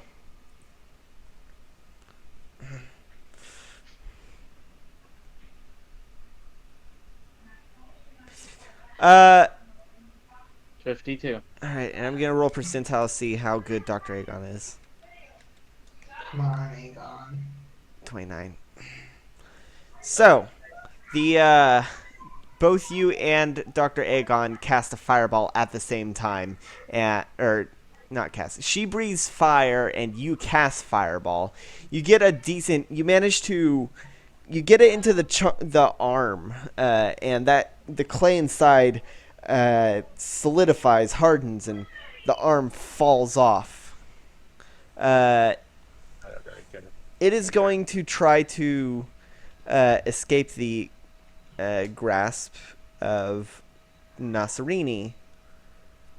Fuck, that's a 95. No! Mercy, no! With no! its arm disconnected, it manages to slip out. It manages to slip out and tries to step back from Nasserini. Nasserini gets an opportunity attack. Okay. Mercy, Actually, everyone would. go. Bite him. Bite him in his head. I'll try an opportunity attack, but it's not very useful. What are you doing? I can do an opportunity attack to try to like attack it with my my little heat sword in one of its vulnerable spots, but I think you need to put one Okay, so D100. You need to do one D100 instead of just D100. you shouldn't have to do that though. It has a whole thing, but whatever. It's supposed to not require a 1D100, but 80. Okay, yeah, you succeed. What were you doing? Bite. All right. Down the head. Okay. As the and what were you doing, Fortuna? Can I try to use the Fortuna sword on one of its vulnerable spots? All right, go ahead and roll a percentile. Yeah. Oh, Fortuna Sword just glances off. However, with the ferocity of a snake hunting a rat, as this thing's mask is, just like the other two, seeing the rat mask, Nasserini charges and bites, ripping its face off. Its face off. All right. nice Nicolas Cage. It is going to try to swipe at. It's going to just swipe wildly in the air. Fortuna, roll acrobatics. Oh my goodness.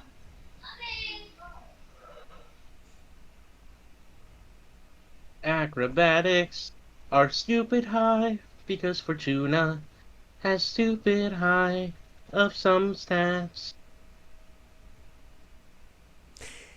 Yeah, I'll say 18. you. Yeah, 18. You meant anything other than that one with your fucking acrobatics.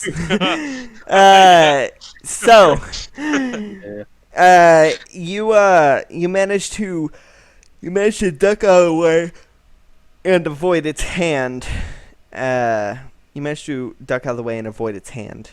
And you actually land on its shoulder. What do you do? It is missing its face. It can't see or anything. You're standing on its shoulder. So Fortuna, what do you do? Can I see if I can try and take control of it the way I did before? You'll have to struggle against the mad. Exactly. You'll have to struggle against Aber. Can I try that? It's gonna be anything other than a nat 20, or is going to fail. You need a nat. Oh my You'll God. need a nat 20 to succeed, but you can try. So, yeah, about that. Wait, I can do this after I roll anyway. So I'm gonna Yeah. roll, Now, Yeah, roll first. first. but you know what I'm gonna do. yeah, you're gonna use your inspiration you've been saving. Now instead of next session. No, that wasn't what I was gonna do. Oh. Now there is one other thing that Fortuna has acquired. Oh. Gonna do this. Oh. You tried to take control and you tried. I grab the coin in it. Yeah, you try to take control, and you actually feel a spark of a wrath, and strangely enough, loneliness shoot through I you knew it. as Vindication. you try to wrestle control out of this, but it is painful to try. You pull out your coin and pray to the goddess of fortune for luck, but she does not answer. You know, I still could use my point of inspiration right now if I wanted to. Do you want to use it here or next? Or the series finale? That's the question. This is What is gonna happen next session? What are we doing? It could. We don't know, but. Oh, I know what's going to be happening. Oh well, yeah, she's the yeah, only one, obviously. but- So, Can you tell us? I yeah, figured it'd be no, I'll obvious. save it. The It's thematically appropriate for me to use it in the last episode. Yeah. But no, it would be thematically appropriate for me to use in the second to last episode, considering I got it in the second episode. no, you got it in the first. You got it in the first. No, You got it in the first. did I? Yes, I you made a did. Hamilton reference. Wasn't Yeah, it it in was the first reference? Hamilton reference you ever made. It's also strangely appropriate because Hamilton is now on now available to Yeah. the public. Disney Plus. So it all on Disney Plus. I was trying to avoid saying which thing because we're not sponsored, but yes. And that's how you say you're not sponsored in BBC talk. Ah. Okay. Other streaming services are available. Yes, like, yeah. Anywho, Net- what's Nasserini? Nasserini's turn. Narcerini? Okay. Narcerini, I'm gonna need you to. Okay. Okay. I want her to basically like move around like in crazy fast motion in order to like try to slapdash that tower with her tail, moving back and forth, slapping it silly. All right. Roll to attack, or roll percentile. See how well this Let's works. try. Let's try a chaotic strategy here. 27. Yeah, no. Chaos. It is not phased at all. He's going to try and swipe at Fortuna. Fortuna, make a dex save. I've noticed that like every time, like when we've been doing the D100s, like it's been like less. We've been failing at it more often. Yeah, we're not doing well in the D100s. Well, like Yeah. seriously, Devil Drew was like basically lost a wing because of this. Yeah. Yeah, you managed to avoid its hand. Your turn. What are you doing now? My turn? Yeah. You are on its. You are now at its neck. You had to run up towards its neck to avoid its attack.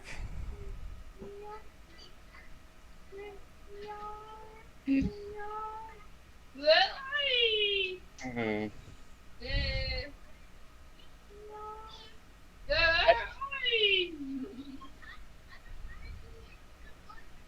Time stop. All right. Roll to stop time. Stop time. Yeah. You get a same thing as last time. You get a sickening sense of deja vu as you stop time. The Colossus stops mid. It looks like he was about to lose balance, and he stops mid fall. What do you do? So well done. I'm going to spend each of these rounds trying to take control of the Colossus. Oh my god. Okay. Roll percentile. Glocky. It's like before. 27 when fails? Time Stop was used. It was Yeah, more I of know. intense. You have It was 3 more It was chances. a crimson moment. Like, 8 definitely fails. Oh God! 19 fails. How often? 37 fails. What's wrong with our Dude, D100 rolls? What is going on? Okay, take like a Can I- like a minute. Stop. Hold on. Can I It's can I giving do you real? consistent. Can I try real dice? Just one set of real dice. I don't know why y'all are complaining.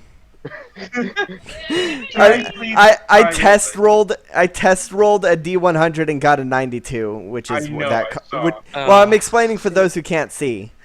Oh yeah. Yeah. Can I use real dice? Can I try real dice? Yes, you can use real dice. I am trusting you. 93.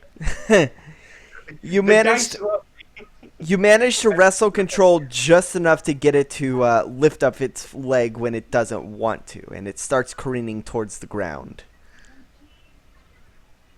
Dr. Aegon quickly catches you from the air as it makes its impact. I'm going to see how much that hurt. 20.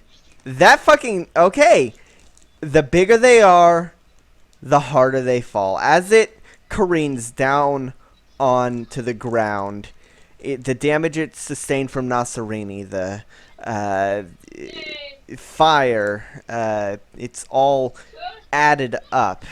And as it hits the ground, it feels a sickening sense of deja vu as it no longer feels any feeling in its leg, but Oh god damn it! I crippled it again. the lack of feeling is actually more up its chest, up its spine, and eventually it ceases to think as it is effectively dead. That is depressing. You are Oh, killing all of the characters today. Hey, you remember that GIF I posted earlier? what gift? it was in I think it was in memes. It was a reference to Homestuck, specifically the panel where Andrew Hussey says, "There's so many. I can't be. It can't end here. There's so many characters I haven't killed off yet." I do not recall you doing that. Uh, The only thing I remember is somebody posting a meme like, "Just this one time, everybody lives," but that Nope. was unrelated. So this thing is dead. Let's. As this thing dies, you can see the cracks above in the one-way gate in the sky are starting to recede. Steve, Yeah. you are in Neverwinter. Sage, you actually see Dr. Aegon the Colossus has finally caught up to Dr. Aegon and has just smacked her off the wall. She most likely needs medical aid. Sage is also in Neverwinter. Yeah, I said Sage. Okay. Sage. I don't know how she sees it, but alright. Fine by me. Alright. She's gonna go and she's gonna just go and do a whole bunch of cure wounds at higher levels. That's basically what she's gonna do with a whole bunch of her spells. Did I say Dr. Aegon earlier? Because I meant Lady Oh, Archer. yeah. Okay, Lady Yeah, Archer. Okay, sorry. Lady Archer is yes. okay, that makes more sense. Yeah, sorry. Healing Lady Archer up to full with Yes. Cure wounds. Okay? Alright, while Sage is off doing that, It's gonna take a Dave. few rounds. Yeah, Dave, you hear what sounds like fighting in an alley. It seems like there's a civilian fighting some of the monsters. It's actually going through the alley. You find yourself in the square, the Neverwinter Square, and you get a really, just as the Colossus, just as Fortuna, just as both of them got weird sense of deja vu, so do you. Time seems to slow down for you. To your left, you can see a child, a green, feathered, dragonborn child is just in front of a shadow of causing, making symbols with its hands, symbols you recognize as you've seen it casted many times. A symbol of fireball, aiming at Philip. To your right, though, you see holding a rapier and parrying a shadow wielding daggers, wielding scimitars. She doesn't notice that behind her a large shadow with a cleaver is starting to come down. You have seen this before, though in different circumstances. You, standing here in Neverwinter Town Square, you have one action. Do you save Philip or do you save Arendelle? Oh my god! Oh no, you can't do that. You're missing a wing. You cannot fly to both of them. They're too far to do one or the other. Or, too far to do one or the other. Make a choice! This is like Sophie's choice level of depressing. God This damn is it. the second time this has happened. Yep. You Yep, it is. monster! No one touches my boy! You're going after Philip? Yes. All right. Roll to attack the spellcaster. The spellcaster shadow. I am going to destroy you. Deja vu going around today. Well, that's because I'm bringing a lot of essentially References. well, no, not references, more like scenes that callbacks. There's a lot more callbacks. So go ahead. Thematic references to Go ahead and previous themes. roll attack to kill the shade. You That hits. are It's dead. it's a spellcaster. It's very squishy. Roll damage. Aurora Borealis. cleave him to death. And go ahead and get sneak attack, because I'll say you do have advantage since it's not expecting you.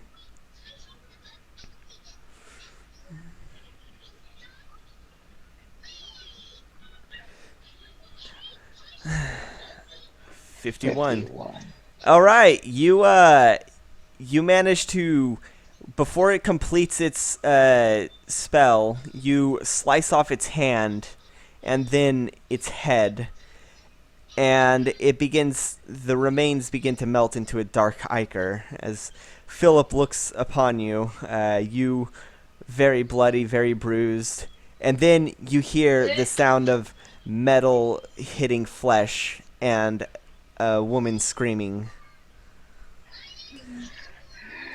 and blood dripping. Looking over, you can see that the cleaver has made contact with someone, though. Not Arendelle. Someone stepped in the way and took the blow for her. It's a humanoid.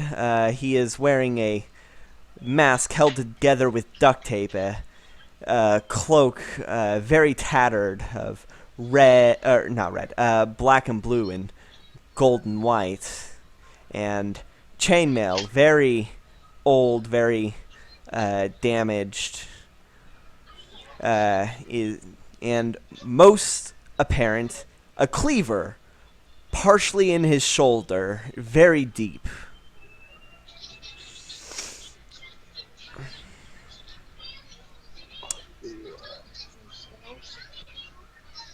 What do you do, Deve?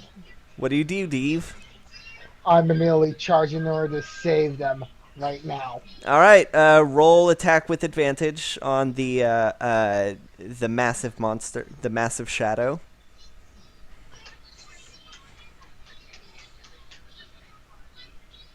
That hits. 27. Yeah, 27 hits. Roll damage and sneak attack.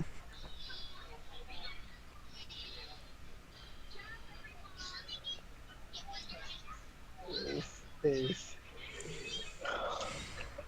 49. Yeah, that kills it. You just clean cut off its head, and it begins to melt into ichor, though. The person who took the blow instead of Arendelle collapses onto the floor, far too injured to continue. Philip is running towards you, and Arendelle hugs you.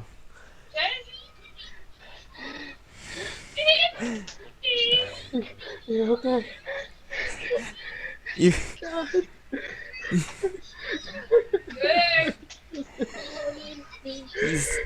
He's having trouble breathing. He says, "Told you I'd meet you in Neverwinter." Wait, Oh God. who are you? What? You know who this is? Like, He's wearing a mask held together with duct tape, a tattered cloak of black, Okay, blue, and seriously, gold, I white. will- If you don't Wait. remember who this is in 5 seconds, I will literally wearing come dark- to New York and smack you. Dark platinum chainmail that is Are you- very damaged. oh Last my time you God. saw him, at least in this timeline, he said he'll see you in Neverwinter. You literally. Okay, like, before that, when you said Dark Platinum, I'm like, oh, Pilfer. Yeah. Yep. Yeah. You can see the sands on the hourglass on his wrist are about to run out. He's been on. He says, "I've been on borrowed time for. I've been on borrowed time. This was inevitable." Immeasurable, immeasurable, monstrous. Look, I didn't want your end to be this way. I mean, even if it's for, like, the past, still, why didn't you at least have a better life than this? Well, you can do me right by giving him a better life. And he points to Philip. I have a better life than this. Yeah. Give him a better life than I had. I'm Just fine. know that I'm fine ending like this. At least I had a chance to save her this time. Topher, I'm just gonna tell you this. I will never forget you. Not just because you're my son, but because you're your own individual. Remember this. He, And I embrace him. I hug him tightly. as his blood drips over, you can feel his heartbeat is bum bum bum, and then nothing. With the You are So much emotions. you are I. you're evil. Oh, Are you gonna you're gonna wrap up every single fucking loose end that you can think of in the most traumatic way possible? They're not all traumatic. I can name one that's not traumatic. Mostly. You want to hear one that's not Mostly. traumatic and that I bet y'all didn't see coming, even though I left plenty of clues? Dave, your reunion / grieving is cut short as you hear the sound of something banging on metal where the mech fell. From the chest, it's ding, ding. You can see large dents forming inside the chest as though something inside, something big, is hitting it. Here, the Colossus is also taking notice and is starting to investigate. Ding, ding. And out from the chest of the mech bursts a teal blue dragon, crackling with both electrical energy and magical energy, the same magical energy as the arcane core. And No. atop the ridge of his nose, magically staying on as they always had, are tiny glasses. You gotta be kidding me! Is what you're going with? I left many clues. Not once did he defy the wishes of anyone who was holding the crown of Io. We didn't hold the crown of Io for No. very long, so Yeah, but anyone who was like, remember when Pollux was wearing it, he was like, everyone just sit down and shut up. Denz was already sitting down and he didn't say a word after that until he left. So Dance was literally a dragon hearted? Yes. yeah. Denz was dragon-hearted. So, Denz attacks the Colossus with the rage of a dragon who by all rights should have been dead. But fortunately, the blast of magic, you can surmise that the arcane energy of the magical energy of the arcane core awoke his more draconic nature. As he rips apart the Colossus's arms, and eventually the Colossus falls, and you see in the sky the cracks are starting to recede. All three of you feel it's a very poignant moment, realizing that y'all did it. At least this step. You saved these cities and defended the world long enough to you defended the world long enough to repair the gate, the one-way gate, but you know that there's still one more thing to do. You need to get up to the gate. You know that what you need to do lies beyond it. So that's what the last session's gonna be. Yep. Steve, you are missing a wing. What's your plan to get up to the gate?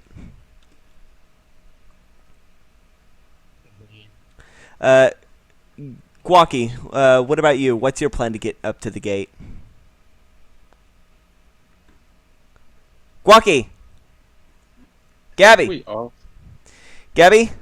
You there? Ow, Oh, he has to reconnect. ow, ow, ow, ow, ow. Gabby, you there? Gabby? Get Come on. loud. Oh, All right, there we go. there you go. You're a little quiet. Very loud. Yeah. How about now? How's this? That did not change Yeah. whatsoever. You need more. Okay. I'll try to fix this later. No, it works now. This is better. Okay. Okay, so Yeah, what? I'm How do you? not- You know you need to get to the gate. What do you do? Yeah. What was it? Was it who got me on top of the tower previously? Was it? Yeah, it was Larold, Sunny, and Iscariot. Okay. I'll probably request them for me to like fly me over to the gate so I could pass through. You want to go up there? And he points to the sky. Well, we stopped it from coming here, but it's always gonna keep trying to come back. I'm gonna make sure it ain't coming back no more. All right, all right.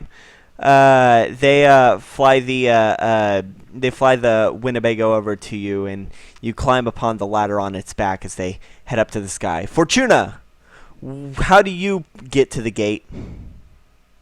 Is Dr. Aegon fine or her? Yeah, Dr. Aegon is fine. She's still flying. Alright, I'm gonna ask her to take me up if possible. All right, I can do that. All right, yes. You hop on, and she takes to the sky.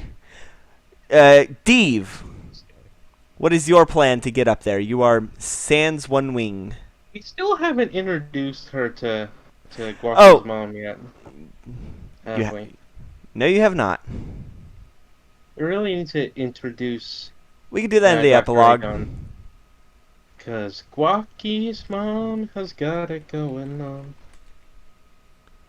As we all know. Stop talking about my mom like that.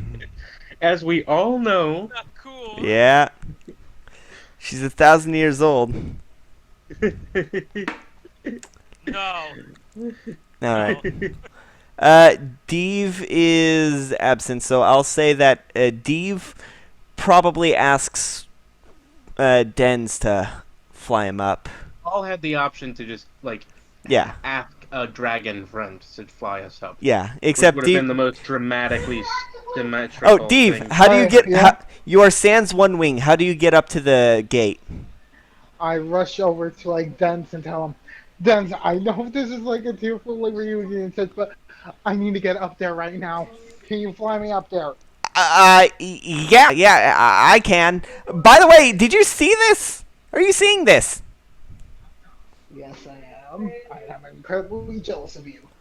Yeah, I am very, yeah. And he lowers down for you to hop on. And so you all fly up to the sky. 2 of you on dragons, 1 of you on a Winnebago. And as you are... Us all to be in dragons. Well, I think it's very fitting that 1 of you is on an RV, a flying RV. So... Because we have so much experience with flying RVs. As For y'all, some reason. as y'all are on the as y'all are right below the gate, your respective rides steady and ride parallel to the gates. And Dr. Aegon says, if you're listen, whatever that is, if you survive, please tell me everything about it. I need to write a book about this. And Den says, if you make it out alive, we got a lot to talk about. And Sunny says, if you die, can I have that sword? And with those, the 3 of you jump through the gate, and your vision turns white. You're standing in the temple of Ao, and he says, "You know, that was very well done. You definitely cleaned up after yourselves. So, I'll allow it." And you feel a powerful energy running across each and every one of you, filling you with a power far beyond what you currently have, and your vision goes dark. When you come with power. When you come to, you are standing, it's like a glass observation deck. You are standing on the massive rune circle of Gate, though mirrored. You are all three reunited. Some of y'all looking more worse for wear than others, but you are all reunited. Y'all all feel a energy flowing through you. And looking... Yes, regular Fortuna didn't actually take very much damage at all. That's why I said some worse, Yeah, more worse for really hair. Looking down the way, you see, looking out, you see, not too far, standing there with his arms crossed and looking very unamused, and with a black garnet embedded in his chest, but otherwise looking the same, is Karsus. And that is where we will end this session. Make sure y'all level up to 20 before next week. Oh, Level up right now, but it is literally midnight, although I still might. Yeah, I'll give a reminder to level up. But yeah, this session ran it ran about as long as I was anticipating. So Yeah. I do enjoy that about an hour of it was a passionate speech about what you should wish for. I do like that y'all. I do like that y'all didn't just jump into "I wish to be a god." That we actually put, Yeah. Were you Like- really expecting "I wish to be a god" to be like our thing? I was anticipating. Yes. I wasn't. I mean, that is essentially where you ended up. That's But the thing. but you I was like, yeah. So I'm gonna end the stream now. Thanks everyone who came to watch. Thanks for anyone who watches on YouTube. In case you couldn't tell, this is the end game, and I am glad with how much I have tortured Gunmetal this session. You tortured all of us. Although, ironically, it has fallen all on Gunmetal, huh? Yeah, well, Gunmetal's had the most relationships with NPCs. Gunmetal's the one that, yeah. Gunmetal has been the face of the party, so Hilariously, he's the one even that- though how bad he is at being the face of the party. Well, that's how it's fun to have a terrible party face. So, yeah, And public relations. tune in next week. We will have the grand finale. We will have this confrontation, and then hopefully you will have an epilogue. And hopefully a happy ending, but also there's a chance, depending on how things play out, that there could be a Let's bad find out ending. if we keep our godly powers. Tune in next week to find out. Yeah. Tune in next time on The Liching Tree. Yes.